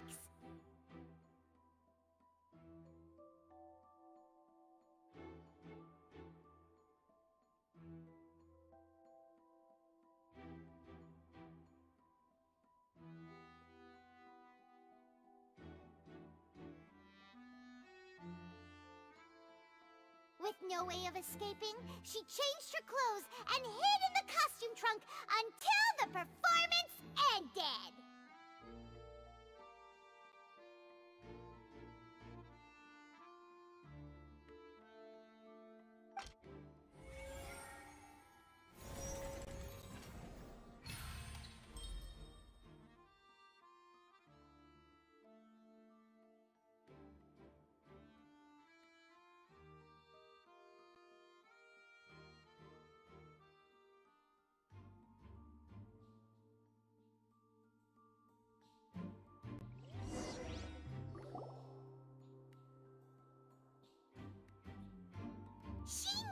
that she would have to go through guard inspection if she tried to leave afterward. So, she has been trapped in the Opera House these last 2 days! She had already become desperately hungry by the time we were chatting over macarons. So, she swiped 2 of them right under our noses. Talk about a sneaky thief. At this point, all the events that happened in the tunnel have now come to light! Ah, so that's the whole story. Bravo! Bravo! Now then, Lady Farina, do you wish to speak against the defense's statements? Please answer the question, Lady Farina. Also, if I may add, the trial has not yet ended. As such, I request that the prosecution not leave the room before the proceedings have concluded. What, are you reading my mind now? No, I have no further arguments. I admit defeat. But really, could you at least have left me with some dignity? Wow, look at that! She's like a deflated balloon now. If there are no objections, then as the Chief Justice of Fontaine, I shall once again repeat the full sequence of events. The actual perpetrator of the serial disappearances, Cowell, selected his next victim from the audience reservation list. With some modifications to the selector, he could ensure that the pre-selected young woman would be chosen. To cover up any evidence while committing the deed, Cowell thought of allowing the water tank to fall, which would conceal the water left behind after the young woman was dissolved. He also tampered with the rope suspending the water tank, using the fireworks at the end of the performance to cause the tank to drop and hide the watermarks. He poured the water from the primordial sea into a balloon during the preparation of the magic box, and stuck it to the box's lid. Finally, he passed the prepared hook on a rope through the gap in the magic box's door when bringing the young woman to said box. When the magic trick officially began, the box containing the woman was lowered into the tunnel, tightening the hook rope and bursting the balloon containing the water. If all had gone to plan, the young woman would be dissolved at this time. However, Liliane was not from Fontaine, and thus fled the box with a loud noise. Realizing that there was trouble, Cowell entered the tunnel and met Liliane. Thinking that the waters had not yet taken effect, he decided to proceed. However, his opponent was more capable than he thought, and he was overcome, knocked unconscious, and placed into the magic box, and thus became his own final victim.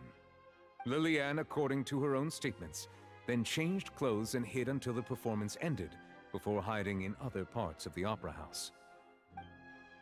As for Linny, he was in the underground structures within the opera house, and was thus ignorant of these happenings. From this reconstruction of events, we can conclude that Linny, the accused, is in fact innocent. While there is much in Linny and Liliane's conduct that should still be investigated separately, this case, at least, can be handed over to the Oratrice to make the final decision.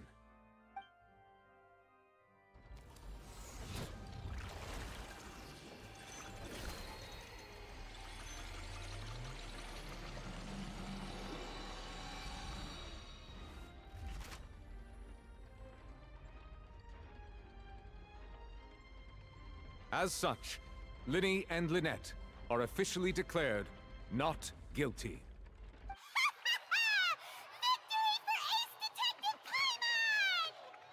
Great work, partners.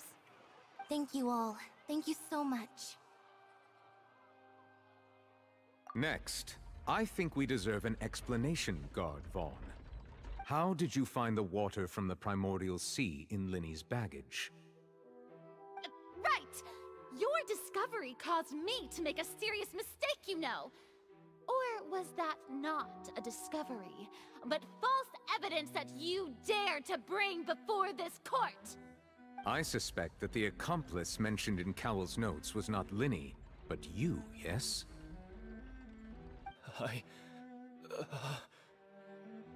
I'm sure you know what you must do to lessen your sentence. Speak quickly! Unless you want to earn yourself a one-way ticket to Coupon Town. I was just following orders.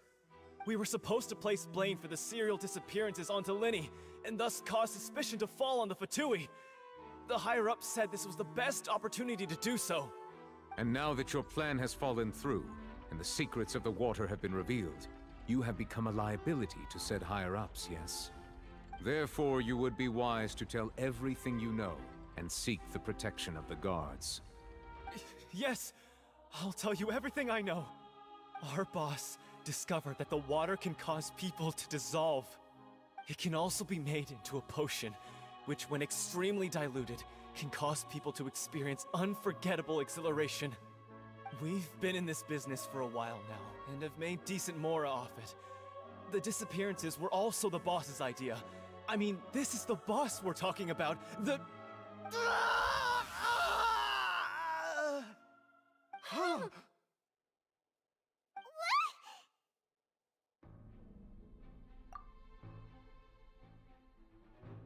And now he can no longer talk. Such ruthlessness. I shouldn't have expected any less of them. An outrageous act.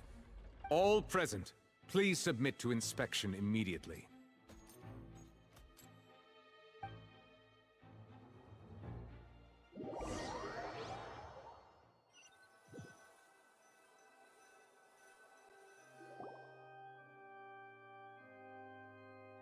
So, we're just going back now? That's true, but... Traveler, Paimon! Please wait.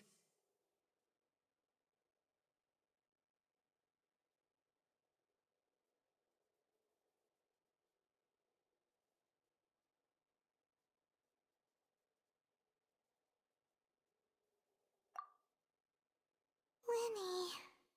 I know you may not want to speak to me right now. Maybe you don't even want to look at me. But still, let me thank you again for defending me to the end, even after you learned that I'm a member of the Fatui. I guess. But regardless, I'd like the opportunity to set things straight. I didn't approach you with any ulterior motives or ill intent. I've spoken to you as myself, just plain Linny this entire time.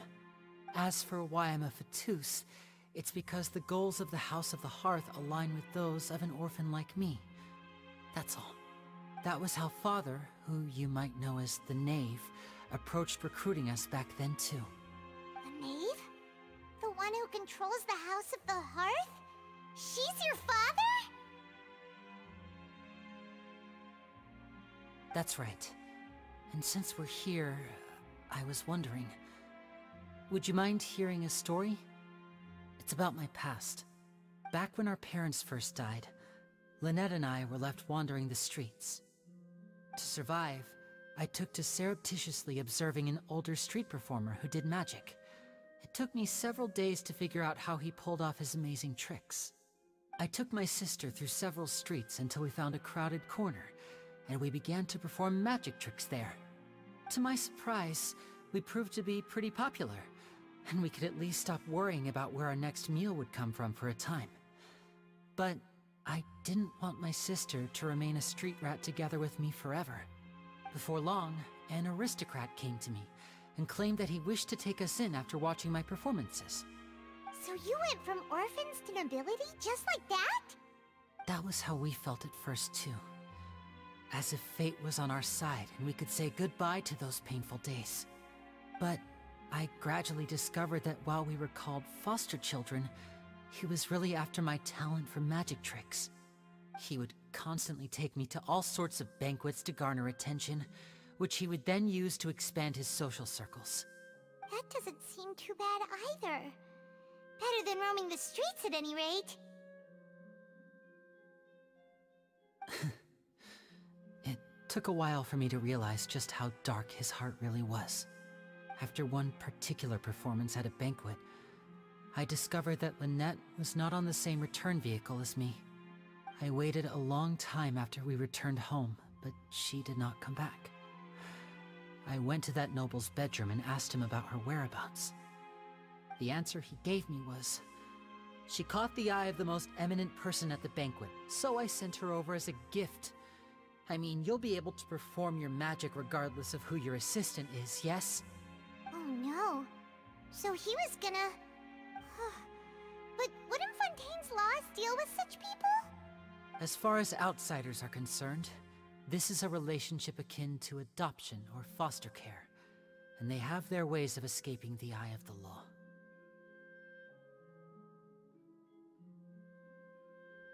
I managed to ferret out the location of the mansion of that so-called eminent person, and hurried through the night.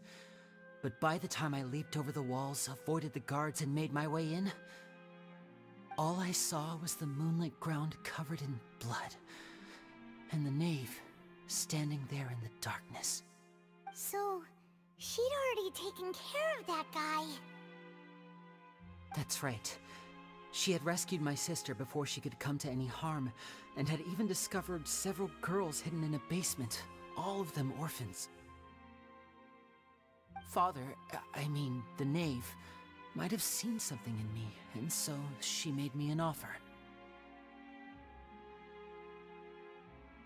The House of the Hearth welcomes you, for your interests align with ours. Here, none will ever betray you. Indeed, betrayal shall never be permitted here. I was hesitant to trust her. I mean, I had just been betrayed by nobles. But she was also quick to destroy the noble who had taken us in at first, giving us back our freedom. Oh, so that's how the two of you joined the House of the Hearth.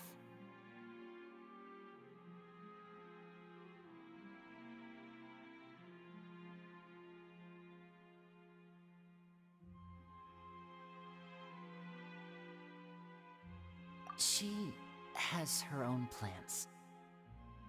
She has gained permission from the Tsaritsa to first use the Gnosis' power once she obtains it. She plans to use it to find a way to break the prophecy and save Fontaine. So, she believes in that prophecy too? That's right. The whole House of the Hearth is currently working to combat that crisis. Today's case has also proven that people from Fontaine can indeed dissolve into some sort of water, thus further supporting the prophecy. All of us house members here, Lady Arlecchino herself included, are from Fontaine. We won't give up on defending our homeland. To us orphans, the only connection we have left to this world, apart from our family, is our homeland. So, from small deeds like distributing magic pockets to huge schemes like stealing a Gnosis, everything is aimed at dealing with that prophecy.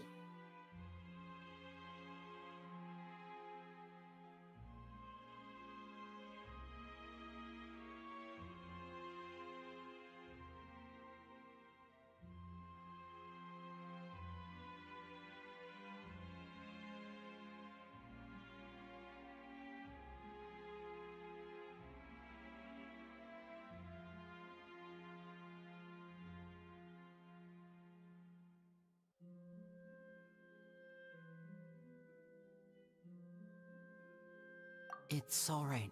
I understand. The only thing I can do is relate all this to you. I just hope you can understand that even as a member of the House, I have never stopped making my own decisions, and that I believe what I'm doing is right. If you should need anything at all in the future, feel free to find me. I will do my best to help you, as plain Linny.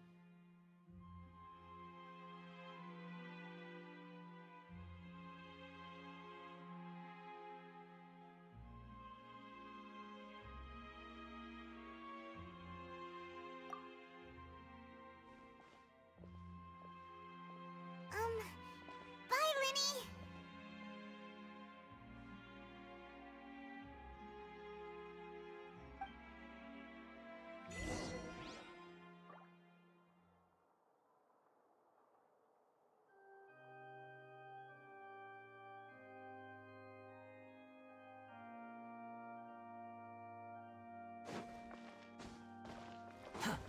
Squall of Fury!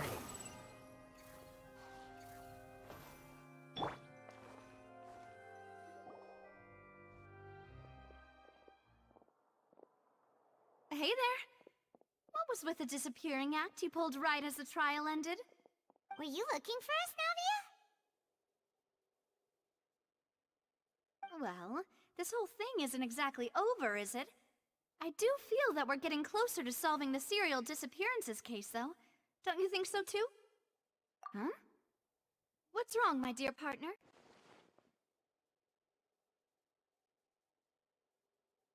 Besides, are you sure we're the ones who can crack a case that's been cold for decades now? And given that there's new evidence from the trial, there should be a trail of breadcrumbs for the Hydro Archon's people to follow now, right? Ah. I see. Well, I won't lie. I'm a little shocked to hear that from you. But I suppose you are just travelers who have only arrived in Fontaine after all. Sorry. I might have been too presumptuous. Don't say that, Navia. Ah, and we were having so much fun investigating with you, too. It was like having new waters flowing into a stagnant mire, causing new hope to spring forth, and the reflection in the murk to become clearer. Sorry about that. I'm a bit prone to nostalgia. Don't mind me. Wait, shall we have a farewell meal? You know, to commemorate our time as partners? Huh? Do we really need to get that formal? Well, guess you really did treat us as partners, huh? Well, I'd just like to have a proper ending to every important memory. That way there are no regrets later. Anyway, it would just be a meal, so it shouldn't take up too much of your time. You don't have to twist Paimon's arm. If Boss Navia's treating, count Paimon in! Oh, wonderful! In that case, why don't we return to the court of Fontaine and head to the Hotel de Boer? I believe we'll make it just in time for dinner. All right then, let's have our farewell meal!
Upon the gale.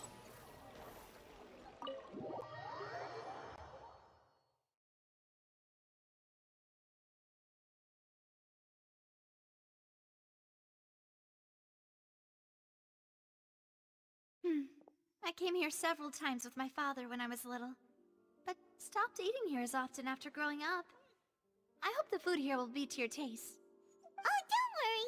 We haven't eaten at a hotel like this in a while. Paimon's getting excited already. In that case, I'll go order for us first. Please wait here a moment.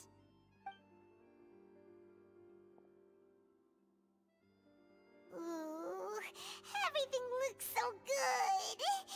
People in Fontaine sure know how to enjoy life. Why, of course. Go ahead, try whatever you like. If the food's good, I'll make a group reservation for the rest of Spina di Rosula next time. And if it's not? Well, then I'll still bring everyone. Albeit with only one dish per table. You, sure have your own way of doing things. Oh, we called this a farewell meal, but we could also treat it like a victory feast, right? We did just win that case after all.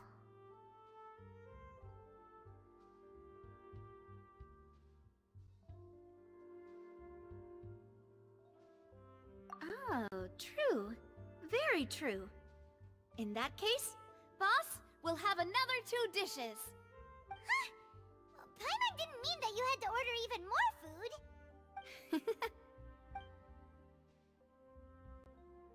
Speaking of cases, do you think that the mastermind behind the serial disappearances will get caught soon now that this has all happened?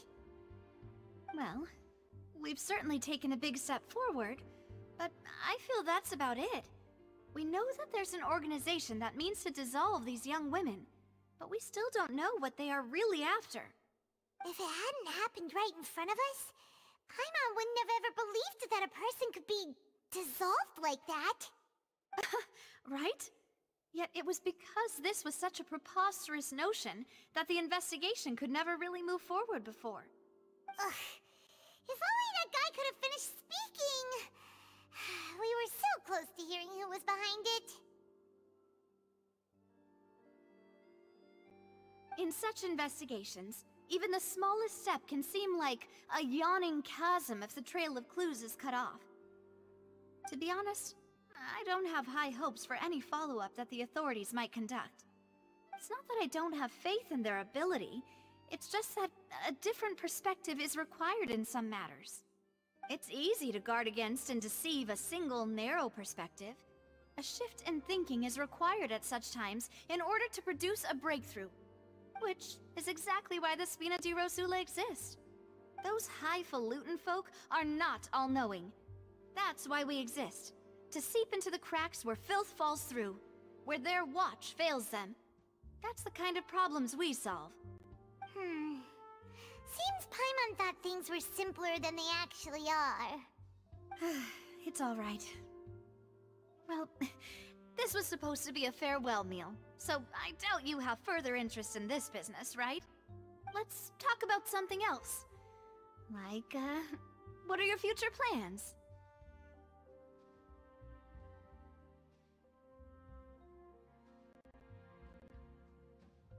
That's true. We didn't have a chance to speak to her after the trial ended. It didn't really seem like the right time or place to do it anyway.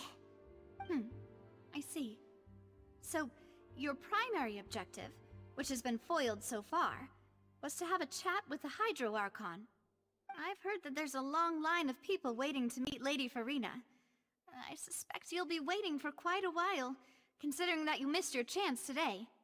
Yeah, we've heard that she's super popular here in Fontaine, and that it'll be tough getting any of her time.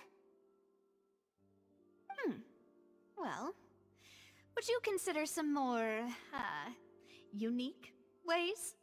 Perhaps even methods of, let's say, questionable legality? Guess that's Spina di Rosula's boss for you.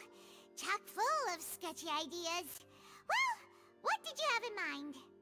Well, one way would be to infiltrate a performance troupe at the Opera House, only to abandon your act at the play's climax and ask to speak to her after the performance. I'm sure Lady Farina would be eager to see the ending, and would agree in order to finish watching the play, don't you think? Could you suggest something a little more practical? This plan seems pretty hard to pull off. We'd have to go learn how to act, and acting's really hard. Alright, here's another. Find a way to conceal yourselves under her bed, then wake her up in the dead of night and demand answers. Don't let her go back to sleep until she answers all your questions. I can personally testify that this one works. When I'm sleepy, I'll do anything as long as I can finally get some sleep. That might work, but that's not really the problem. The problem is, we don't want to get ourselves arrested. Valid point. I overlooked that part. I was just thinking about leveraging a person's desire for sleep. All right, no more joking around. Perhaps you could... Oh, I don't know. Cut the line when she's on a break. You did defeat her in court, clearing citizens of hers from false accusations. False accusations she had nearly upheld personally. I imagine that she feels quite ashamed about the whole thing. You mean that if we catch her while she's on a break, she might be too embarrassed to refuse? Oh, that does make some sense.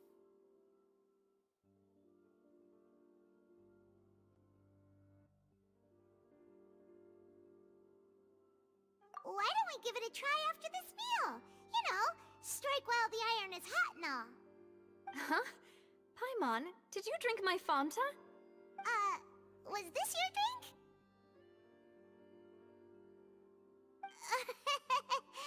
Sorry about that. Paimon wasn't really paying attention and the cup was right next to Paimon. Would you like to order another? No, it's fine. We're just about done here. Alright. Honestly, Paimon wouldn't recommend Fonta anyway. It tastes kind of salty and icky.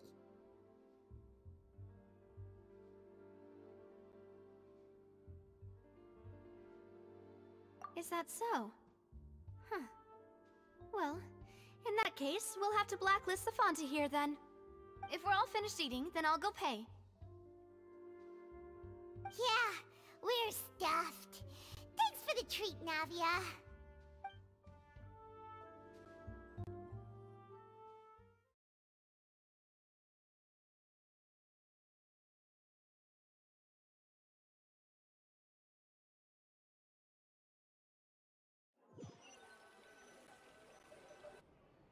Oh, so full.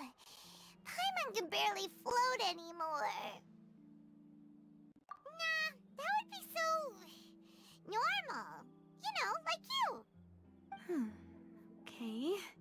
As for expenses this month, we're left with... Hey, Navia! What are you doing over there? Oh, nothing. It was just a meal, you know? Nothing the Spina di Rosula can't cover.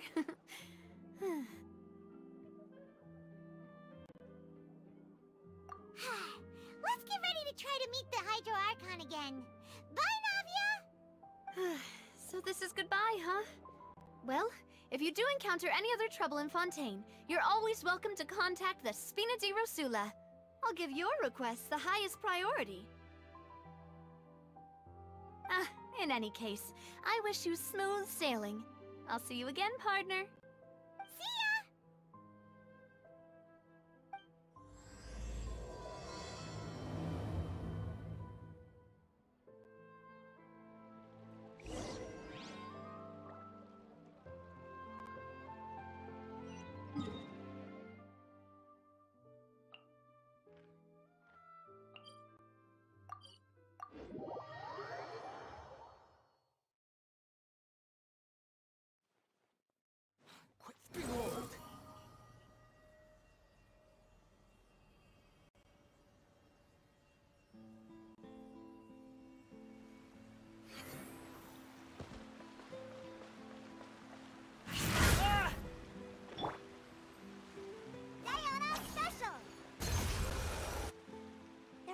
People around anymore.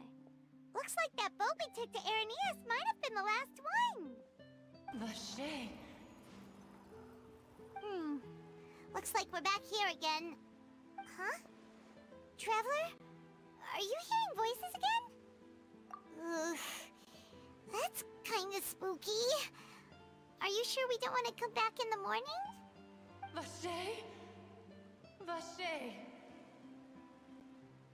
Hey, why are you still walking towards it? There might be something... Huh? Hang on. Paimon can kinda hear a voice. It's calling for... Vache, right? Hey, Traveler? Stop walking! Come on, wake up!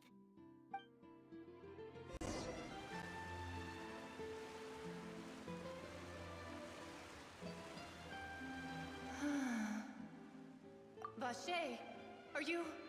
my dear Vache? No, wait. You seem to be someone else. Do you know Vache? I'm... Wait. Who am I? I'm very sorry. I fear I do not know.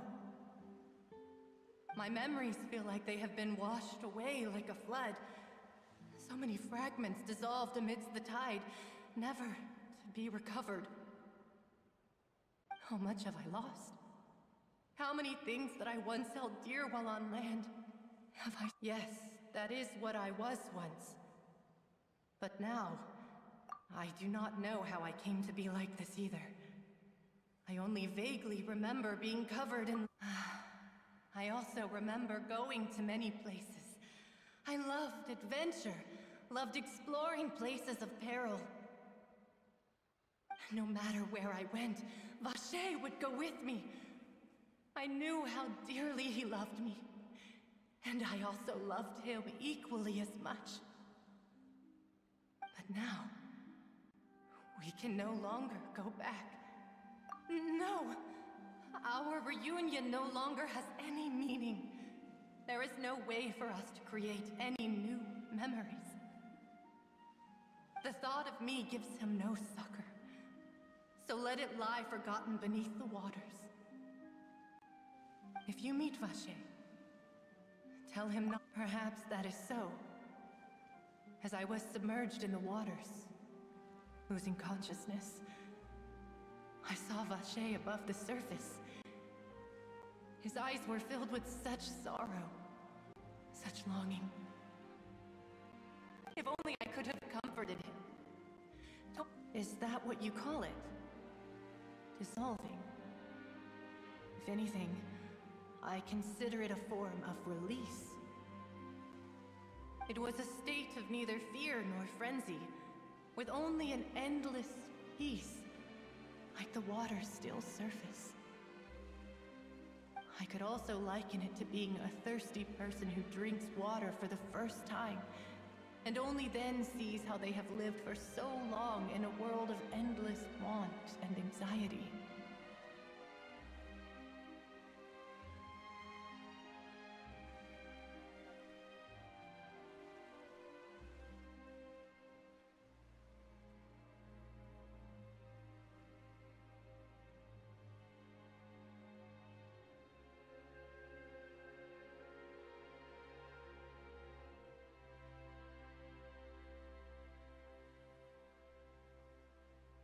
I think I hear your companion. It's time for you to go, I think.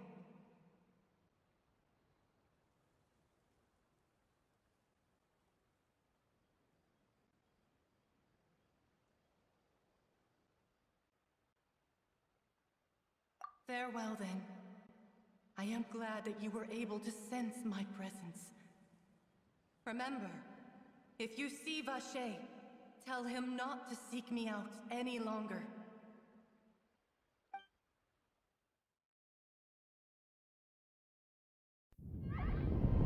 Come on, hurry! Navia's outnumbered!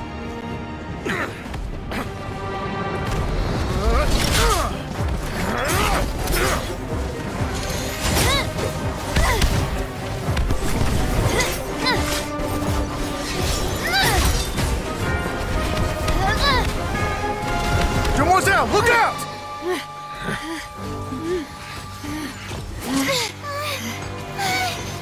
Dear God, it's a whole army of Gardamex.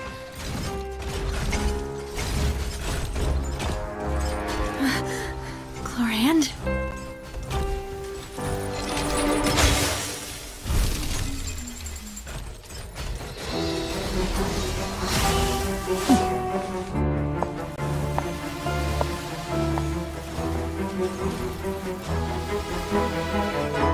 Quick, now's our chance!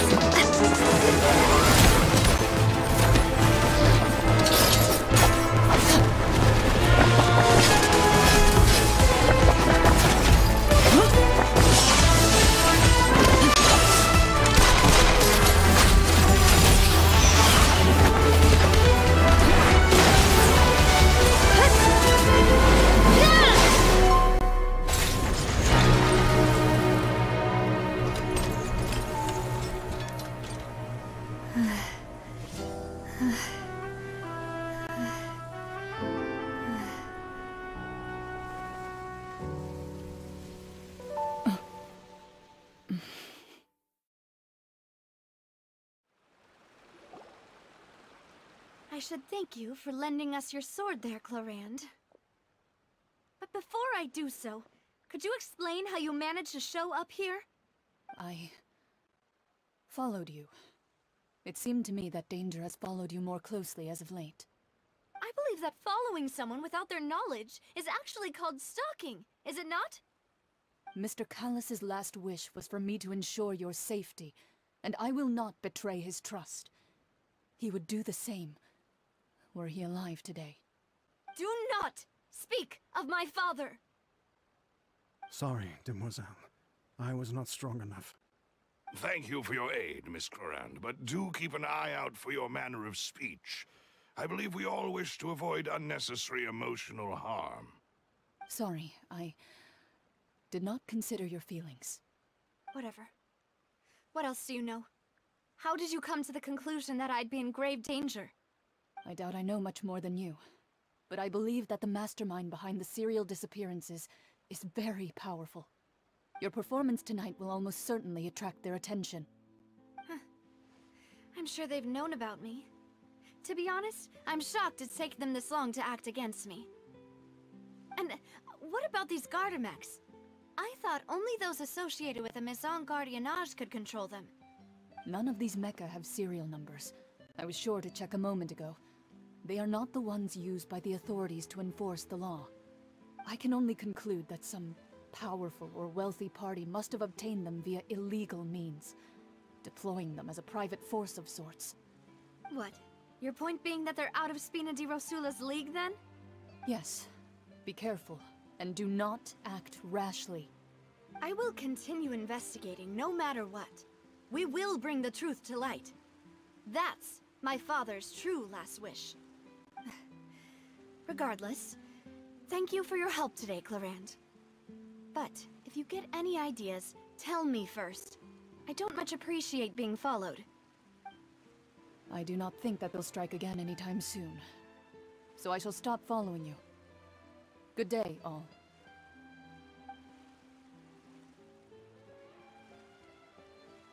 Right. I suppose that's the best news we've gotten today. Demoiselle, I believe that Miss Clorand was being sincere with you. If we tried, we could attempt to thaw relations a little. I know, she's...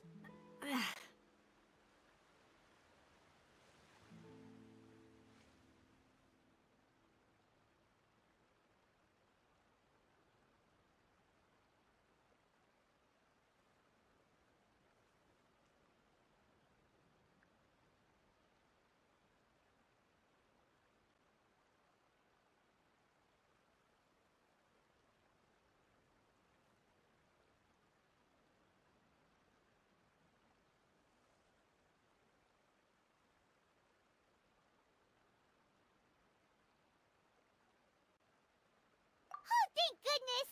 Paimon thought we were done for! Those Gardamex came out of nowhere while you were unconscious, and Nadia and her gang saved us!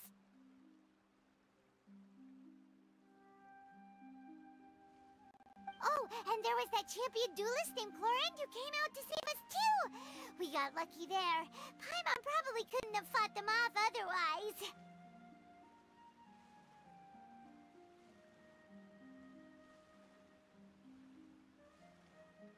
Oh, come now. Forget all that polite talk. That wasn't really a farewell meal we had back there. Not for me, anyway. In truth, I hope that every meal we have together shall be a victory feast. As such, we're still partners. There's no need to thank me. It will take 50 years for me to match Demoiselle's magnanimity. If it were me, I would have joined the Spina di Rosula on account of her goodwill long ago. All right, you two. That's enough. Actually, Navia, how did you know that we were in danger? You sure did show up in the nick of time.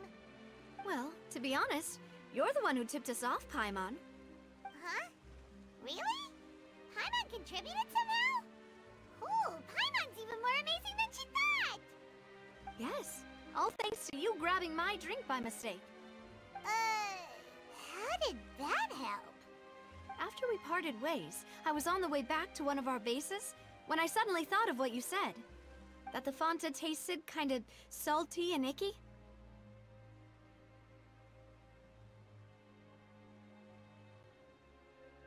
Fonta only comes in sweet flavors. So how could it have tasted salty? The color of the drink, if I recall, had also been a bit off. So the Fonta had been spiked with water from the primordial sea? Yes. So, if you hadn't drunk that cup for me...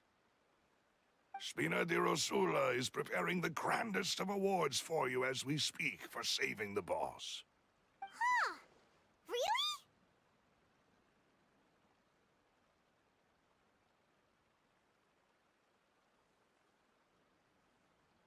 I sent people to Hotel de Boer to investigate, but whoever did this left no trace at all. That's when I figured out that you might be in danger, and hurried here as quickly as I could. But why would they go after us too? All we did was defend Linny in court and help clear his name. Ugh, now we're caught up in this mess too, aren't we? Well, you did foil a plan that they were probably pretty proud of, and almost got their name in the process. Speaking of which, did anything strange happen when you drank the primordial seawater? Well, it can't be coincidence that the traveler fainted just now. She said that she heard that voice calling for Vache again. Oh, and this time Paimon heard it too, but it was real faint. Does this situation have to do with the primordial seawater thing?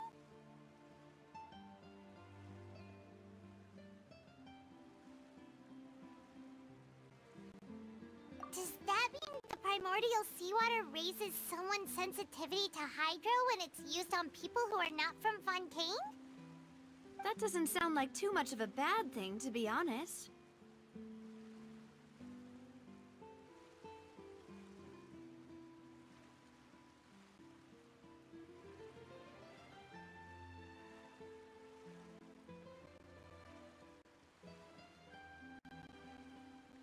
New intel? While you were out cold? Well, let's hear it, shall we? Oh, that is important.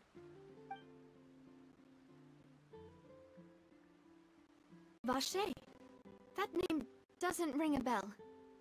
I suppose he hasn't stepped forward as a witness in court lately. Since he saw that young woman dissolve, he was at least at the crime scene.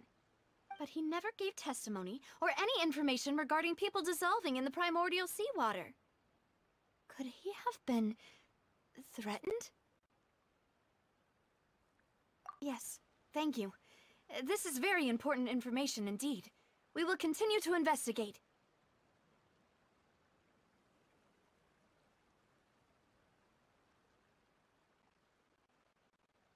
Oh, you mean you'll help us investigate?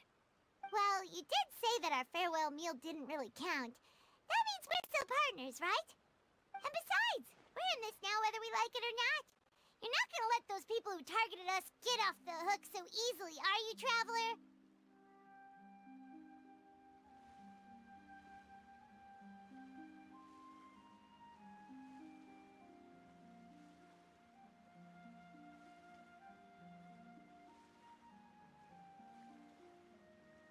Demoiselle, do try not to look quite so pleased. You are the face of Spina di Rosula, after all. You talk too much. Well, in that case, let's head back to one of our bases, shall we? I'll arrange accommodations for you. We also have some plans to go over, and hopefully we can deepen our bonds as partners. But we'll take that one step at a time, I guess.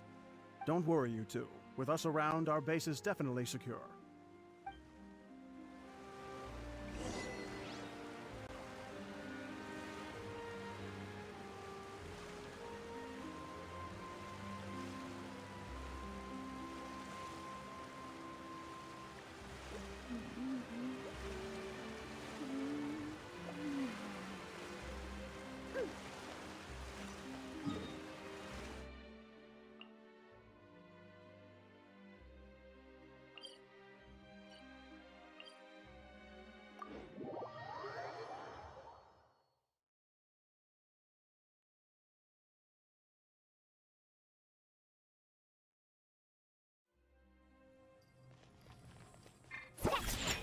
The wind rises.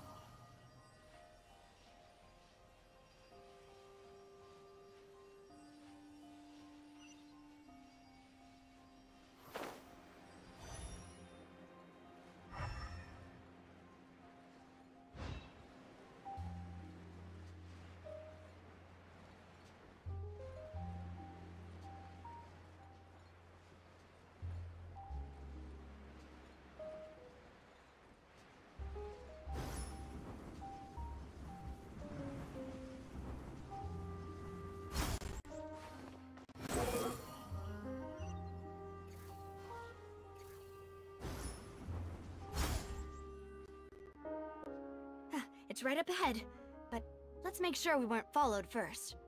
I've been keeping watch, Demoiselle. I haven't spotted anyone suspicious thus far. Huh, very good. But let's not let our guard down for now. I shall find rooms for our respected guests. Thank you, Malus. Now, let's continue, traveler.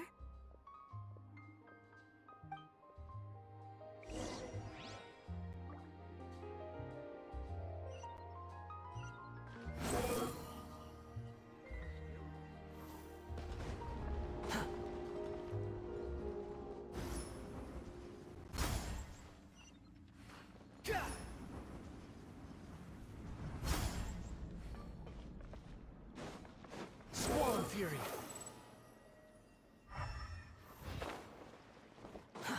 Too slow.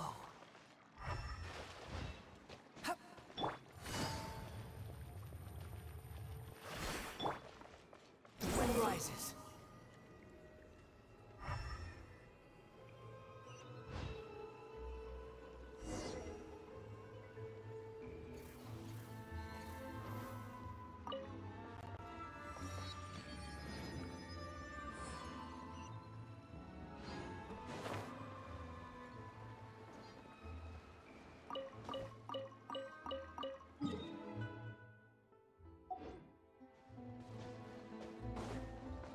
To outrun the law, you need to know how it works.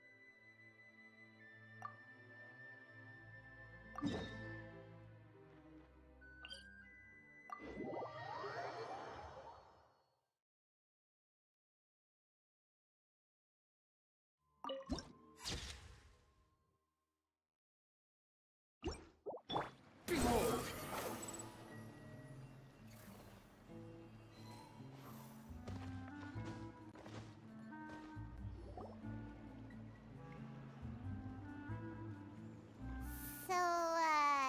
This is your base? It's not quite what Paimon imagined. Your accommodations have been arranged. Under the present circumstances, I can confidently say it's the best we have.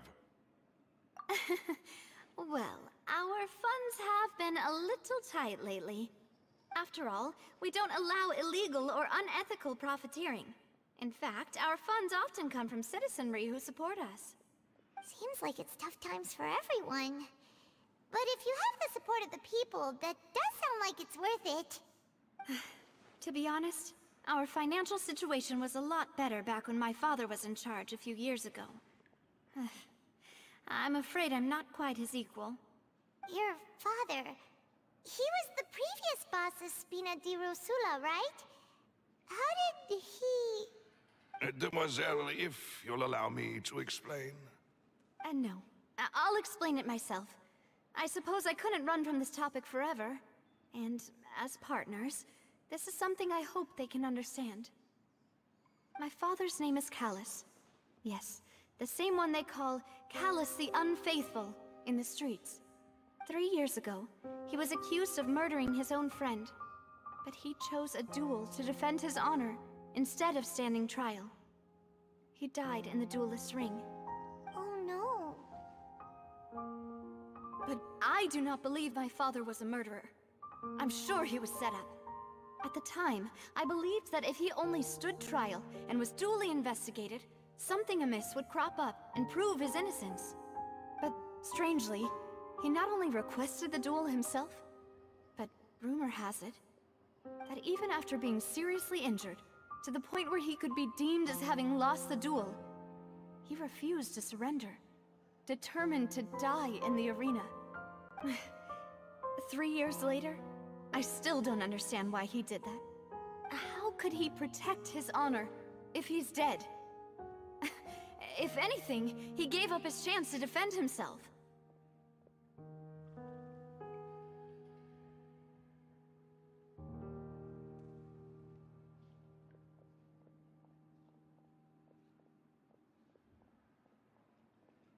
The closest piece of info I have is that my father had been investigating the serial disappearances case at the time of his death.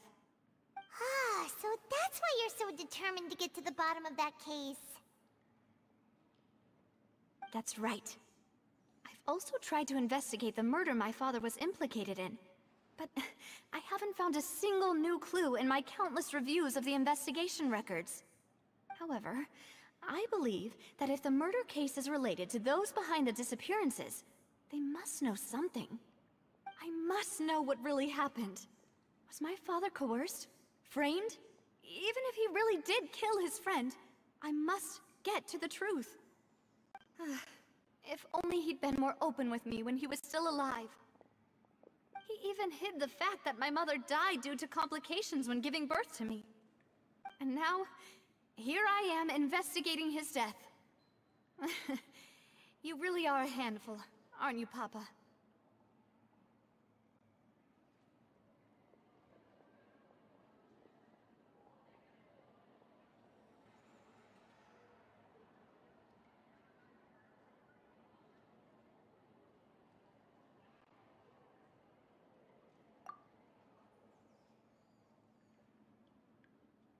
Demoiselle, please, if there is anything I can do, anything at all.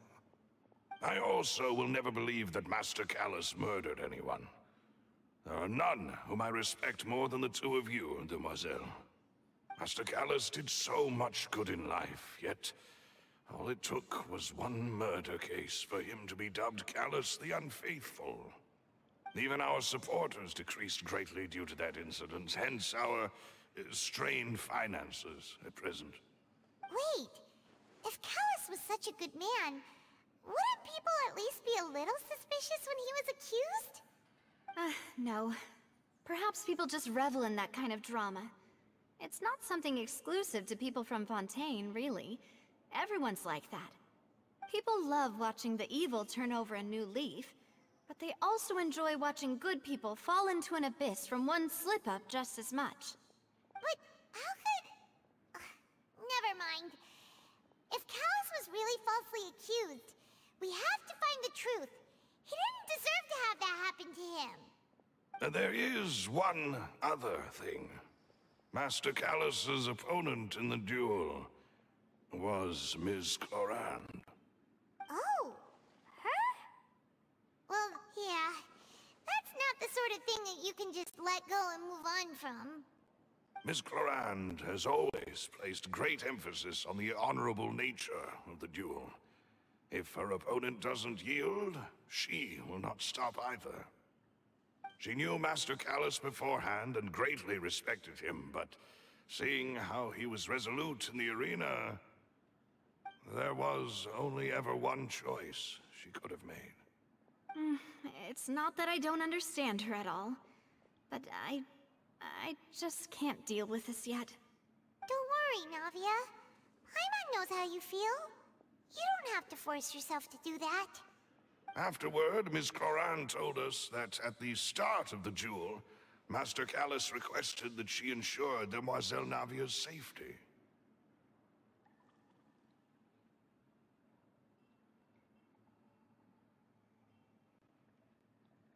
Yes, that is our understanding as well. Oh, Papa.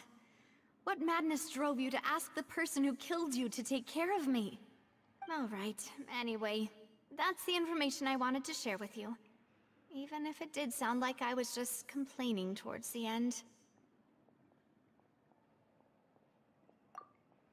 Thanks. You two should go and rest. This was quite a day after all. Yeah. Everyone's beat. Please, relax and get some sleep. We will ensure you rest soundly.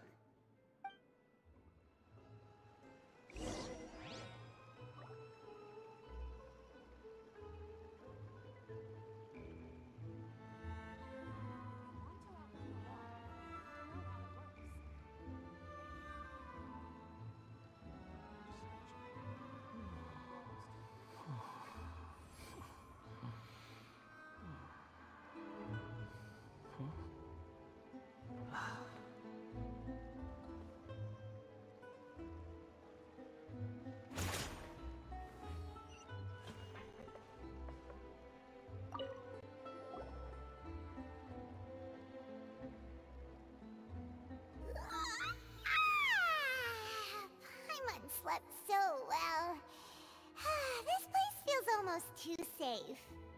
Huh? Navia? Where did the other two go? I sent them back to Poisson. It's Spina de Rosula's place of origin, and where we have our headquarters. There's not much for them to do here at the moment. Paimon gets the feeling that you're just trying to get them off your back. But never mind that. When did you get back? Were you waiting here the whole time? No, I just returned after going out for a while. I did some investigating yesterday regarding the name Vacher. Wait, so you didn't sleep at all? How could I after having such critical new evidence appear? Guess Paimon wasn't speaking for everyone just now, huh? Unfortunately, this name seems to have been wiped from existence. It doesn't seem to have a match anywhere. I suspect that those behind this have already taken steps to hinder an investigation from this angle. But that does prove that this Vacher person is a key witness in the incident. Does that mean we're too late, though? No. There is one ray of hope. One place in Fontaine that they would find almost impossible to threaten, no matter how much they wanted to. And that is the archives kept by Chief Justice Neuvillette. A place where detailed files on all the cases in recent years are kept. If the Oceanette you met is one of the young women who went missing recently, we should be able to find some related information there. So Neuvillette maintains an archive of case files? Whew. Guess that's the hard-working Chief Justice for you. In that case, let's go talk to him, shall we? Aren't you coming along, Navia? Did you get tired? No, it's nothing. Let's go see the Honorable Chief Justice.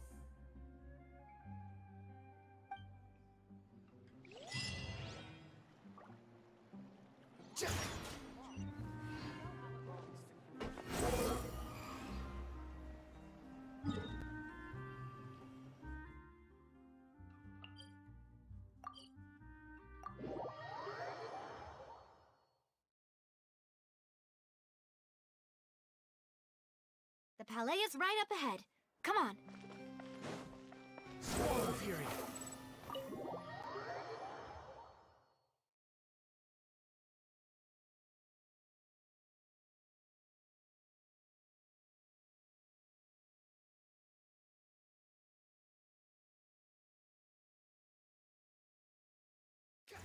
The wind rises.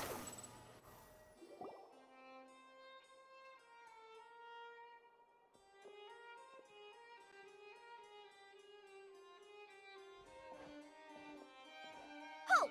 Please state your business here. The Chief Justice is presently occupied with official matters. Huh. This place does look pretty heavily guarded. Guess that proves that Neuvillette's files are really secure. Hey, don't you recognize us? Huh? Who are you? Just to be clear, I don't care who you are or who you might be related to. Our rules make no exceptions. See? They've got great discipline, too. Yep. Paimon can tell. If you're here just to crack jokes, I can point you towards the exit. Unlike some, we're busy, so please leave if you don't have a reason to be here. No. What I meant to say is, shouldn't you remember us from a few days ago? We were at the trial of the great magician Linny. Oh, yes, I remember. I read about it in the Steambird. You must be Linny's attorneys. It's all coming back to me now. We're here today to report and archive some information on a follow-up case. Huh. Is that even a thing? Of course. Don't worry. We're here on official business. You can trust us. All right then, I'll let you through. The Chief Justice is just inside. Thanks so much.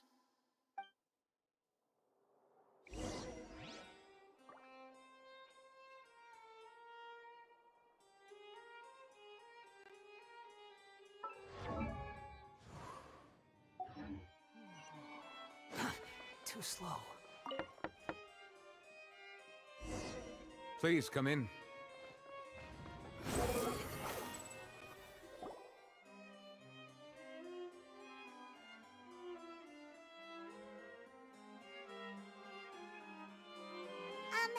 Sorry to barge in, Monsieur Nervalet. We only lied to get in because we didn't know any other way. It's all right. Please let me know how I may be of assistance to you. So you're not mad at us? We're looking for a man called Vacher. He may have been an eyewitness in the serial disappearances case. If we can find him, we may be able to unearth some key information on the case. Ah, I see. In that case, please wait here a moment while I browse through the files.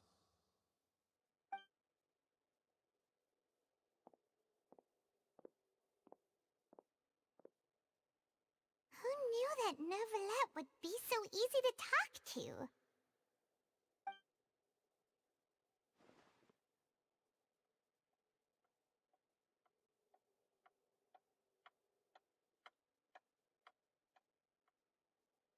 Unfortunately, I'm quite certain that no one by the name of Vacher has been involved in any case, criminal or civil, in the past several years.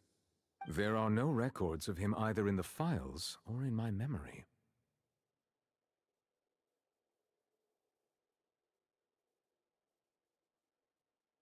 Traveler, what if it was really just a dream?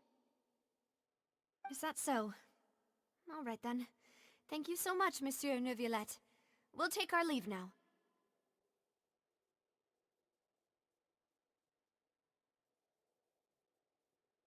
Ahem.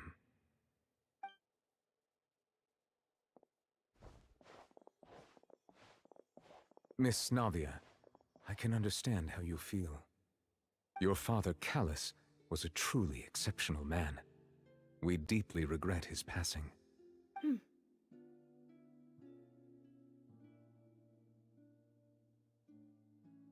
And what are you trying to say, Monsieur Neuvillette? Are you trying to console me? Extend your sympathy? Or just express some tendril of regret? No. You are not trying to do any of that. I can hear it in your voice. There's no emotion behind your words. You only said those things because you felt like you should.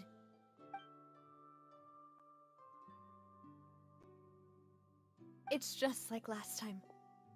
After my father took his place in the duelist ring, I pushed through the guards to talk to you as a last resort.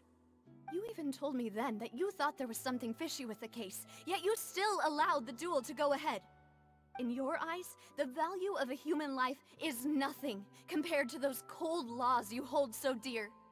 If you truly regret my father's death, then why didn't you call a stop to the duel? Why didn't you give me the power to stop him from throwing his life away? Why did you just let him die, despised and hated by all? Everything was hanging on a thread at that moment. Just the tiniest effort could have changed everything. There are still so many things I never got to tell him.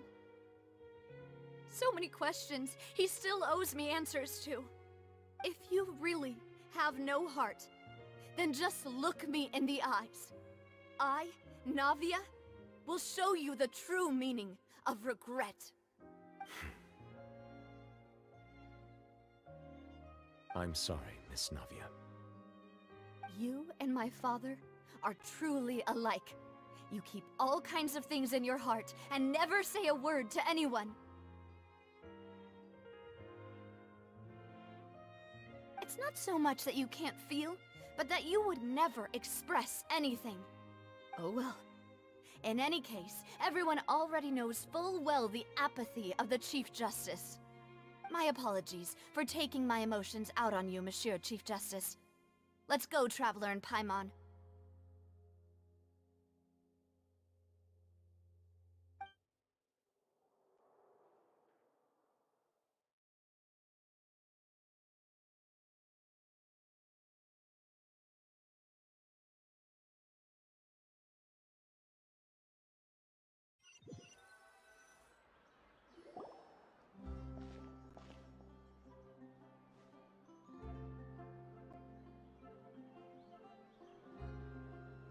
are you okay?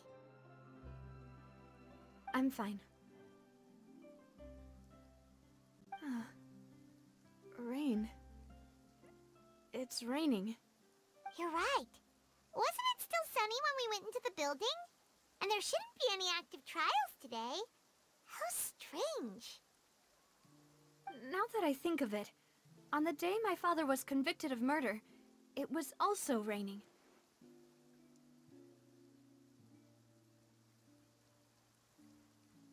What is it? Did you think of something? Yeah, he was outside. It was uncovered and the rain could fall there.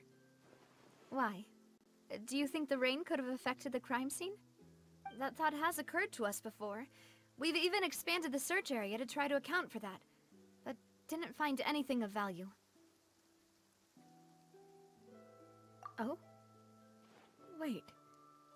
You don't mean...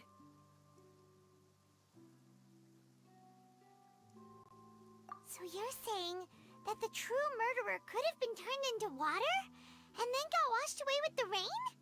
Yeah, and if that's what had happened, then no one would have believed your dad, even if he explained what he saw to the authorities.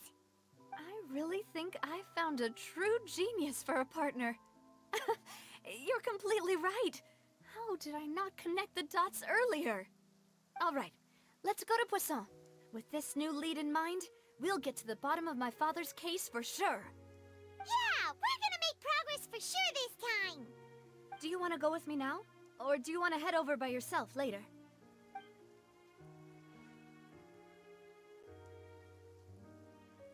Great.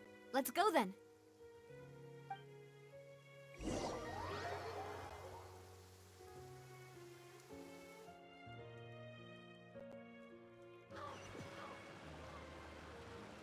You're so happy just to see the sun again.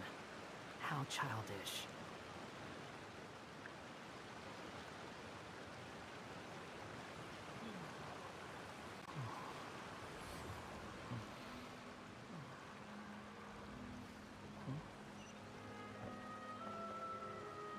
Squall and Fury!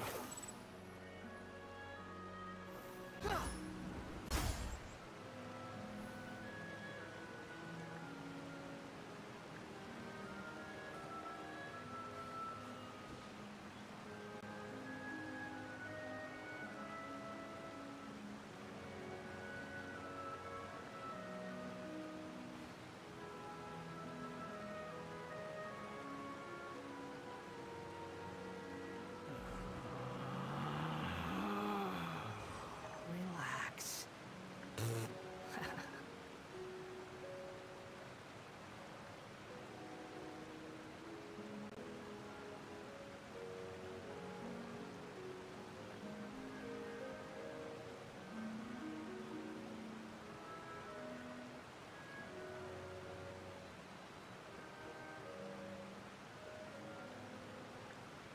You think I've got a sharp tongue? I just tell it like it is. If someone can't handle it, maybe that's their problem. Behold! Whoa! What a huge ship! Why would a ship be anchored at a place like this? There's no need to be so surprised. While it may look like a ship, it's actually Spina di Rosula's headquarters. My father was the one who asked for it to be built like this. Perhaps our taste in exterior design is the only thing we occasionally had in common. A gigantic and glamorous ship embodies discovery, opportunity, ambition, and conquest. It symbolizes Spina di Rosula's bright and limitless future.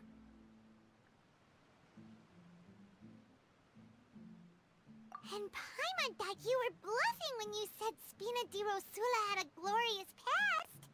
Paimon was confused why a group with such a history would live in the sewers. But now that Paimon has seen this ship for herself, she's been convinced. Well, Poisson is where Spina di Rosula began, after all. It's our main base, our home.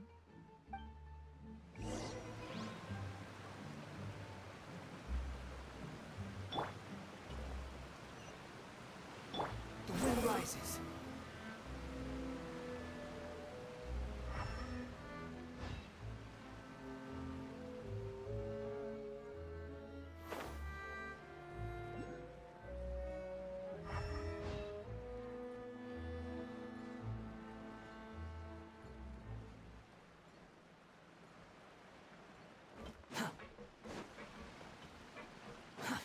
Behold!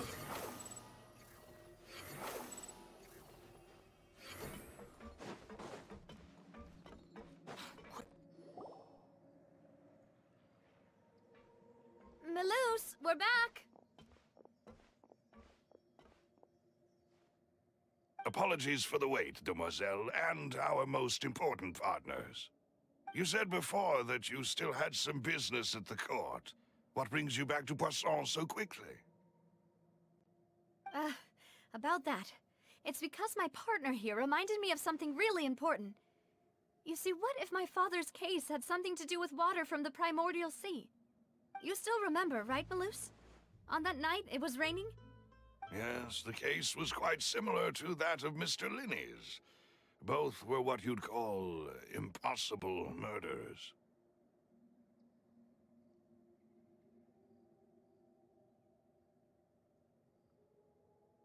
Could you tell us a bit more about what happened before? Yeah, of course. Many years ago, something called synth began to gain popularity in Poisson. At a glance, it was a kind of drink that could excite your mood and produce many pleasant hallucinations. Wait! Didn't that guard guy who turned into water also mention that the primordial water could be used to produce some kind of potion? Yes, he did. Considering what we know now, it's almost certain that synth is created using water from the primordial sea. If you drink synth for an extended amount of time, you'll suffer many side effects, such as losing the ability to focus or control your emotions. And if you were to stop drinking it completely, you'll experience flashes of paranoia and anxiety while lacking energy to do anything. It's an extremely dangerous substance. As he oversaw Poisson, my father was compelled to put a stop to synth abuse and called for a complete ban of it. Boss's uncompromising attitude incurred the synth vendor's wrath, but no matter how much they threatened or bribed him, he refused to yield. Not only that, Boss became determined to find the mastermind behind the synth operation and put an end to the problem once and for all. Yes, but the enemy was very cunning. So he could never get anything out of the dealers, all of whom only sold the stuff and weren't privy to the rest of the operation. Recognizing that, my father decided to contact the dealers in secret and cultivate personal relationships with them. Finally, he was able to convince someone to become his informant. The man's name was Jacques. He felt greatly ashamed about his work after seeing many families destroyed by synth abuse. That night, my father hosted a banquet at his countryside estate. He planned to meet up and exchange information with Jacques over some food. But then, we heard 2 gunshots from the courtyard. We raced to the scene and found my father, still holding a gun, and Jacques, who was already dead on the ground. Huh? How did that happen? Aren't they on the same side? Sounds just like Lenny's case, doesn't it? In both cases, the culprit seemed obvious, but neither appeared to have any motive at all. Looking back on it, though, I now believe the most important clue was something we all overlooked at the time. Precisely. It's all thanks to you that I made the connection now. Back then, we all just thought they were some costumes that Jacques used to disguise himself at the banquet. But, considering it now, it's almost certain that they belong to a third person at the scene. With one extra person, we'll also need to reconsider why the 2 shots were fired.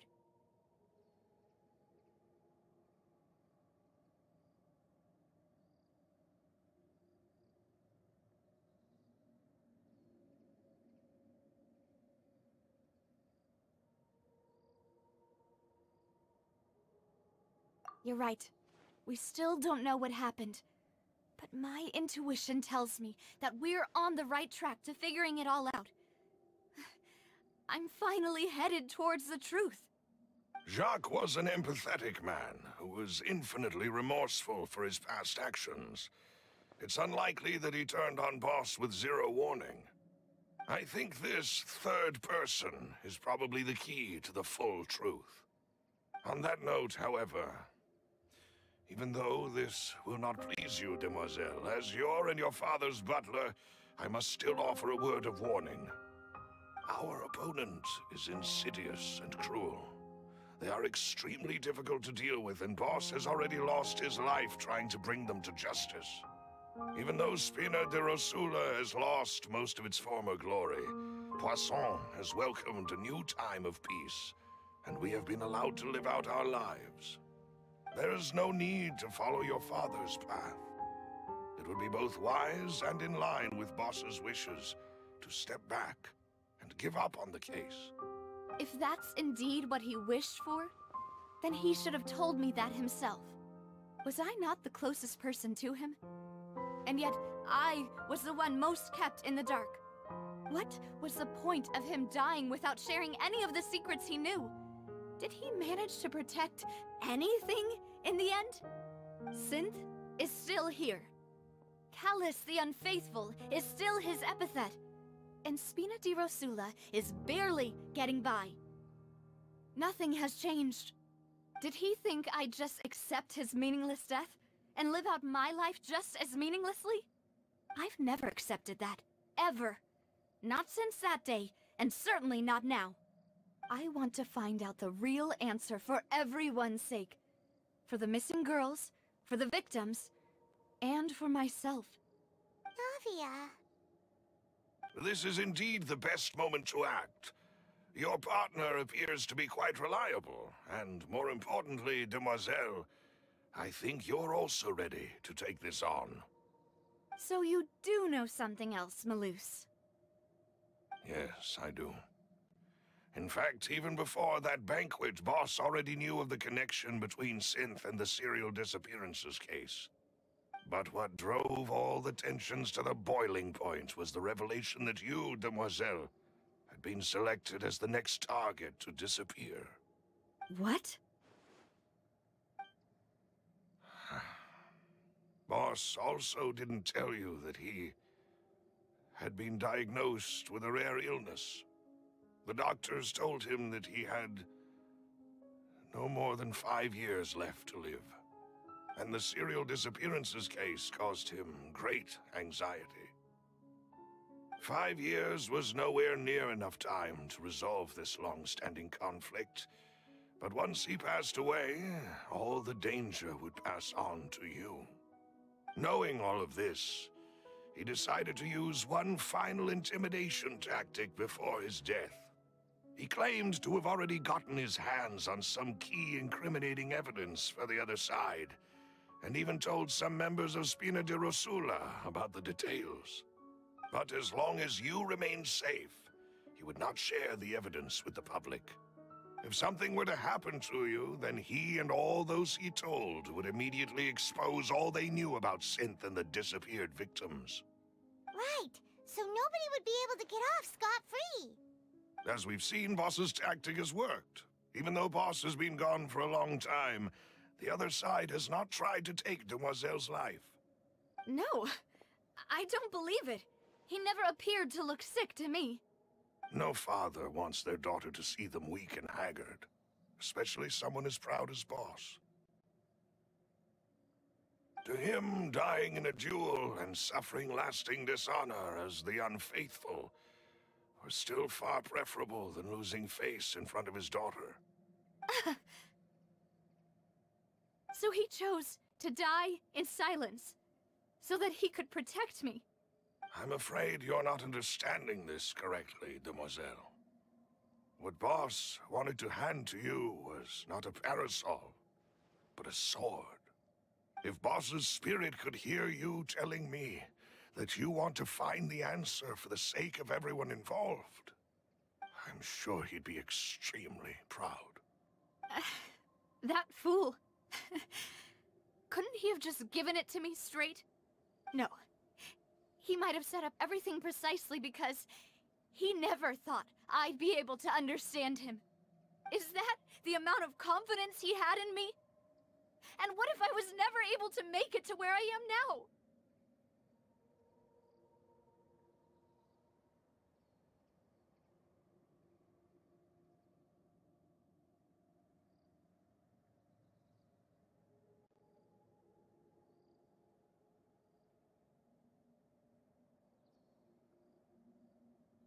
Yeah, I suppose that's true. With the way he'd set things up, if I had wanted, I could have just lived out my life without a care in the world. But thankfully, he rarely talked to me about complex matters, and thus understood little of me as a person. In this case, he really didn't need to give me an easy way out. Malus, what was the key evidence that he shared with you?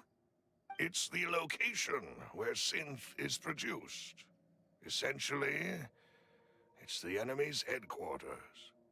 When he was threatening the enemy, Boss didn't share the specifics of the incriminating evidence he found. But if you want to use it against the enemy, you'll still have to take several things into consideration. Why? If we know where the place is, can't we just go storming in?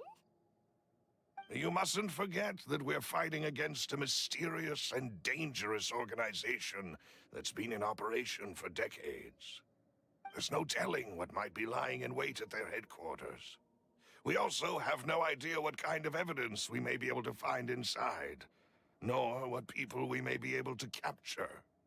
But a single visit to their headquarters would be tantamount to a formal declaration of war. The worst case would be that we leave empty-handed, but also open ourselves up to full retaliation. Then, in that case, why not work with the Fontaine authorities? Well, you saw one of them dissolve during Mr. Linney's case. We have no idea just how thoroughly they may have been infiltrated. Huh. That's true. Seems my father really had no choice. But things are different now. It should be a lot easier to prove the other side's guilt, now that we've connected Synth with the disappearances case. You sound like you've put a lot of thought into this, Malus. I am the butler, after all. I live but to serve the boss and Demoiselle's will. I've always been willing to take on any kind of risk for your sake. But considering my relative lack of ability, I've spent my time keeping secrets, performing basic investigations, and waiting for the right time to come. Thank you for all of that, Malus. Have you discovered anything new in the past few years? Let me think. One conclusion I came to was that the enemy must be quite familiar with Spina di Rosula, or at least have an informant planted here.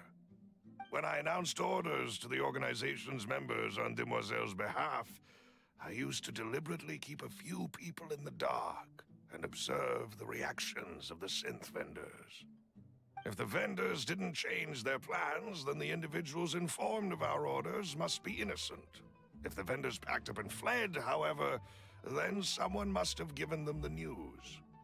After several rounds of testing and investigative tracing, I've narrowed the suspect list down to 3 people.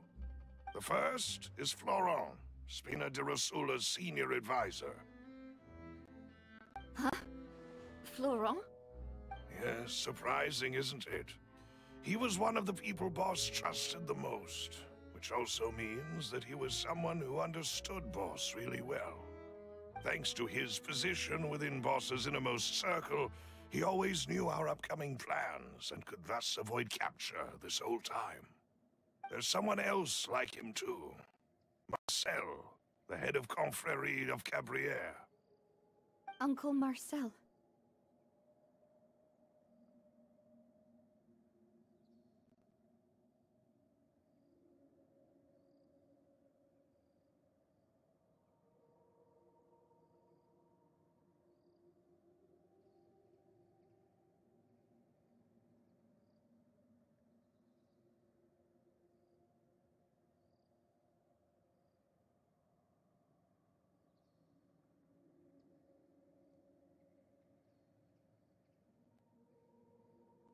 It's a guild in Poisson. Boss helped it to grow to its current size and prominence. In the beginning, they were only reselling some daily goods, but now they're one of the richest guilds around, with a lot of business connections in the city. So, they're like a sister organization of Spina di Rosula? Yes, you can say that. When we were fighting against the synth dealers, they provided us with plenty of support. It's a bit difficult to imagine someone using their own money to hunt down themselves. The final suspect is Thierry, the man responsible for coordinating information between Spina di Rosula and the guards.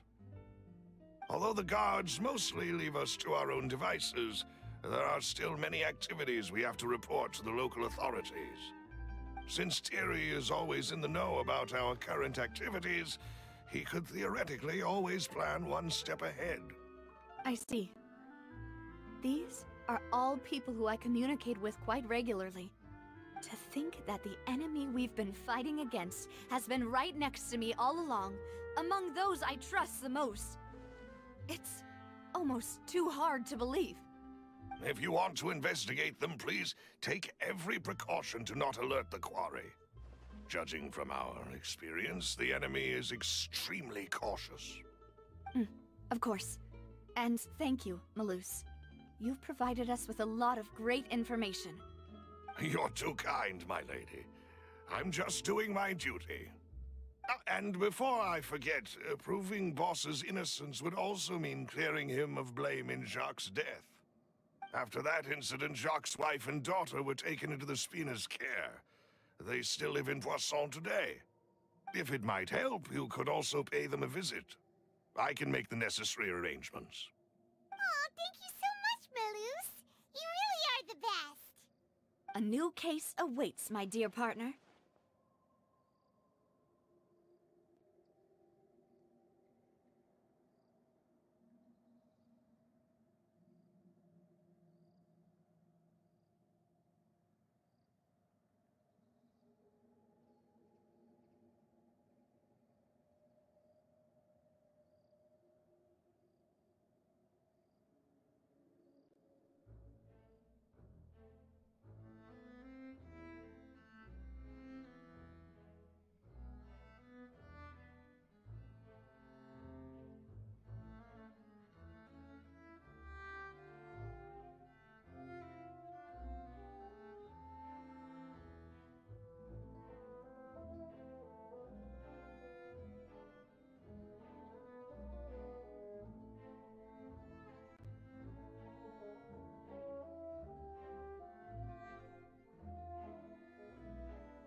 I hope we can work together to uncover the truth and end this case once and for all.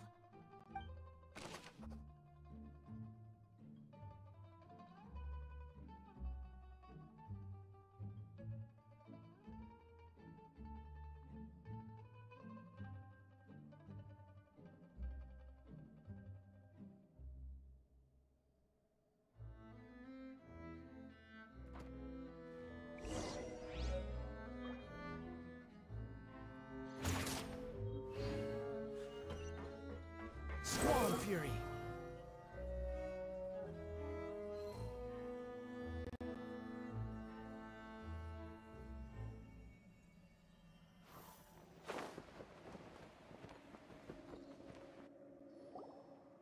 It is settled, then. Please excuse me, and enjoy your conversation at your leisure. Thank you for arranging everything for us, Malus. Excuse me, miss. Do you need anything from us? Oh. Hey, Navia's all quiet. This isn't like her at all.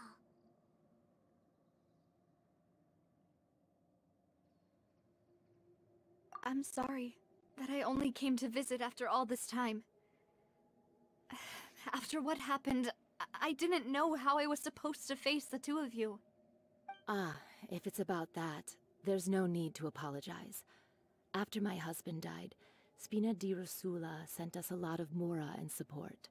I understood your guilt and apology to be genuine. But aren't all of those things nothing compared to the loss of Jacques? I can understand the kind of pain that comes with losing a father so needlessly. You don't understand at all. I didn't know how to face you, because I didn't know what I could possibly bring as a consolation gift. I know only the full truth could bring closure to you. And to all of us. Mm-hmm. I'm sorry. I appreciate the sentiment, but you don't have to carry all that guilt. On the matter regarding my husband, my daughter and I have more or less found our answer already. Would you mind sharing it with me? I really can't believe that my father could ever bring himself to shoot Jacques. I always knew that my husband's money was earned through others' suffering. He told me countless times that if he could turn back the clock, he would never go into the synth business again. He had many regrets, and felt that he took the idea of providing for his family too literally. For the longest time, he thought Mora was everything. So when Mr. Callis came to him with a proposal, he accepted it almost immediately. He tried to be as careful as he could, but even so, he was still found out by the higher-ups. They found out about his betrayal? Papa didn't say that exactly, but Papa did tell me that I should never be ungrateful. Before he left that day, he told me that he had no choice. It was only later that I realized it was his final farewell to the two of us.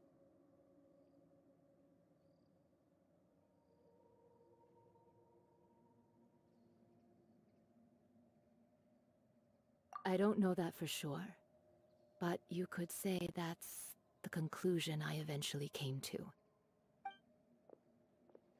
Which is why I'm the one who should feel guilty. Callis had always taken great care of us, both when he was still alive and after he passed away.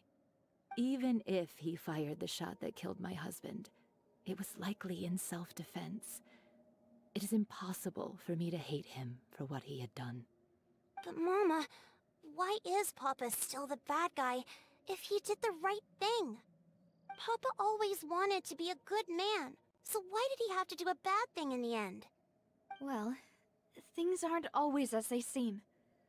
You still feel like your Papa was a good man, right? Yeah, Papa was a really good man. The best in the whole world.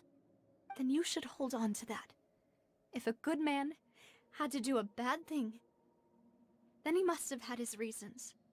Regardless of whether he left you a parasol or a sword. He must have done so to give you a better life.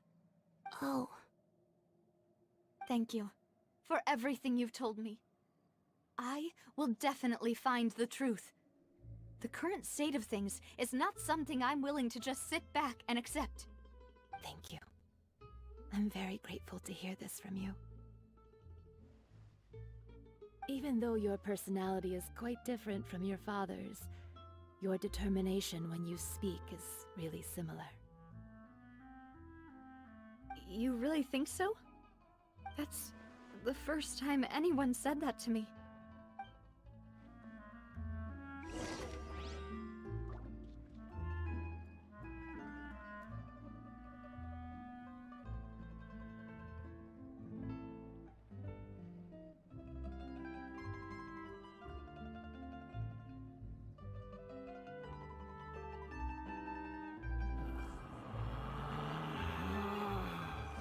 Relax.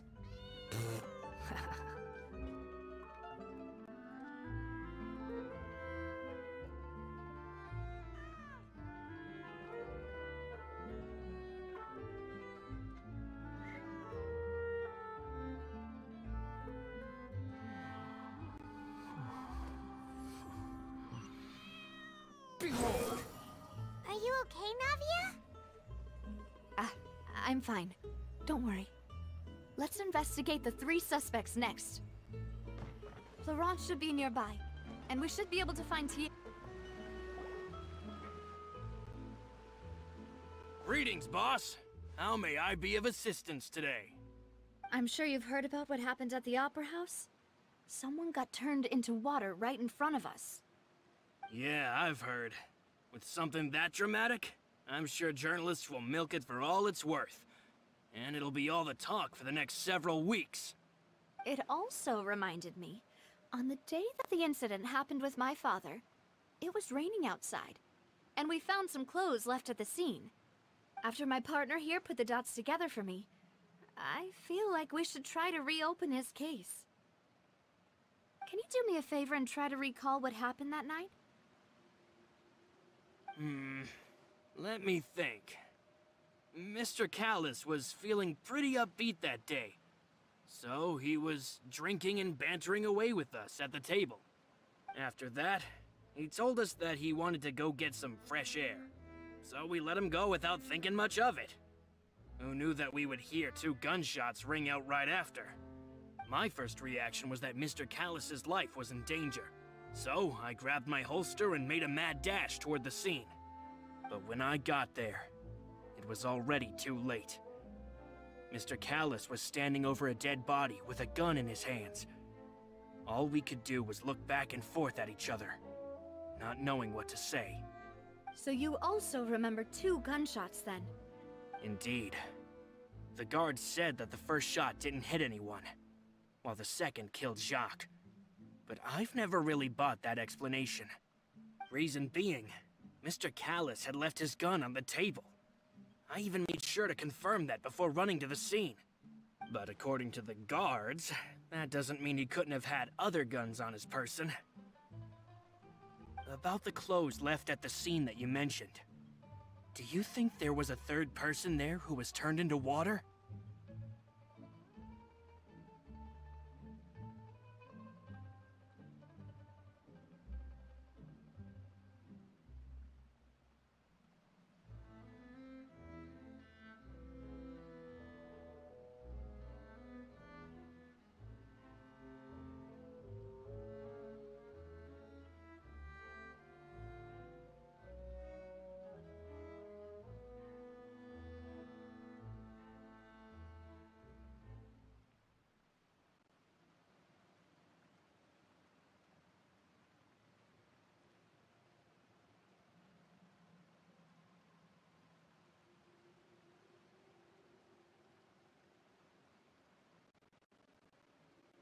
At least from our perspective, my father had no reason to kill, so he would also have no reason to bring an extra gun with him. The gun he was holding probably belonged to Jacques, or a third person on the scene. Yeah, that makes a lot of sense. So you're saying Mr. Callus ended up with the gun because he seized it from one of the other guys? But hold on. If that's what had happened, then why didn't he share the truth with any of us? He didn't even want to face the Oratrice machine, and chose instead to prove his honor in a duel.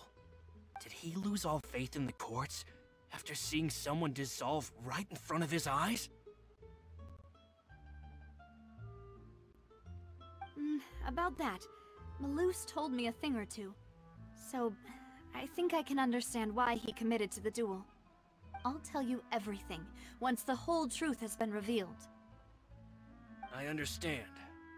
Then I'll leave Mr. Callus's honor in your hands, boss. And if I may just say one more thing. The whole Callus the Unfaithful epithet has been a thorn in my side since the day it was invented. Many people have laughed at me for still calling him Mr. Callus, even after so many years have passed. But it was Mr. Callus's trust that allowed me to rise through the ranks of Spina di Rosula and live the life I lead today. No matter what others might say, he'll always be the man I respect the most. And he'll always be my boss. Don't worry. I will definitely find the truth. You and all our other comrades at the Spina deserve to know the truth as well.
Hey, Thierry, it's me.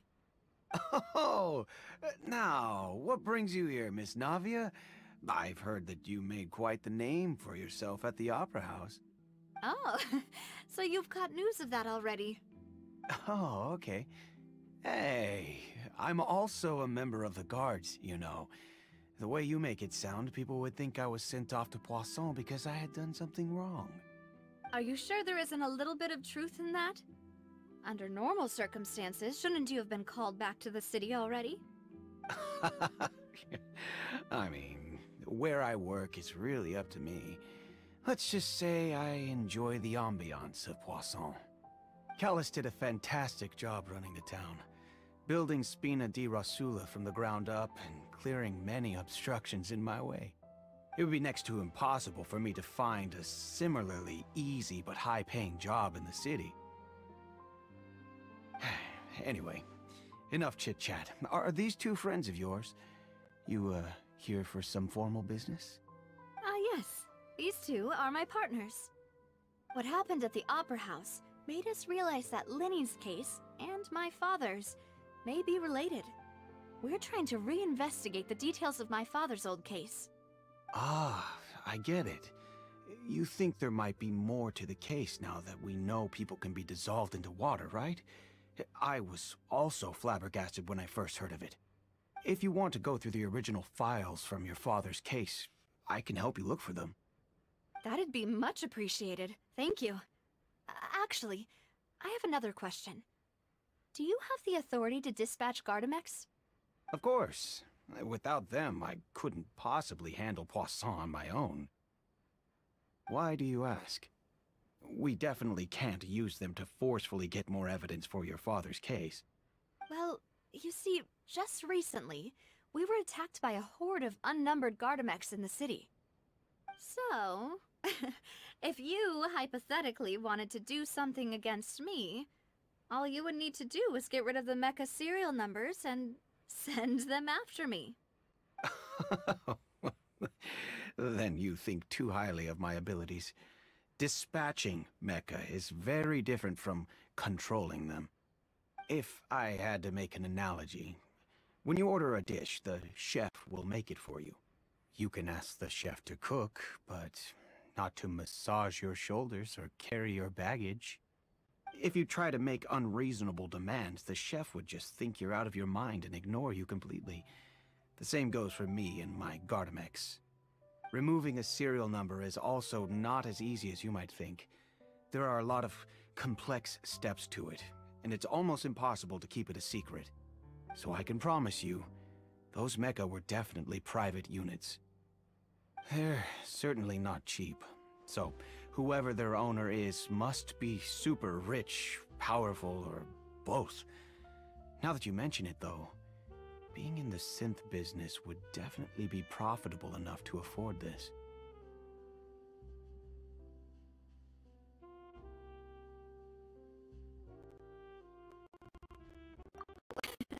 Then you're officially in the clear, Thierry. Oh, well, thank you for the vote of confidence, Navia. Jokes aside, I'd like to wish you all the best with your investigation. I'll be staying in the city for a little while, so just come find me if you need any support from the guards.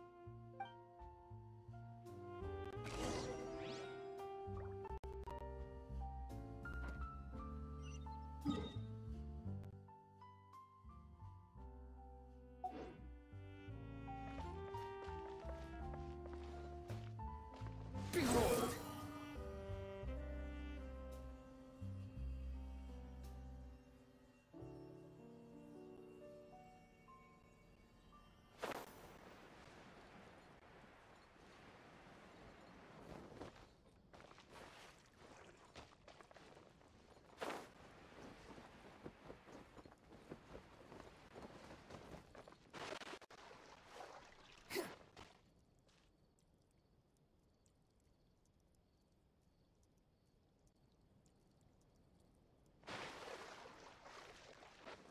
The wind rises.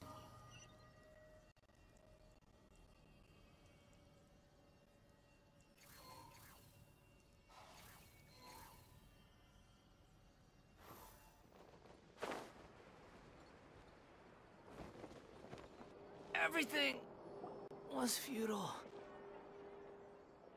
Hello. How may I help you? I'm here to see Marcel. Could you please let him know? You can just say Navia's looking for him. Sure. I will let him know right away.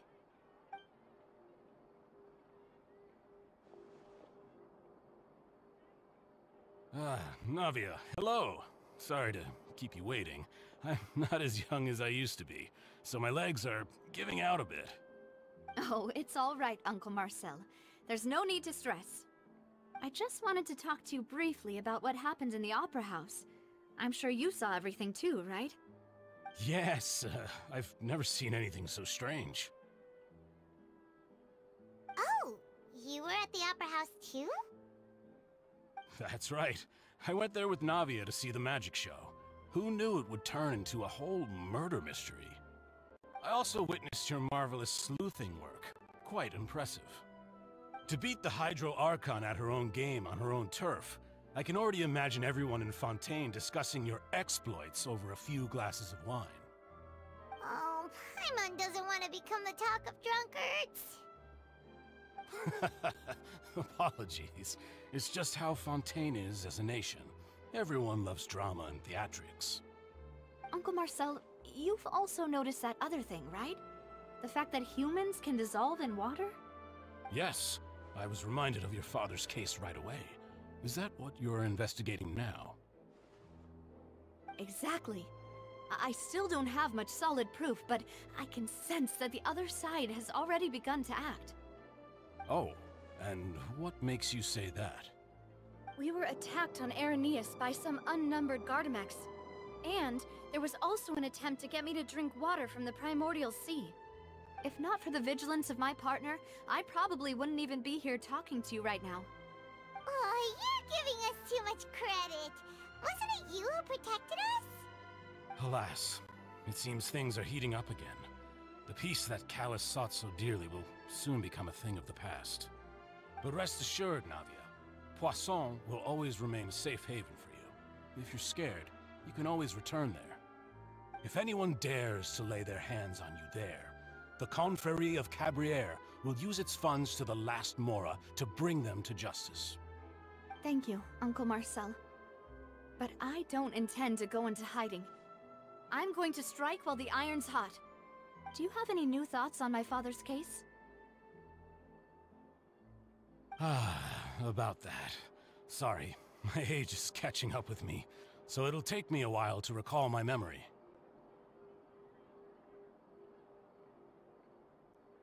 The Confrérie was responsible for that banquet, so I was out and about the whole time making sure things were running smoothly. I didn't even have the time to drink with the guests. Then I heard the sound of a gunshot, and the rest was history. Oh, it's okay. No need to push yourself. We'll ask around some more. See if there are any valuable clues elsewhere. Sounds good. Just let me know if you ever need Mora. All my wealth comes from Callus's patronage and support. I'll spend however much it takes to clear his name.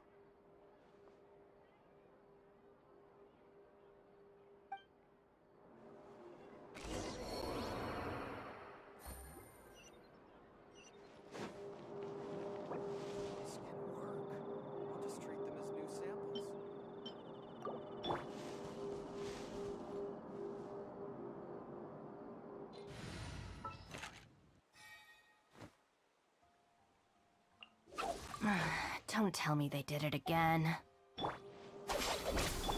Swarm Fury.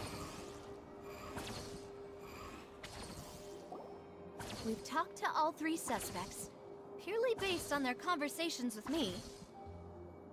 None of them sounded particularly suspicious.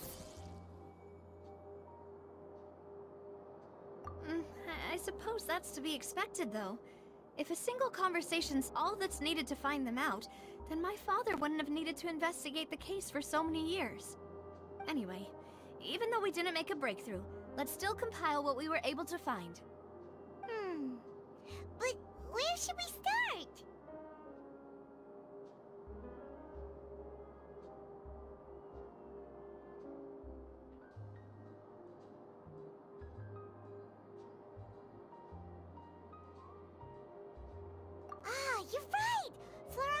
impression that Callus probably only ended up with the gun because of circumstance. That makes sense. According to Jacques' family members, he already told them that he had been discovered, and that he had no choice before he left home that day. If I had to guess, he probably received an order from the synth boss to kill my father. Had he refused, he and his family's lives would have been forfeit. So, Jacques fired the first shot?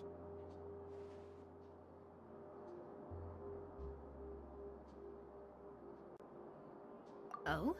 And why is that?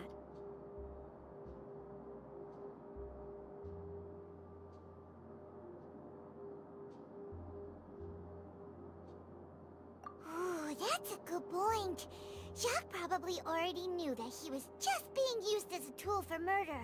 And once he had completed his mission, he'd be of no more use to his boss. Huh. So, what would make more sense from his perspective would be to turn his back on the Order and seek protection from my father.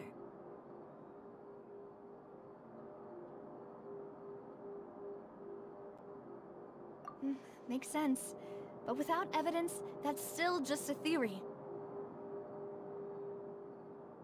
Besides Jacques, the attack from the Gardamex has been bothering me quite a bit as well. It's obvious that our enemy has become more antsy after the secret of the primordial seawater was revealed. Do you think he knew, even then, that we'd follow this lead to the end? Given everything that's happened since, it's quite possible. But who among the 3 suspects would have the ability to control privately owned Gardamex?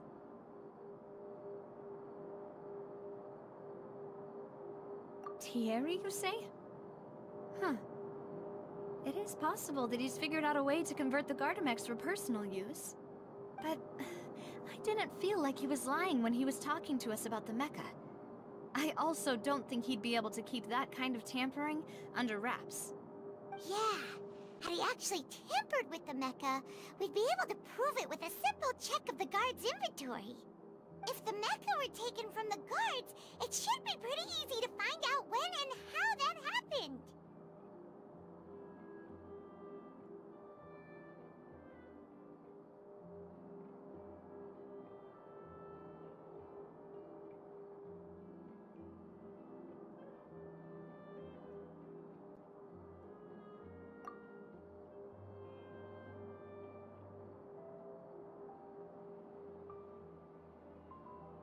Florent?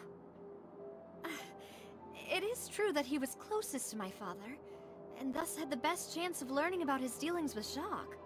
But as Spina di Rosula's advisor, his work mostly deals with personnel and security, so he shouldn't have much means when it comes to finances. So you're saying he's too broke to afford a mecha army? Exactly. He can't. And even if he could, I don't think he would be able to dispatch a whole group so quickly.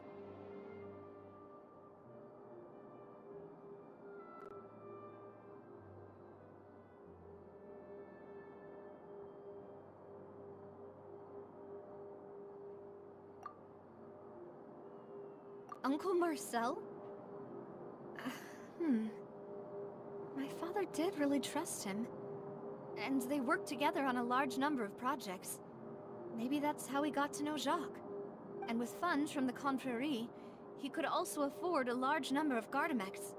It's still really hard for me to imagine, though. After all, Uncle Marcel has been around since I was just a child.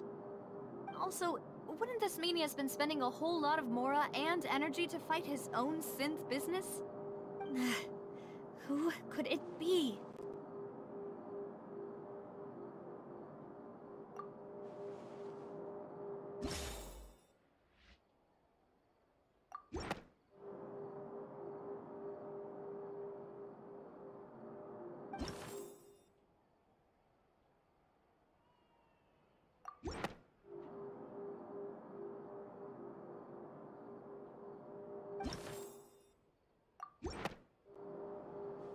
You know, if you think everything through, Uncle Marcel is indeed the most suspicious of them all. Could we be missing other suspects? Malus didn't know about the people turning into water thing when he narrowed it down to these three, did he? Malus has always been very reliable, and his judgment of others' trustworthiness has been fair and well considered. When he laid out his case for the three, the rationale he gave me made a lot of sense as well. The suspect is knowledgeable about the Spina's internal affairs, has the means to dispatch Mecha to assassinate us, and possesses significant intellect and foresight. Even if I don't want to believe it, I'm starting to see how things could all tie back to Uncle Marcel.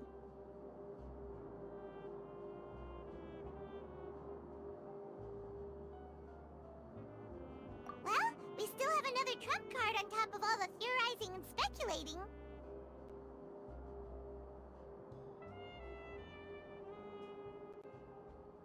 Yes, Malus did say that charging straight in there would be extremely risky. But we don't have any other options right now.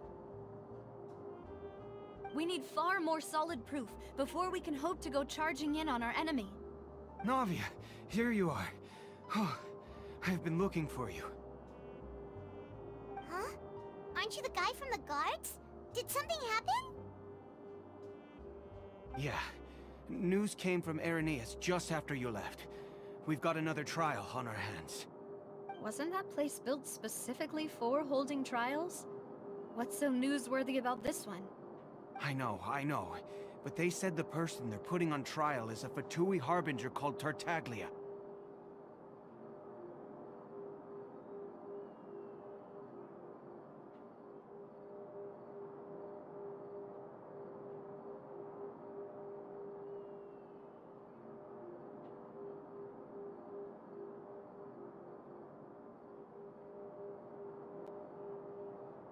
What? Is that someone you know? Yeah, we know him. Maybe even a little too well. Well, he's been accused of being the true culprit behind the serial disappearances case. It's absurd, don't you think? Wait, how? None of our investigations have had anything to do with him. That's what I thought was strange about it, so I came to tell you the news right away. If the charge against him stands, then it'll be next to impossible to get the guards to support any of our planned investigations. Right, because they'll think they've already found the culprit. Yeah, and it'll be a lot harder then to clear Mr. Callus's name. I understand. Well, partner, what do you think we should do? We still haven't found any conclusive evidence.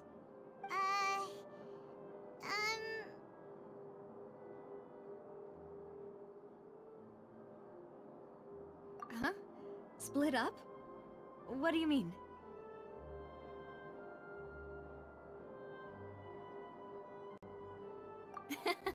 Just as expected of my partner.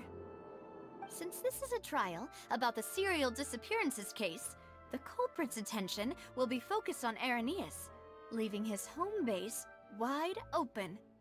You're right. This is our best opportunity. All right then, let's do this. I'll stall them at the Opera House and charge Marcel as the true culprit. I won't have any chance of making that charge stick though, unless we find more evidence.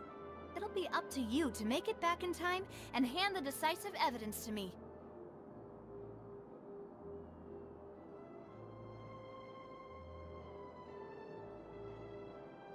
We'll help you, just like you helped us in Lenny's trial. Demoiselle, please allow us to accompany you. I'm ready. Ah, Malus, Silver. When did you two get here? We heard that you'll be leaving Poisson and figured that you might require our assistance. It's our hope that your confidence will be bolstered with the two of us by your side. Thank you so much. Then, let's make haste for Irenaeus. Paimon, Traveler, I'll see you at the Opera House. See you then!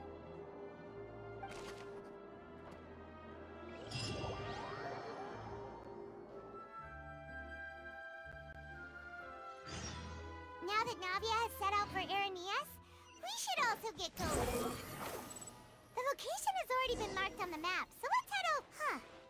According to to Malusa's info, the synth production base is underwater.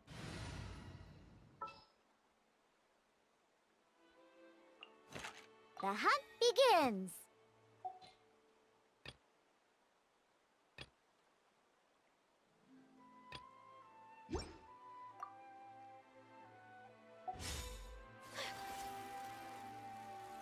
Let's go and try to find the entrance.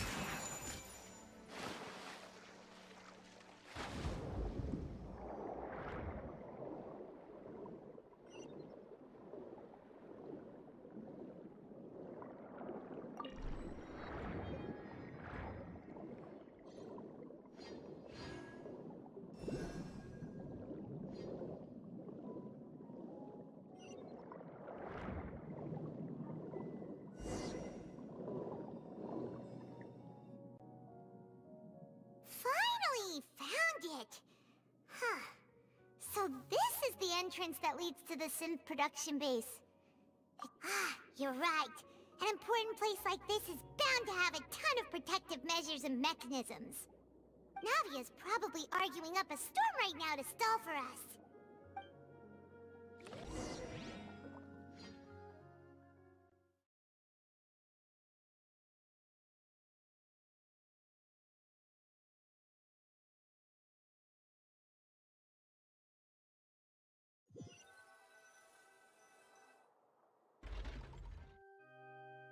It would appear that I must repeat my question again, Mr. Tartaglia.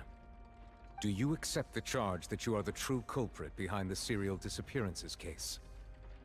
To be perfectly honest, I don't understand your country's complicated court system, or the reason why I'm being charged with something I've never even heard of. However, I did hear that people who have been charged can choose to participate in a duel to clear their name. Is that right? In which case, as long as I accept the charge, I can have an all-out fight with that champion duelist Clorend, right? I've got to admit, that's one of the most enticing offers I've ever received. When I privately sparred with her last time, she was obviously holding back. Real disappointing. Hey! Don't you understand? You're currently the prime suspect for a major case. This isn't the place for you to be looking for fights. Oh? Sounds like the Hydro Archon wants to lecture me on the ways of the Opera House. Then why don't you duel me too? I'm the kind of student that learns best in the heat of battle. No. That's not what I meant. Alas, it would appear that communication with the defendant is going poorly, and we have made very little progress. In that case, let me explain everything from the very beginning again. The goal of this trial is to determine the culprit behind the serial disappearances case. That case had nothing to do with him! You've got the wrong man! Huh? What's going on? Why is she interjecting again? I told you it couldn't be one of the Fatui Harbingers. Miss Navia, this is the second time you've interrupted the court proceedings. I only tolerated your behavior last time because you were able to provide the court with a key eyewitness. But that was an exception rather than standard court protocol. I can very well charge you with contempt of court for your interjections. Oh, please. Did you ever think I had any respect for this place's pointless theatrics? We can put that discussion aside for now. I'm not here to argue with you. I'm here to charge the true culprit behind the serial disappearances case. And if my charges prove true, then Tartaglia here will be proven innocent by default, correct? Oh, a young lady has charged in and offered to clear my name. How fascinating. Well, I'd gotten half bored to death by all these rules and procedures anyway, so I'll take you up on that offer. So, Your Honor, is there nothing else for me to do now? You may take a seat for now in the audience, but that doesn't mean the suspicions against you have been lifted. Now then, Miss Navia, who is the person you would like to charge instead? That person is...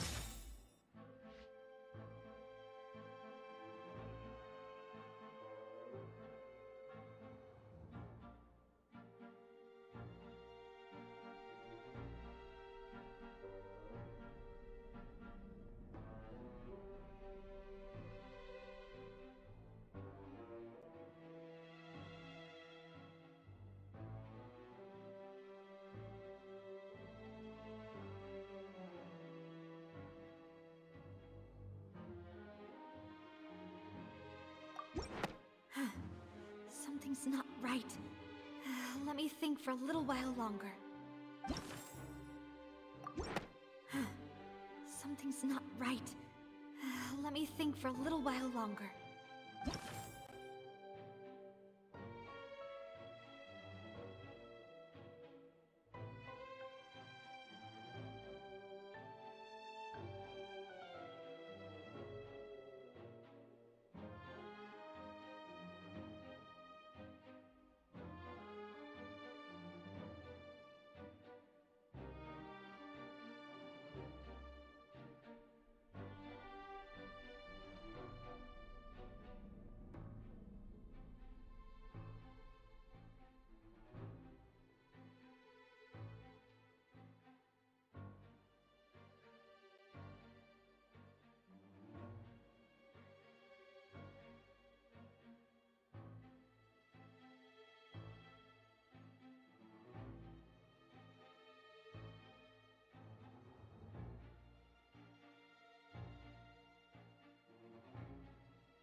Something's not right.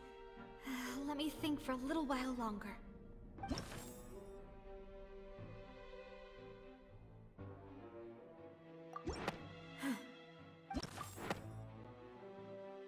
Marcel, the head of Confrérie of Cabrières! Huh? What confrérie? Never heard of them in my life. I've heard of them, but weren't they Spina di Rosula's sister organization? Oh, is this going to be a friends to enemies type situation? Please let me remind you, Miss Navia, that charging someone is an incredibly serious matter. Committing to the charge also means taking on the legal responsibilities associated with it. And if the charge fails, depending on the circumstances, you may also be charged with the crime of making a false accusation. Knowing this, do you still wish to charge this man? Yes, I do. In that case, I declare the charge to be valid. Miss Navia and attorneys, please take your places on the court.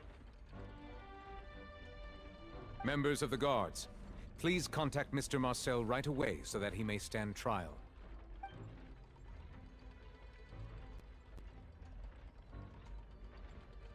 Mr. Marcel, you will not require an attorney. Is that correct? Apologies. It all just happened so quickly. I still haven't figured out what's going on. I think an attorney won't be necessary. This is probably just a misunderstanding between me and Navia. Very well. In that case, since both sides have now arrived, Miss Navia, please present your charges. I would like to take everyone back to 3 years ago, to the case of Callus the Unfaithful. Only through elucidating what really happened in that case can we connect all the dots for the serial disappearances case. Navia, do you really think that I was the one who killed your father? Come on, why would I do that? Callus was my benefactor, and remember both you and I only ran to the scene when we heard the sound of a gun. If that's enough to make me a suspect, wouldn't that make everyone at that banquet a suspect as well? I think there's no point in getting into the specifics right now. The audience doesn't even have the big picture yet. Even I'm struggling to remember some details of that case. Exactly correct, Your Honor. I must refresh everyone's memory about that case before I can explain my charge and reasoning. I see. In which case, I will recount the findings about that case as originally recorded by Maison Gardiennage.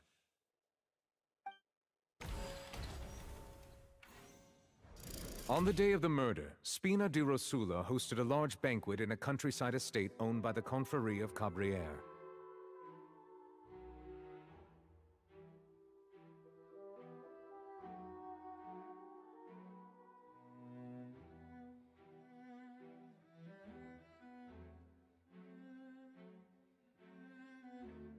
During the banquet, all attending guests heard 2 gunshots from the courtyard. When the guests arrived at the scene, they found the primary suspect, Callus, holding a gun, while his acquaintance, Jacques, lay dead from a gunshot wound. The guards' investigation did not recover any other firearms from the scene. As a result, they concluded that the suspect's first shot must have missed, while the second must have taken Jacques' life. The suspect did not dispute this conclusion, and also declined to defend himself in court. Instead, he chose to prove his innocence through a duel. Callus was defeated by champion duelist Clarand in the ensuing duel, and soon succumbed to the injuries.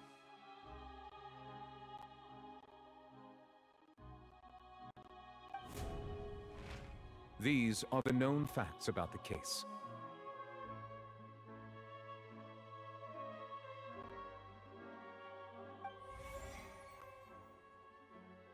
The one with the motive to kill was Jacques, not my father. And even so, Jacques still had no reason to pull the trigger. In truth, the third person shot Jacques first, and was shot in turn by my father when my father seized the gun from him.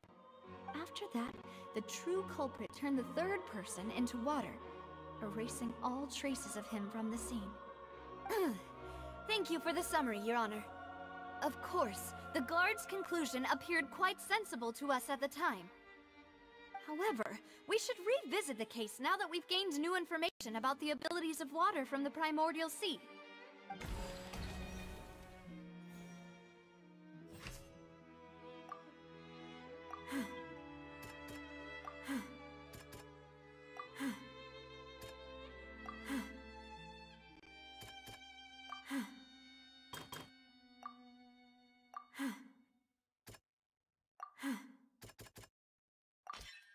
The testimony of the victim's family confirms that Jacques had thoughts of assassinating Callus when he set out for the banquet. However, in the end he reconsidered, and instead shared everything with Callus, hoping to seek the latter's protection. Unfortunately for Jacques, the true culprit had already considered this possibility, and had sent out another assassin.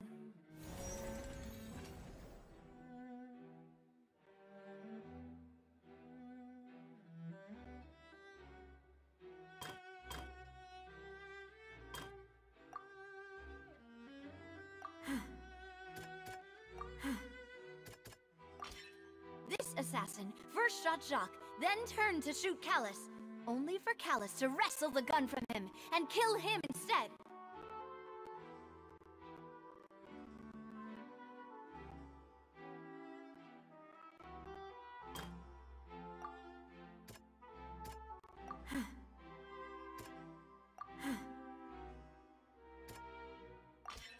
A pile of clothing was found at the scene. The guards once believed they were used by Jacques as a costume to disguise himself. But now, it is clear that the clothes were proof that there was a third person at the scene, and that they were turned into water after committing the murder. Since it was raining that day, the culprit was confident that they could use the rain to wash away all traces of their dissolved accomplice. Realizing this, the true culprit caused the hired assassin to dissolve into water, leading everyone to believe Callus was responsible for Jacques' murder. This is the true version of events.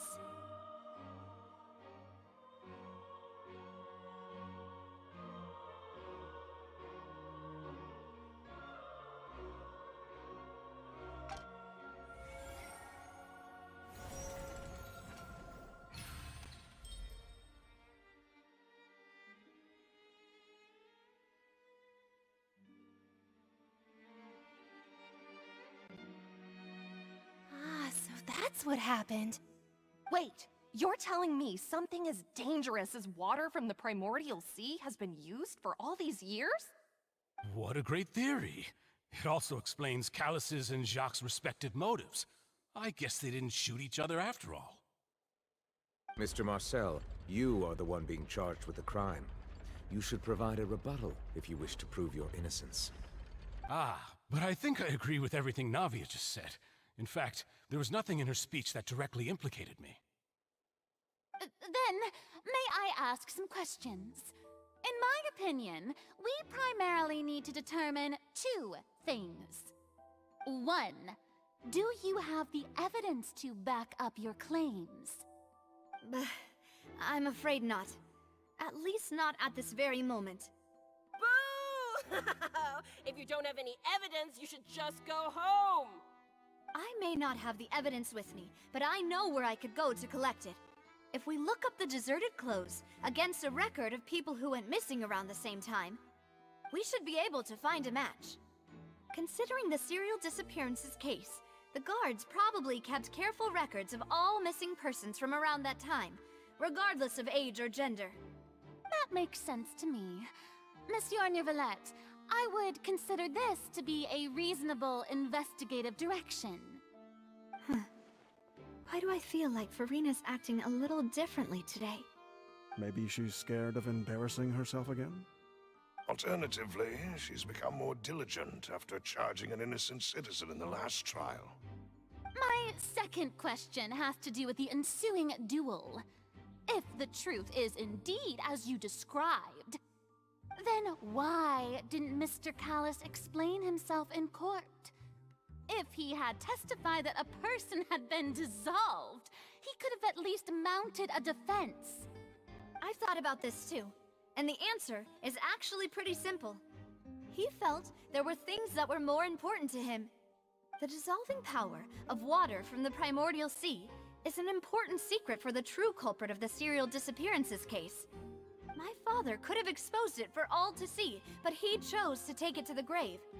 At that time, Spina di Rosula was in dire straits, and his reputation had already been shattered. He had no guarantee that going forward with the truth would allow the culprit to be brought to justice.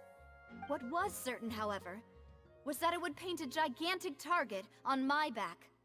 Boss once told me that Demoiselle had already been selected as the next target of the serial disappearances case. What? If the secret had gotten out, the culprit would have fought an all-out war with Espina right there and then. I wouldn't have been the only one in danger. All of us would have stood to lose our lives. Of course, the guards might eventually figure out the truth of the matter and determine that we were in the right. But what good would that do? How can a hollow verdict protect anyone? Had this opera house ever given my father any kind of confidence in its brand of justice, Spina di Rosula would have had no reason to exist. But by staying silent, we retained the ability to deter our opponents and continue the stalemate. I was able to become Spina di Rosula's president, which made me harder to target, as well as giving me more time to grow and learn. And once I have figured out the truth and stepped up to the challenge, I will do what this opera house cannot, and restore my father's truth and honor back to him. So, you mean to say, your father intended to die in the duelist's ring? That's right. Do you have any proof? Of course. All you need is to ask his opponent, Clarand. I don't need your apology, your guilt, or your support from the shadows. You don't have to do anything for my sake. But since he entrusted his will to you, Clarand, you should tell us the truth about his sacrifice. So, during the duel, did you believe that Callis was intending to die? Yes, I did. As a champion duelist, I've fought many battles and taken a countless number of dishonored lives.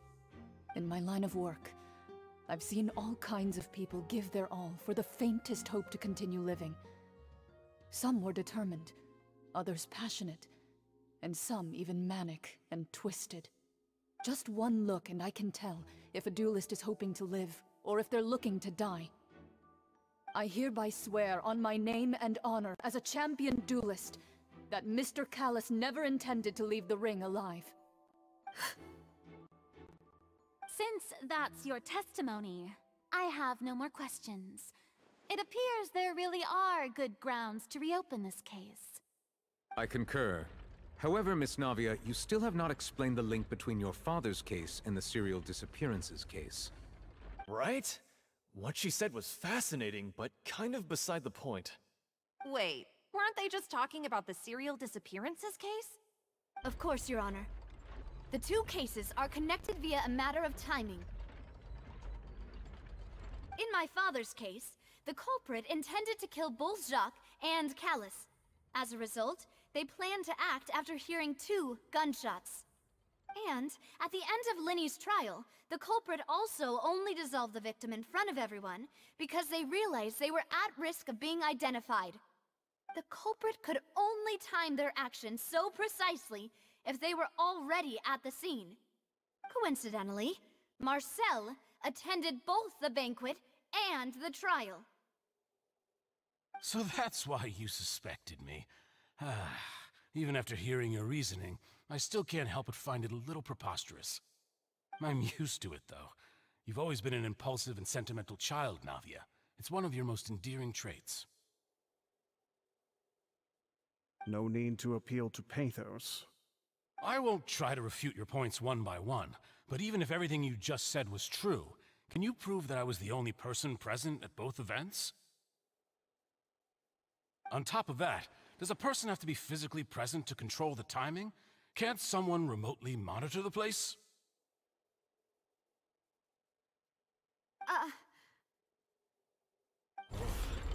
Know what she can say to that.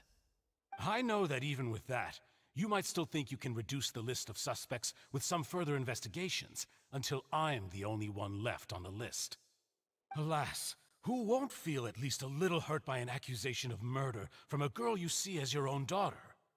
But if I were to dismiss this completely, you'd also think I'm not being considerate of your feelings. Ah well, let Uncle Marcel teach you another lesson. Do you know what the biggest flaw in your reasoning is? I suppose you're gonna tell me anyways. It's timing again. I'm a businessman by trade. From that standpoint, there's no reason for me to kidnap young women. It's a high-risk action with nothing to gain. In addition, I left my home in Snezhnaya when I was young to come to Poisson and work in some trade. My business only thrived when I received Callus's patronage. But the disappearances began before I ever stepped foot in Fontaine. I do apologize, demoiselle. This was my mistake. No, it's not your fault. I'm sure he had come prepared. Is there anything else you'd like to say? Would you like to check the date of my first business license against the first known case of the serial disappearances? You can also take a look at my border entry records, or ask my friends and family when I left Snezhnaya for the first time. Could those records and testimonies do something to appease the unspeakable anguish in your heart? Seems like she got the wrong guy. At this rate, Navia will be convicted for falsely accusing him. I think you've done a superb job of dissecting your father's feelings as he neared the end of his life. But aren't you going against all of his wishes and expectations right now? He wished for you to become more rational, collected, and conscientious, instead of dwelling only on your own feelings. Once you've learned to be more considerate of others' feelings, and to stop rushing headlong into things, you'd have met most of his expectations. This isn't just about me, and it never has been. The biggest difference between me and the rest of the victims is that I still have the ability to search for the truth, while that same agency has long been taken from them. The people whose families were destroyed by synth abuse, the people who lost their loved ones to the serial disappearances, and the people who suffered tragic ends due to their sense of justice. Many people's images are flashing before my eyes. I'm sure some are coming to those of you in the audience as well. And whose image do you see, Marcel? Is it a man named Vacher? Huh. Oh, so you do know that name. I'm merely surprised you'd suddenly say the name of someone I've never even heard of. I was waiting for you to say that.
nature.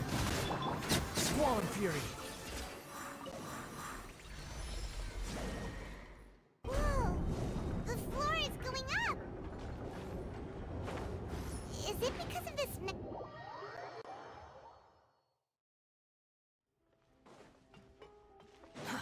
Too slow.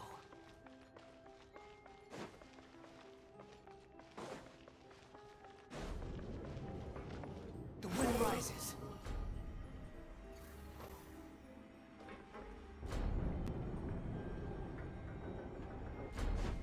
Swan fury.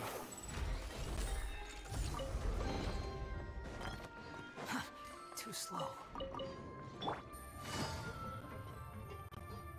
Paimon thinks we need to go up, but Paimon doesn't see a way. Let's take a look around. Maybe we'll find a hidden mechanism that'll show us the way up.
The water level is rising.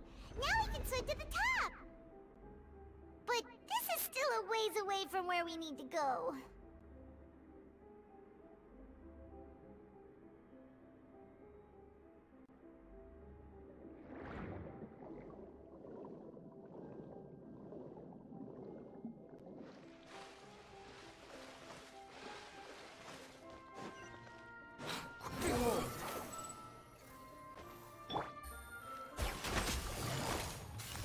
Busted! The wind knows me. Think you can bully me? Squall Fury!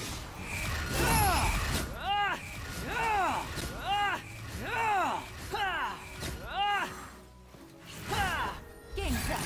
Time's over! Gotcha! One with wind and cloud!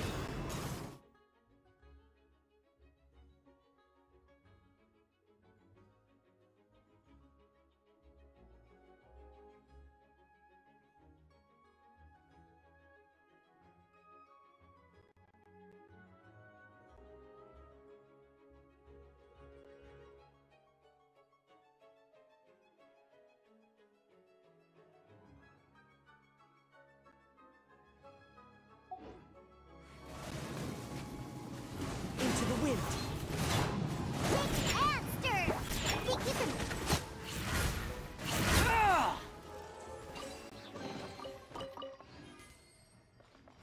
Search for it!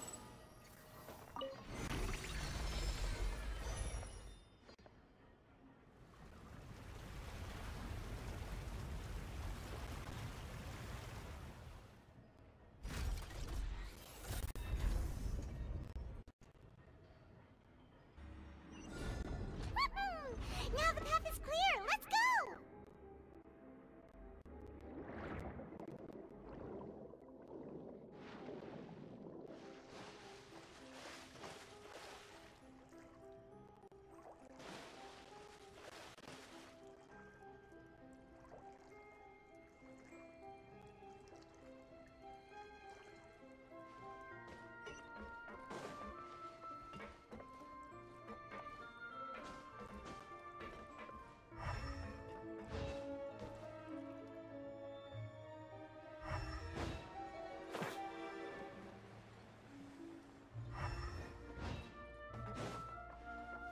Behold!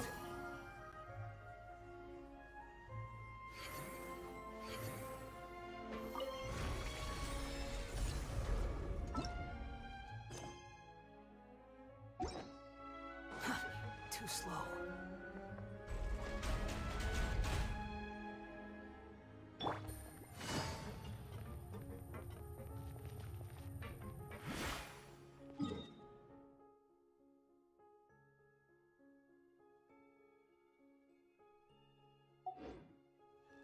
Take it easy.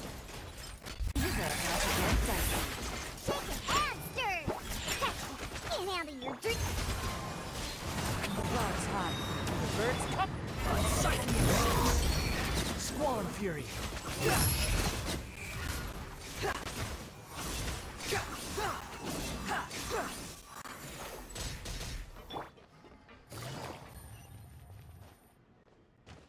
Take it easy. Behold!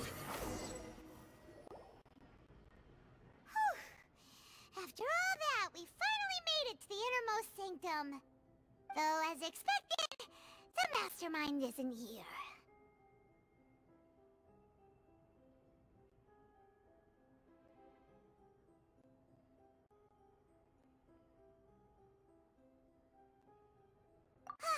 That's right.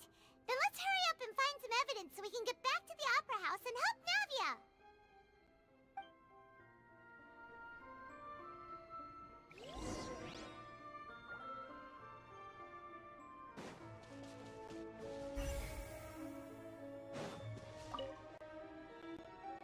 What's all this? Aw, it's a bunch of really cute things. Pink accessories, a hair tie, a necklace, even a makeup box.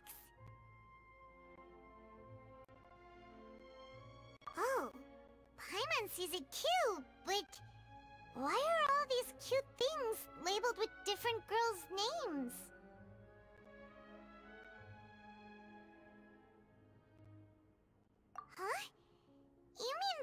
from the serial disappearances? They were brought here? And then they were turned into water. And all the boxes of things. These names. That means... Oh, this is terrible!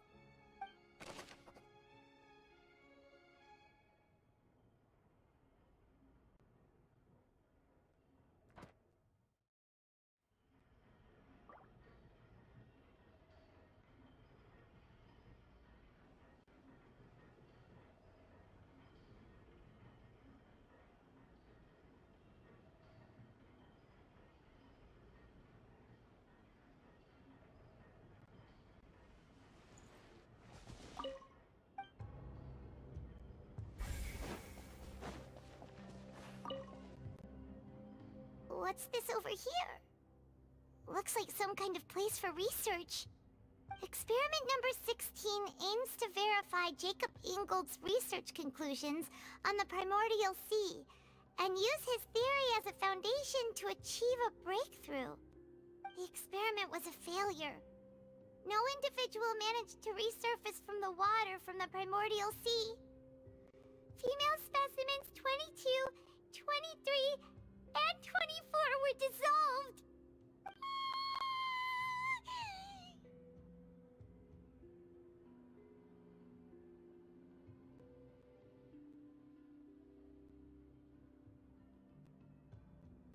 Sorry, Traveler.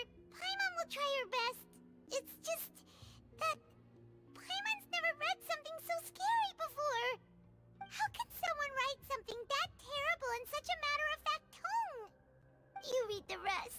Paimon's too scared to keep going.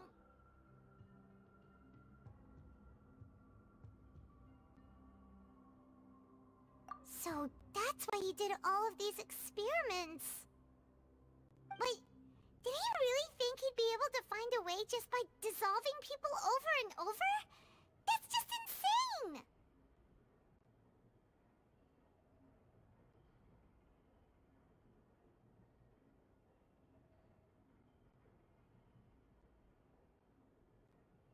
Huh? Isn't that the name you heard by the fountain? Paimon thought he was an eyewitness in the serial disappearances case.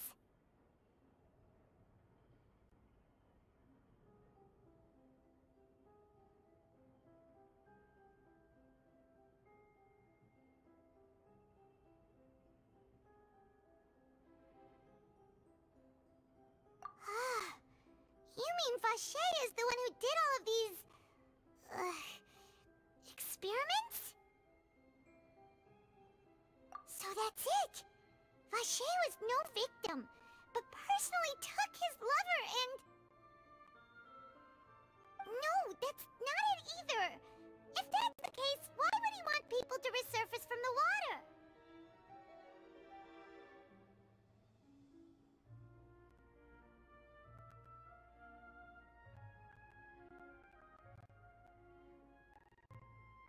In any case, Paimon will write it all down.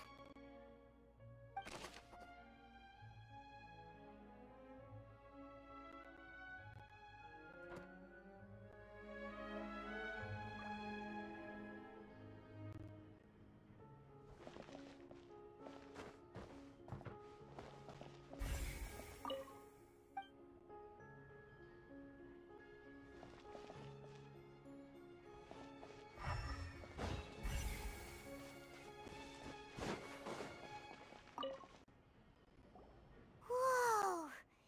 There's so much synth here! And so many bottles of ingredients that probably just contain the waters of the primordial sea.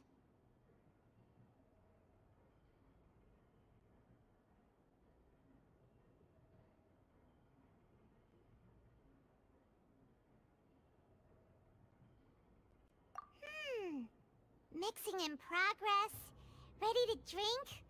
Stock sample? Huh. They've also got all the synth pretty clearly labeled. Whoa! There's even fruit-flavored synth?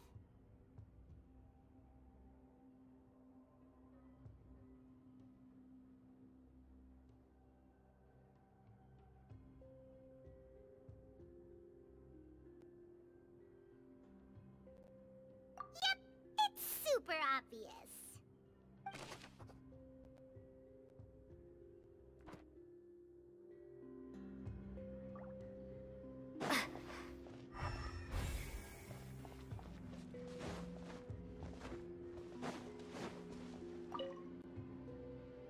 Oh, look! There's an important-looking basin over here, and it's full of water!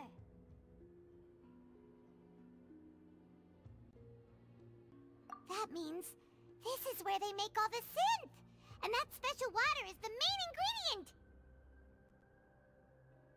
If you dilute it with normal water, you'll get synth, but the pure stuff can dissolve a human! Paimon will take notes on this incriminating evidence.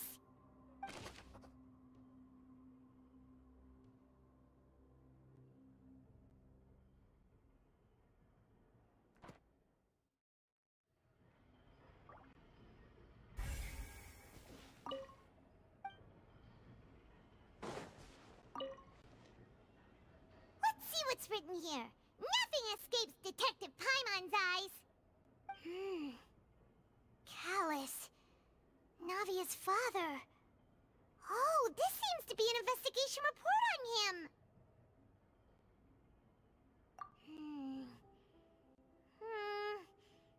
Yep, it's about finding someone to assassinate Jacques and Callus because of a lack of confidence that Jacques himself would go through with it. This should prove the existence of the third person, right?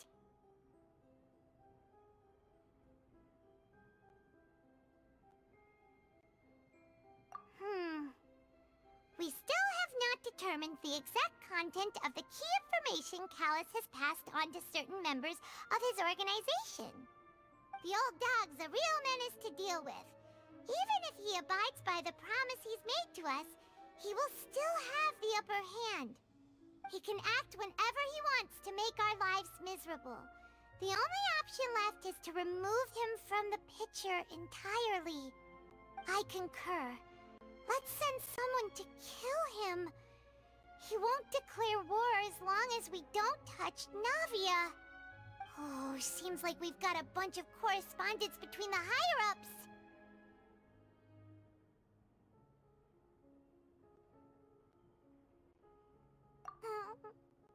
They're all just so evil.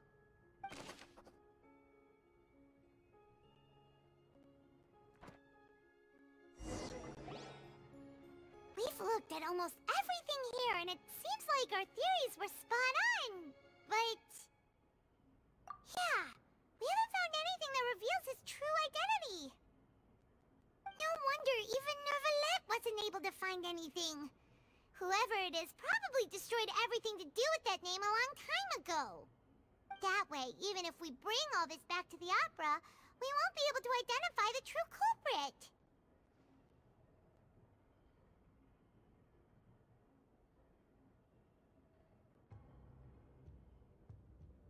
Sure thing. Paimon won't admit defeat to this guy either.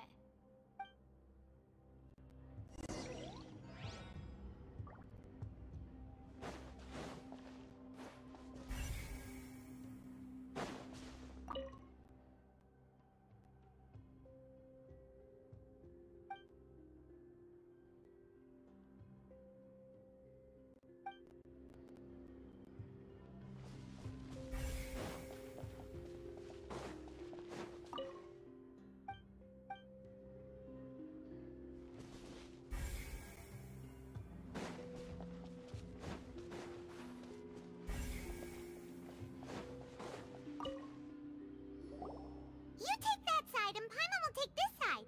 Check everything carefully. We'll find something for sure.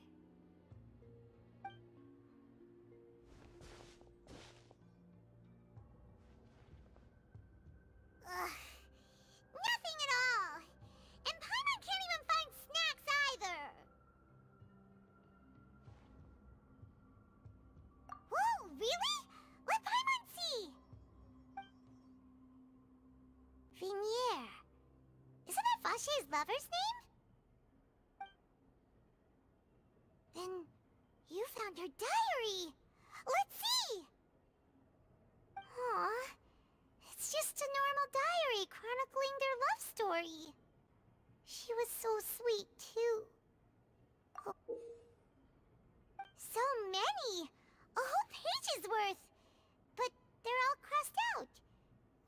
happy with all of them?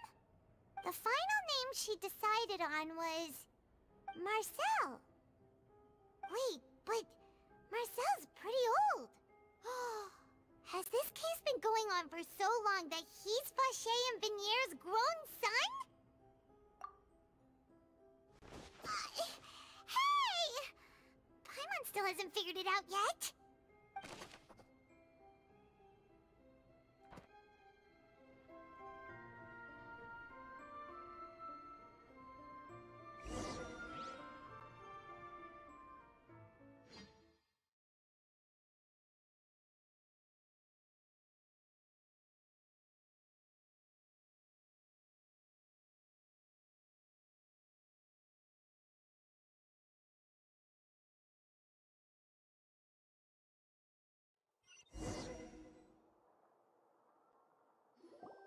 And whose image do you see, Marcel?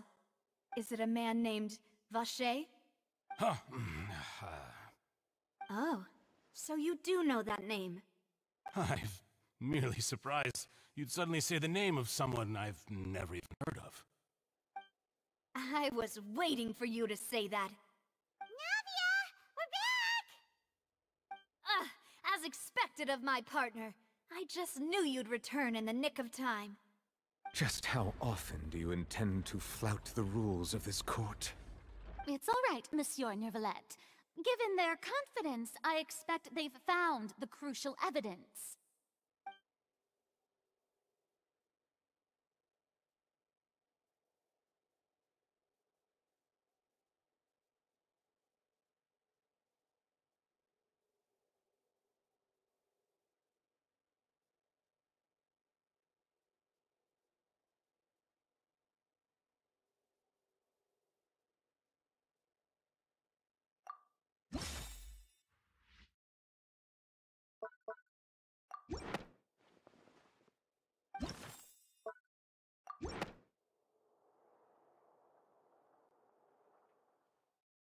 But the truth of it, Marcel, is that you've always been Vacher.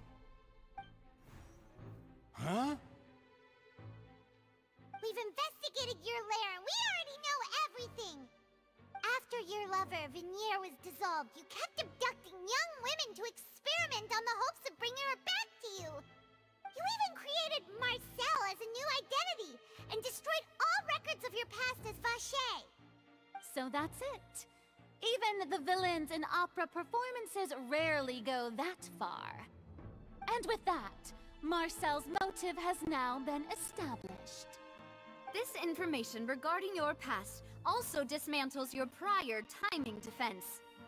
Well, Marcel, do you know where you went wrong? You fixated your gaze on the lover that passed away, instead of paying attention to the living people around you. So, you never noticed how we changed, or how we grew as individuals. You also never understood Boss's real expectations for his daughter. Or our determination to see things through. Your determination. Mr. Marcel, please speak up now if you would like to defend yourself. Otherwise, the trial will move on to the next stage. Do you really think I wanted to do any of this? Pay attention to you? What for? Have you ever paid attention to me? Ever empathized with my pain? Ever known how it feels to watch the love of your life dissolve right in front of your eyes? No one helped me. No one even believed me. All those decades ago, even the officers from the Maison Gardiennage were laughing at me. They said there's no way a human being can turn into water. So I must have gone mad from grief. Vinier's death was brushed away by all of you as if it didn't matter at all. Well, now you know, don't you? Ha! Well, it's too late now. All those who were dissolved are gone forever. You only have yourselves to blame. You set up this ornate opera house in pursuit of your so-called justice. Your beloved drama, while turning a blind eye to the suffering of the people. Vinier is dead. We promised each other that we would always be together. Wherever she goes, I will follow. But I'm not from this blasted place, so I can't be dissolved, no matter what I do. Hey, is that water from the primordial sea that he's drinking? I can't dissolve! Can't dissolve! Can't dissolve! Do you all see? I can't go, I can't follow. So if I can't go where she is, what choice do I have but to try to bring her back? I did all of that, and in the end, that accursed Callus still got the better of me. I spent my entire life living on pins and needles, only to get stabbed by his idiot daughter at the very end. The suspect is exhibiting signs of mental distress. Guards, please restrain him. Don't touch me! Don't anybody come near me! I still need to save Vignier. A promise. We made a promise. Vignier. Vignier! Please, Vignier. Don't think badly of me. All I want to do is fulfill our promise. At this point, the verdict of this trial is clear. With Mr. Marcel's conviction, the charges against Mr. Tartaglia no longer have any basis. Fine by me. I was in a bad mood, but after a show like that, I'm actually feeling pretty good. Traveler, please submit all the evidence you have collected to the guards, so that I might review and summarize the truth behind the serial disappearances case.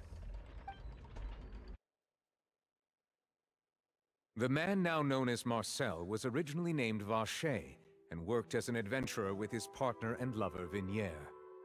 During an underwater expedition, Vignier accidentally came into contact with water from the primordial sea and was dissolved in front of Vacher as a result.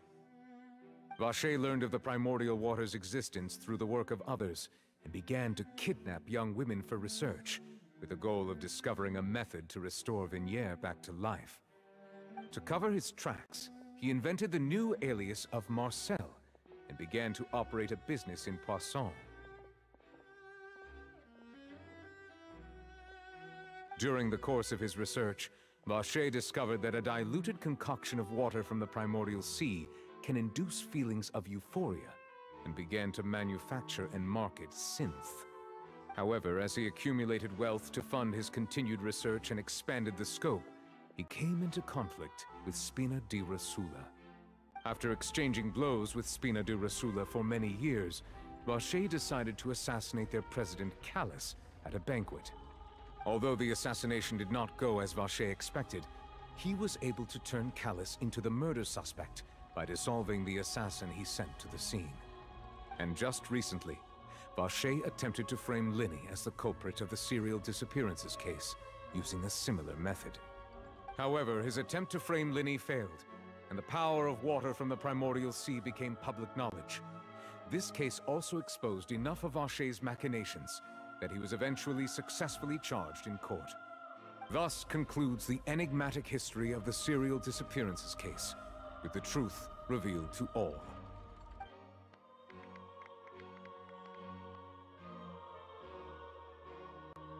The Oratrice will now deliver the final verdict regarding the charges against Mr. Vacher.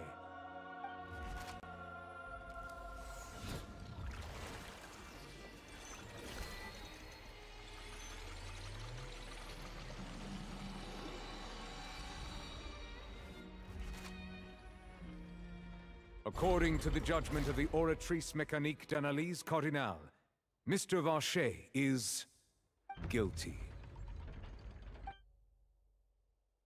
Guards! Take Vacher away. Good. It's what he deserves. With that, the serial disappearances case is over now. We really just witnessed history. Who would have thought the true culprit would be such a polite and well-spoken guy? Yippee! We helped Navia bring the bad guy to justice! He's hurt so many innocent people and now he's finally getting what he deserves! Huh? Are you okay?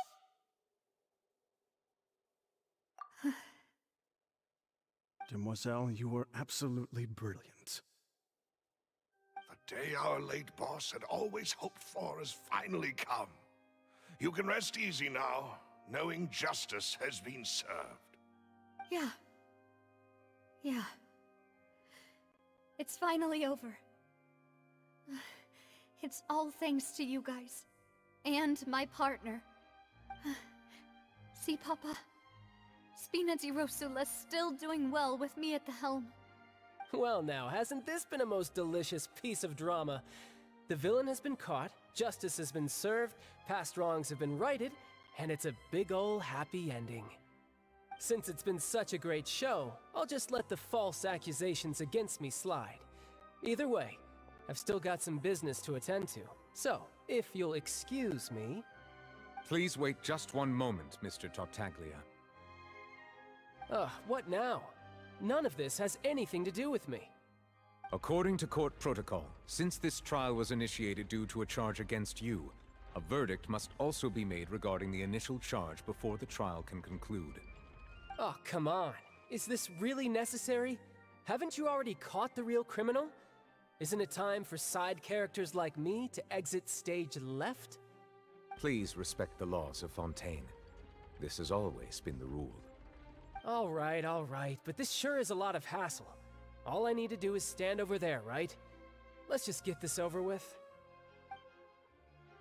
Through evidence presented in the public trial that was just held, it has been established that Mr. Tartaglia has no direct connection to the serial disappearances case. The guilty party has been identified, and thus it is logical to suppose Mr. Tartaglia is innocent of the charges. We now turn to the Oratrice Mécanique d'Analyse Cardinale to render the final verdict on the charges.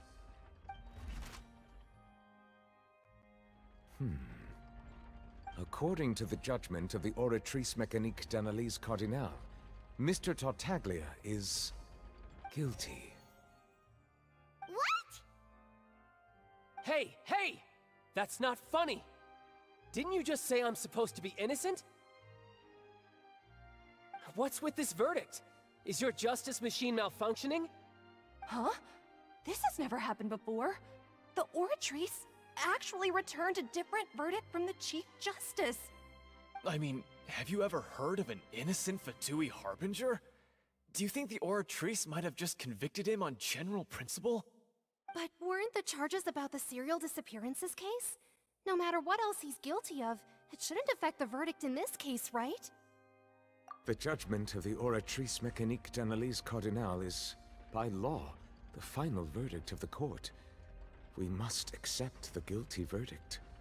Guards, please take the suspect into custody per court protocol.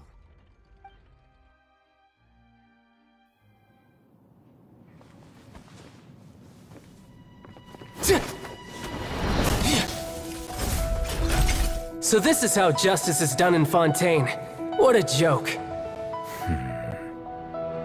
You've got your rules. Well, I've got mine too!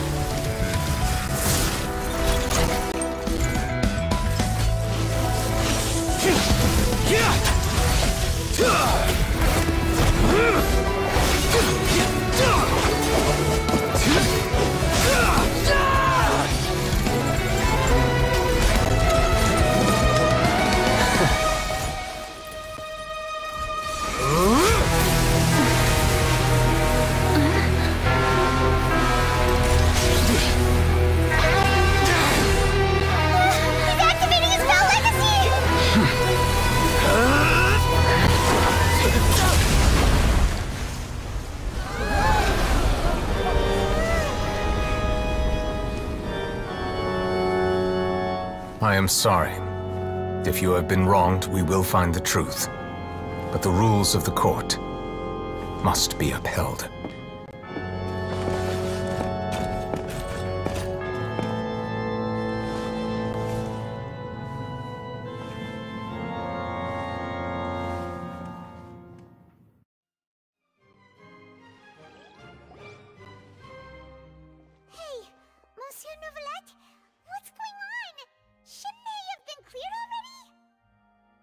Apologies. This is also the first time I've encountered such a situation. However, according to the rules established at the conception of Fontaine's court system, the Oratrice's judgment is the final verdict of the court. All I do is follow court procedure. As for why the Oratrice arrived at the conclusion it did, you should probably ask someone more knowledgeable than me. Why are you looking at me? I had nothing to do with it! I don't know what happened there either! Hey, stop staring at me! What does Lady Farina mean by that?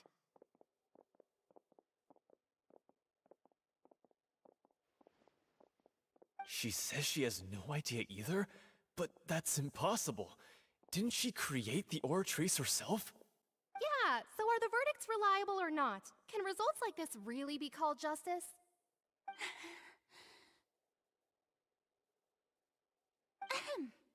My dearest citizens, did you really think we'd allow an incorrect verdict to be handed out in this court? Did you really believe that the judgment could be mistaken or be the result of some sort of random mishap? Don't tell me you thought even I had been blindsided by the Oratrice's result. But the way she looked just now, it was pretty obvious she had no idea what was going on. However, given the state of things, I shall give you an explanation.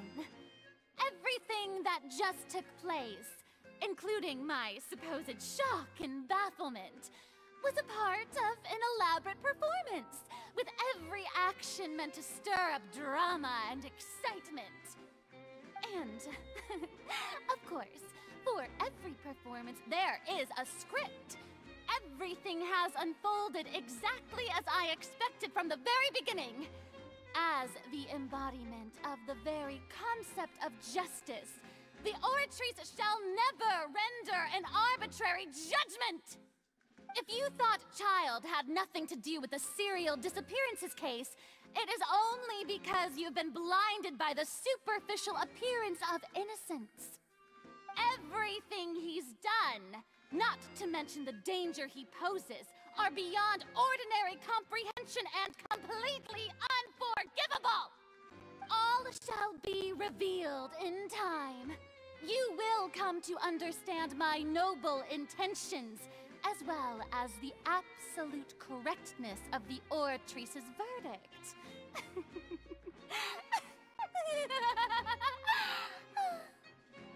Now, having said that, although I hate to leave things hanging in suspense, it is now time for this performance to end. As the lead actress, I shall be the first to take my leave. Toodaloo! So she chose to make her escape after all, did she? So you're saying we shouldn't put much stock into what she just said? She probably just put on that performance to save face. As for the truth, it's unlikely that she actually has any idea. However, please be assured that I will continue to investigate this case in a personal capacity. Just as I promised, if the judgment has been incorrect, we will do our utmost to clear his name. All right. Even though we feel pretty badly for him, we'll take your word for it for now. After all, he's done plenty of bad stuff, so he should have known he'd go to prison someday, right?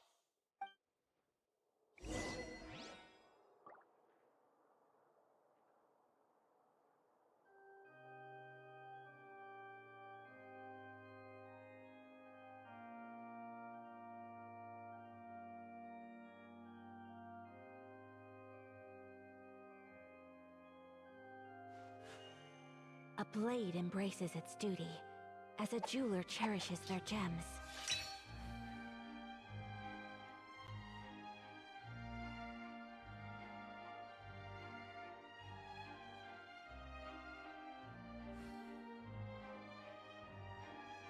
So this is a day in the life of the traveler. I'm learning more about you all the time.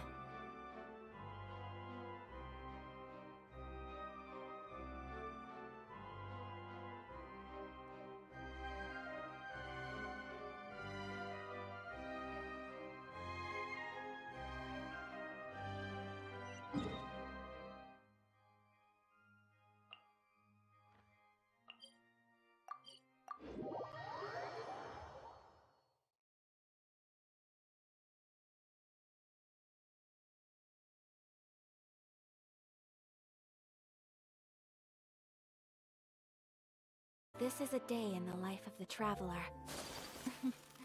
I'm learning more about you all the time.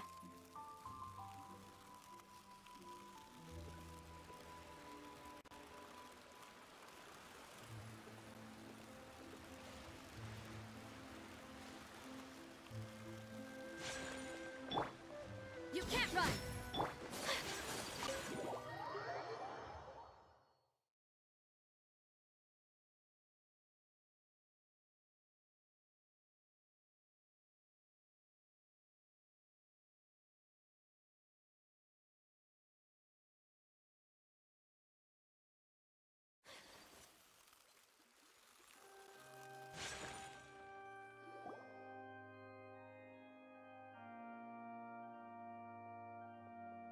Hey, what are you doing? Quick, stop him! Traveler! Hey! Traveler! Marcel! What are you doing over here? Stop resisting arrest! Cease, or we'll add another charge to the list! No, wait! I just want to ask the Traveler something. I'm not looking to run away. Please, just let me ask this one small thing. Go on. Thank you. I was being led away when I finally realized something. Where did you first hear the name Vacher? I erased all records of that name. So, unless... Are you still trying to prove your innocence? Give it up. You've already been convicted.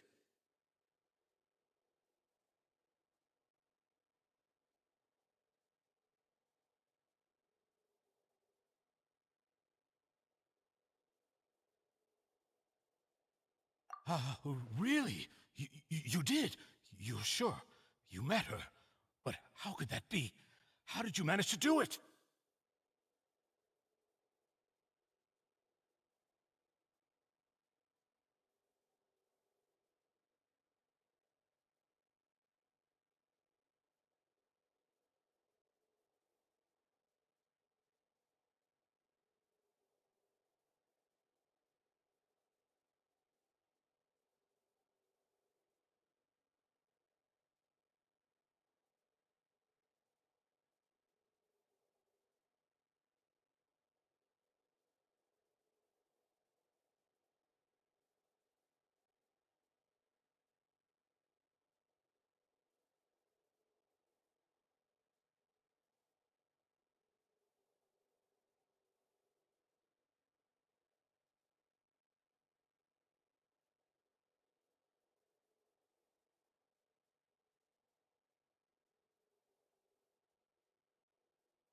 The Fountain of Lucine?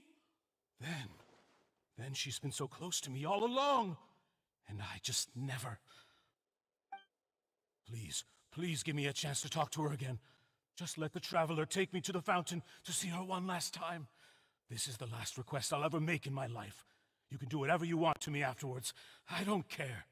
What? Give an inch and you want to take a mile? Do you think serial killers get to make requests like that?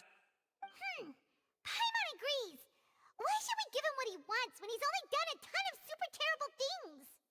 This request, is it worth as much to you as your life? Of course! Wait, no. It's worth even more than my life. Humans. Will they betray the instinct to live just to satisfy spiritual needs?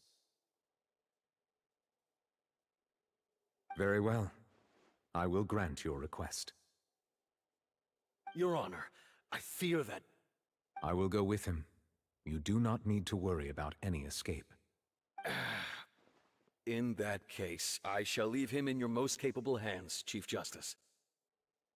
Thank you, Your Honor.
Is this the place?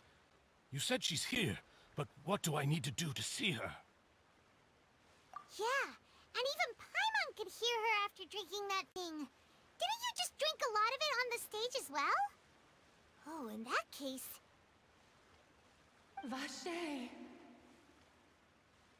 Ah! Yes, that's it! So you heard it too! Vignier, it's me! It's me, Vache! Vache? Vache!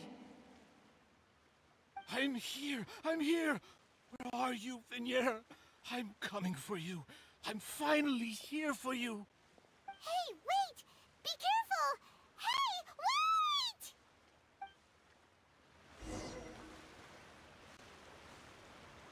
Vignier, is that you? It's me, Vache! Vignier! Vache? Why did you come? Didn't I say? You don't need to look for me. You look a lot older than I remember. How long has it been? It's been more than 20 years. I've suffered for over 20 years since the day you left. All this time, only the thought of bringing you back has kept me alive. Nothing else mattered to me.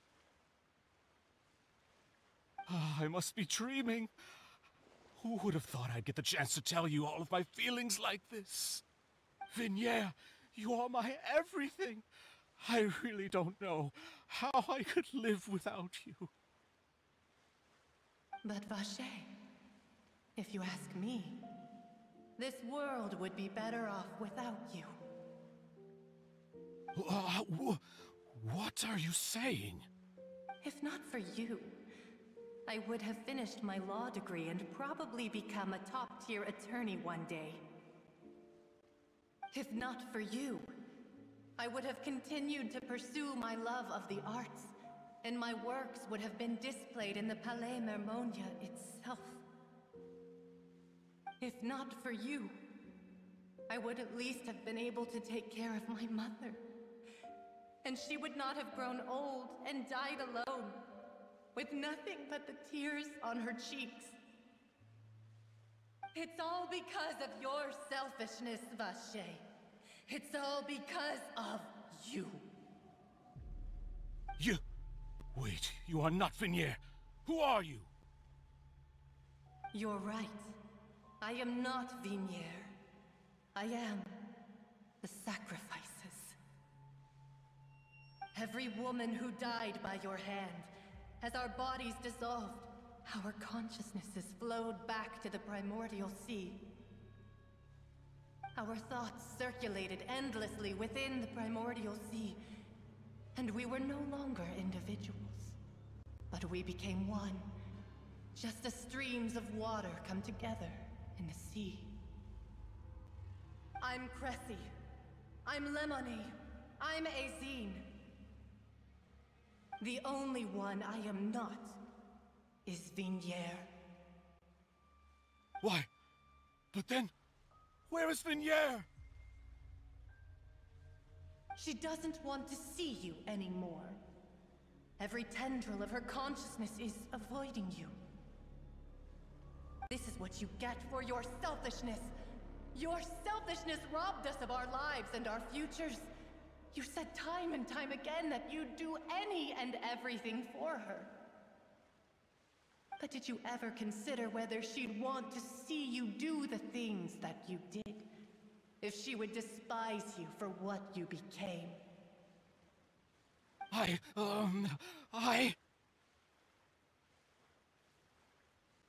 You are a liar, a heartless murderer, and a cowardly narcissist. The only thing you are not is Vignier's beloved. From the moment your first victim died and her consciousness merged with Vignier's, she has had nothing but pure hatred for you.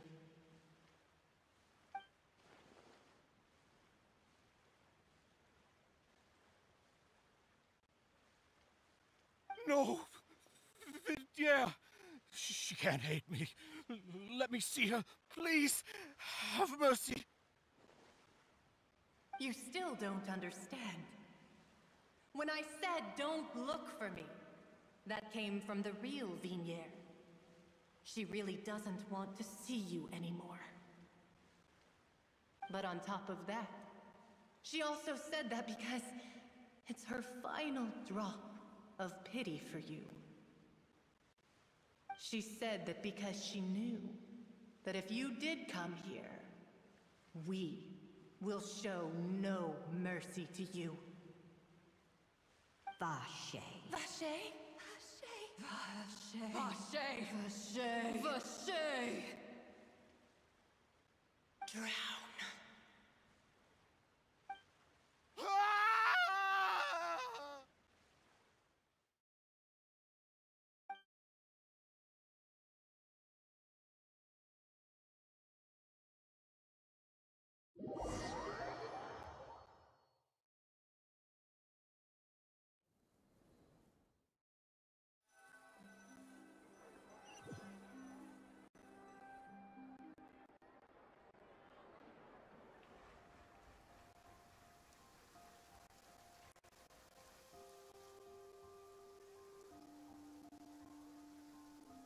Finally, we have some time to do shopping.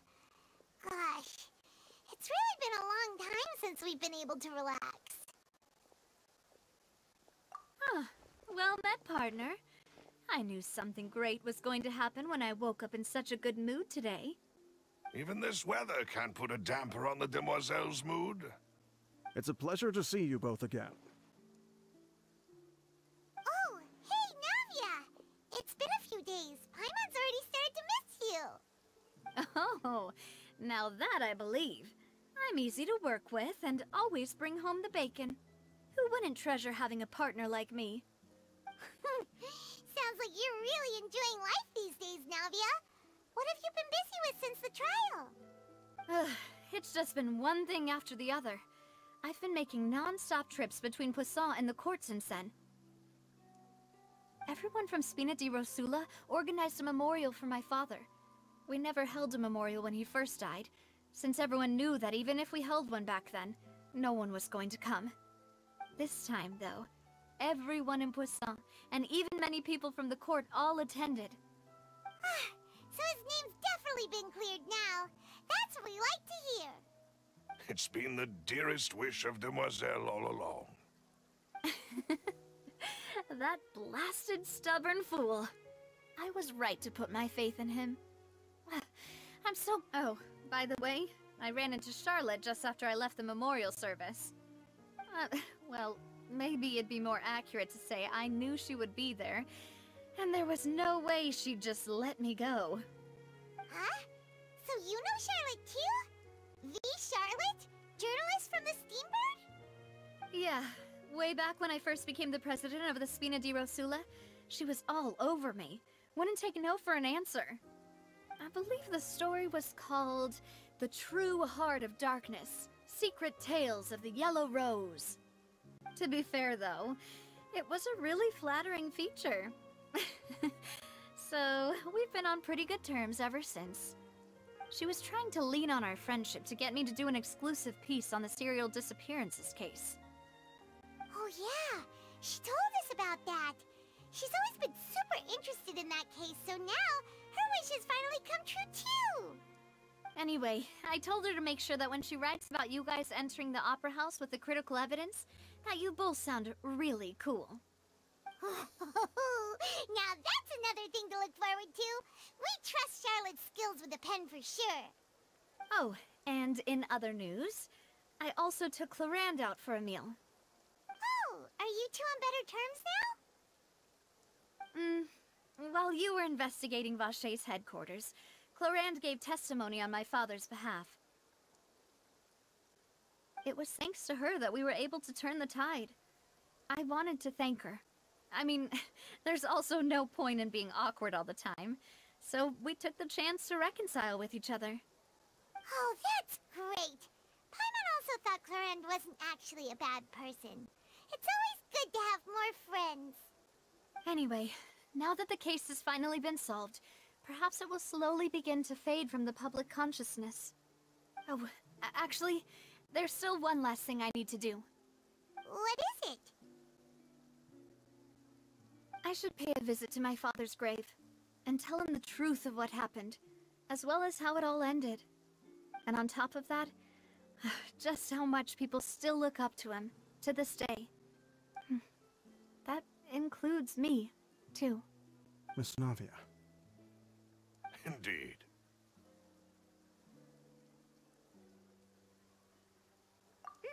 We want to go too! We also think Callus is a really admirable person. Sure thing. I'd like you two to share the moment with me. After all, without you, there might not have been such a positive ending. And in that case, everyone, let's be off. Considering the recent weather, we'll be lucky if we can reach Poisson before dark. Yeah, you're right. It's been raining non-stop for a few days now.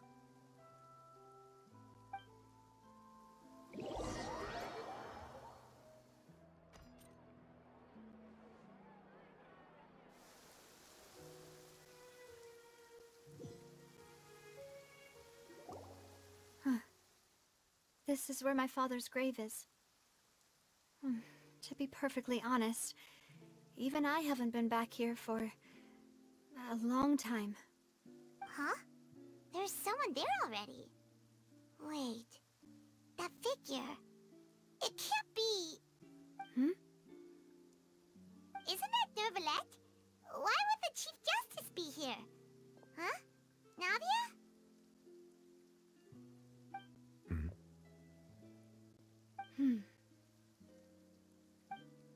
My apologies.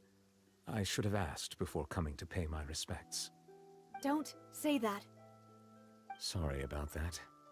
Oh, I was trying to say there's no need for you to apologize. I wanted to show my father how much I've grown, but still, I doubt I've grown to the point that even the Chief Justice would feel compelled to apologize to me over and over. In that case, I will stop apologizing for now. You really could use some pointers on understanding human emotions, Monsieur Nervalette. In any case, why did you come to Poisson? Well, ever since that day, I've been turning a question over and over in my head. Just what is justice anyway? There was once a time when I didn't want to believe that there could be anything more important to humans than life itself. Oh, rather than that, it's probably more truthful to say I didn't believe humans were capable of resisting the most basic instinct of living things. That they could rebel against their own nature, or consider certain things to be more important than their own lives. Which is also why I didn't stop your father from beginning that fateful duel. I believed that a truly innocent man would never throw away his life like that. That there was nothing, should have been nothing more important than one's own continued survival. But Mr. Callus proved me utterly and decisively wrong. If not for his sacrifice, the serial disappearances case would have remained unsolved to this day. Mr. Callus made the choice he did for his daughter, for his associates, and for many people completely unrelated to him. And in the end, from a certain perspective, one could say that he did it all for the sake of justice. A justice that's higher than life itself. So, you asked me why I came here. I just wanted to say my apologies to Mr. Callus in person. I should have noticed all of this much sooner. This regret has filled me with a sadness that has haunted me for days. That high and mighty chair in the opera Epiclese indeed insulates one from many important things. Spina di Rosula, thank you so much for your hard work and perseverance. I'm sorry for being mad at you before. So, you're actually one of those types that's cold on the outside, but pretty thoughtful on the inside, huh? That reminds me of Silver, one of my guys. Sorry about that. Self-expression is not one of my strong suits. Didn't I just say you don't need to apologize? Ah, so Navia and Neuvillette seem to have made their peace as well. Let's not disturb them for now. We can wait till after they're done.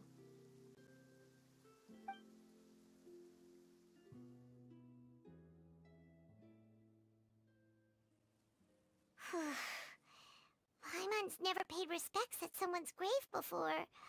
Huh? Oh, Paimon didn't know that was a thing. But Paimon doesn't know what she would do if she can't fly. Oh no. Paimon hopes Miss Navia won't be too mad.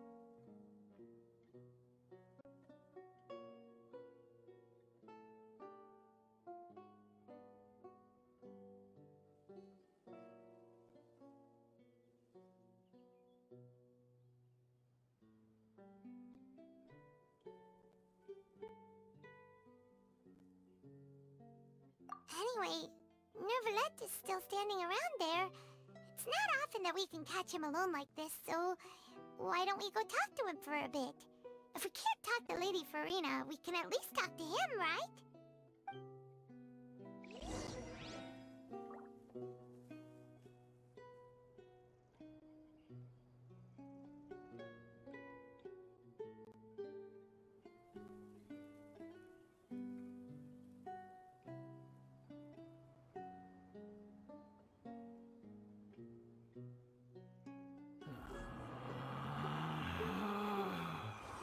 Relax.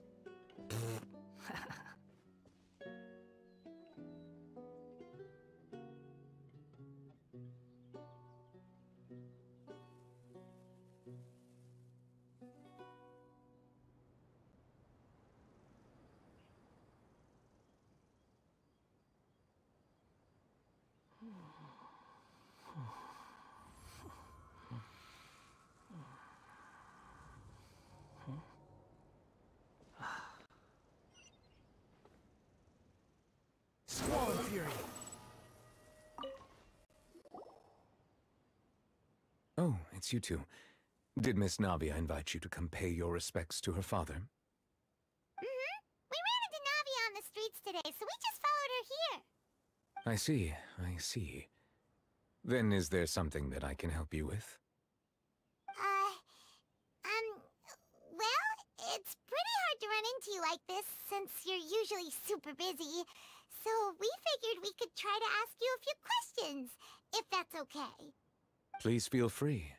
Though outsiders, you helped us solve one of the greatest mysteries in Fontaine, and it would be my pleasure to return the favor.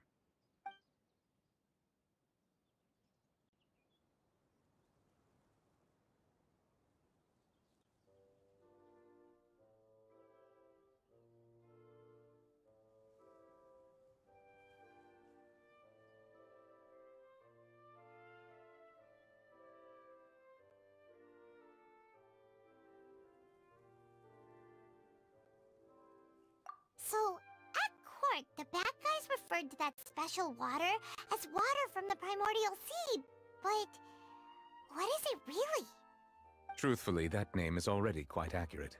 I can only surmise that Vacher and his ilk only learned of its nature and existence after extensive research. There used to be a special sea on the surface of this planet. The nature of its seawater was rather different from that of the sea we know today. Most of Tevat's life forms were first born in that special sea. You could say it nurtured much of the life on this planet. Huh. So it really was where everything began. It makes sense to call it primordial then. But today, the primordial sea no longer exists on the planet's surface. What Vacher discovered must have been some kind of special case, or a remnant from a truly ancient age. Huh. So that's how it is. Oh, you really know everything, Monsieur Neuvillette. But if that's the case, then why would people, at least people from Fontaine, dissolve in that kind of water? Indeed. Why would the primordial sea, which was known to engender and nurture life, suddenly reverse itself and devour life instead? To be frank, that also doesn't match my understanding of this world and its laws. There must still be some unknown secrets around the people of this land. Is there anything else you'd like to ask me about?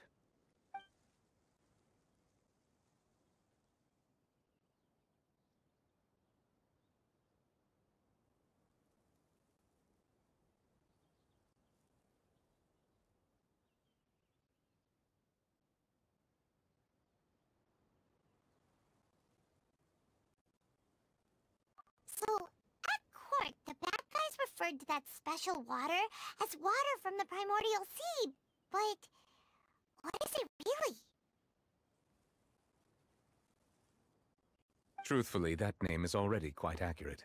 I can only surmise that Vacher and his ilk only learned of its nature and existence after extensive research. There used to be a special sea on the surface of this planet. The nature of its seawater was rather different from that of the sea we know today. Most of Tevat's life forms were first born in that special sea. You could say it nurtured much of the life on this planet. Huh. So it really was where everything began. It makes sense to call it primordial then. But today, the primordial sea no longer exists on the planet's surface. What Vacher discovered must have been some kind of special case, or a remnant from a truly ancient age. Huh. So that's how it is. Oh, you really know everything, Monsieur Neuvillette. But if that's the case, then why would people, at least people from Fontaine, dissolve in that kind of water? Indeed. Why would the primordial sea, which was known to engender and nurture life, suddenly reverse itself and devour life instead? To be frank, that also doesn't match my understanding of this world and its laws. There must still be some unknown secrets around the people of this land. Is there anything else you'd like to ask me about?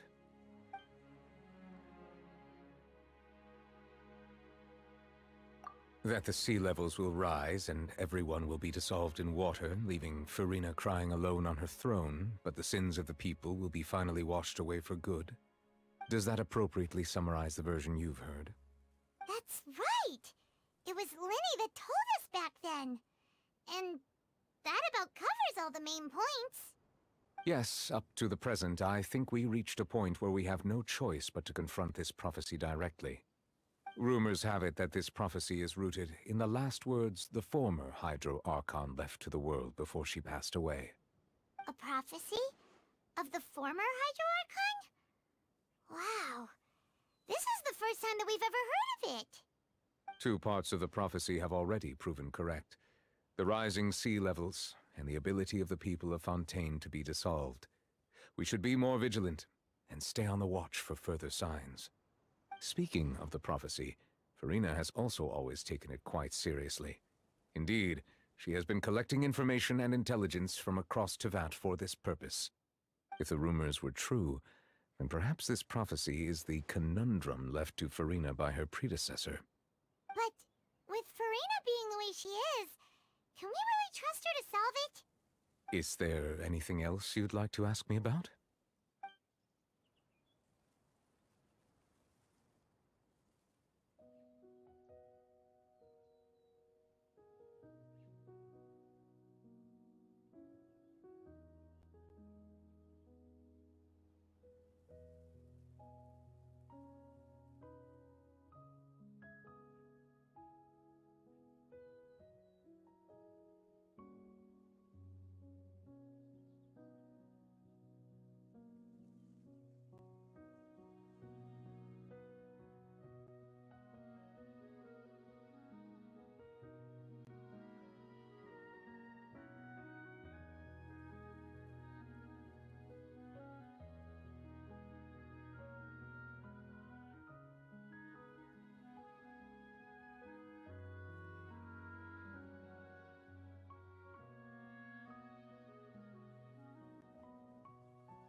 My apologies. My investigation has still not reached its conclusion. However, I still believe the judgment of the Oratrice was not rendered arbitrarily. But you also said you thought he was innocent. For many years, I have been quite aware that the Oratrice does not simply mechanically repeat the verdict that I give on each case.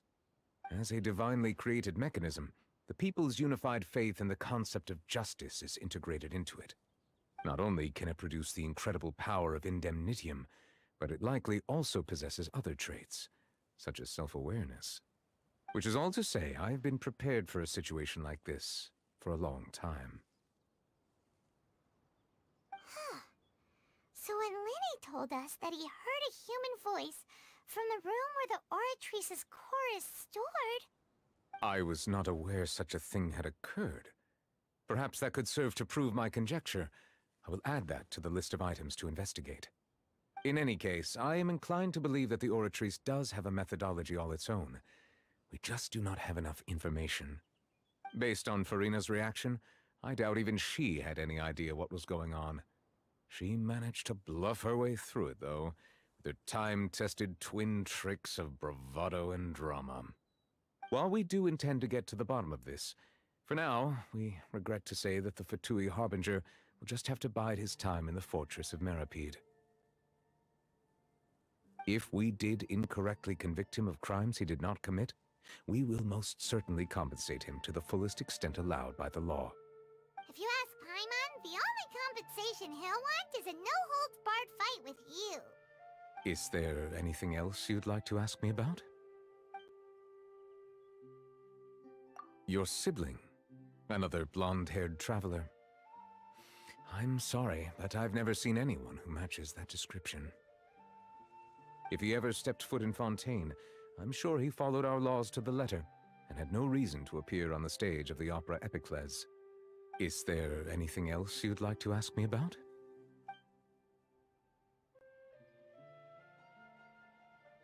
Very well. It was my honor to provide you with what answers I could. I very much enjoyed conversing with you. It will soon be time for me to leave this blissful tranquility behind, and return to Palais Memoria. You really are super busy, Monsieur Neuvillette. Paimon thought you only came here to pay your respects today because you had the day off. Crime and villainy do not have the day off, and so justice must work around the clock as well.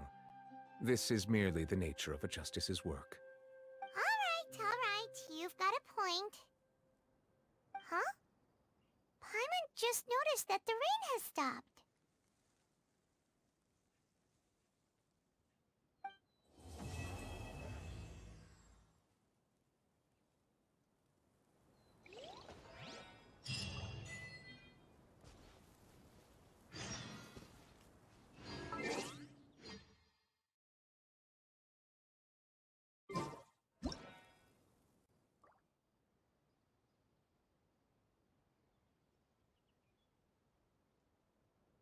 There's no need to exchange pleasantries. It's rather pathetic to force a conversation just to occupy silence.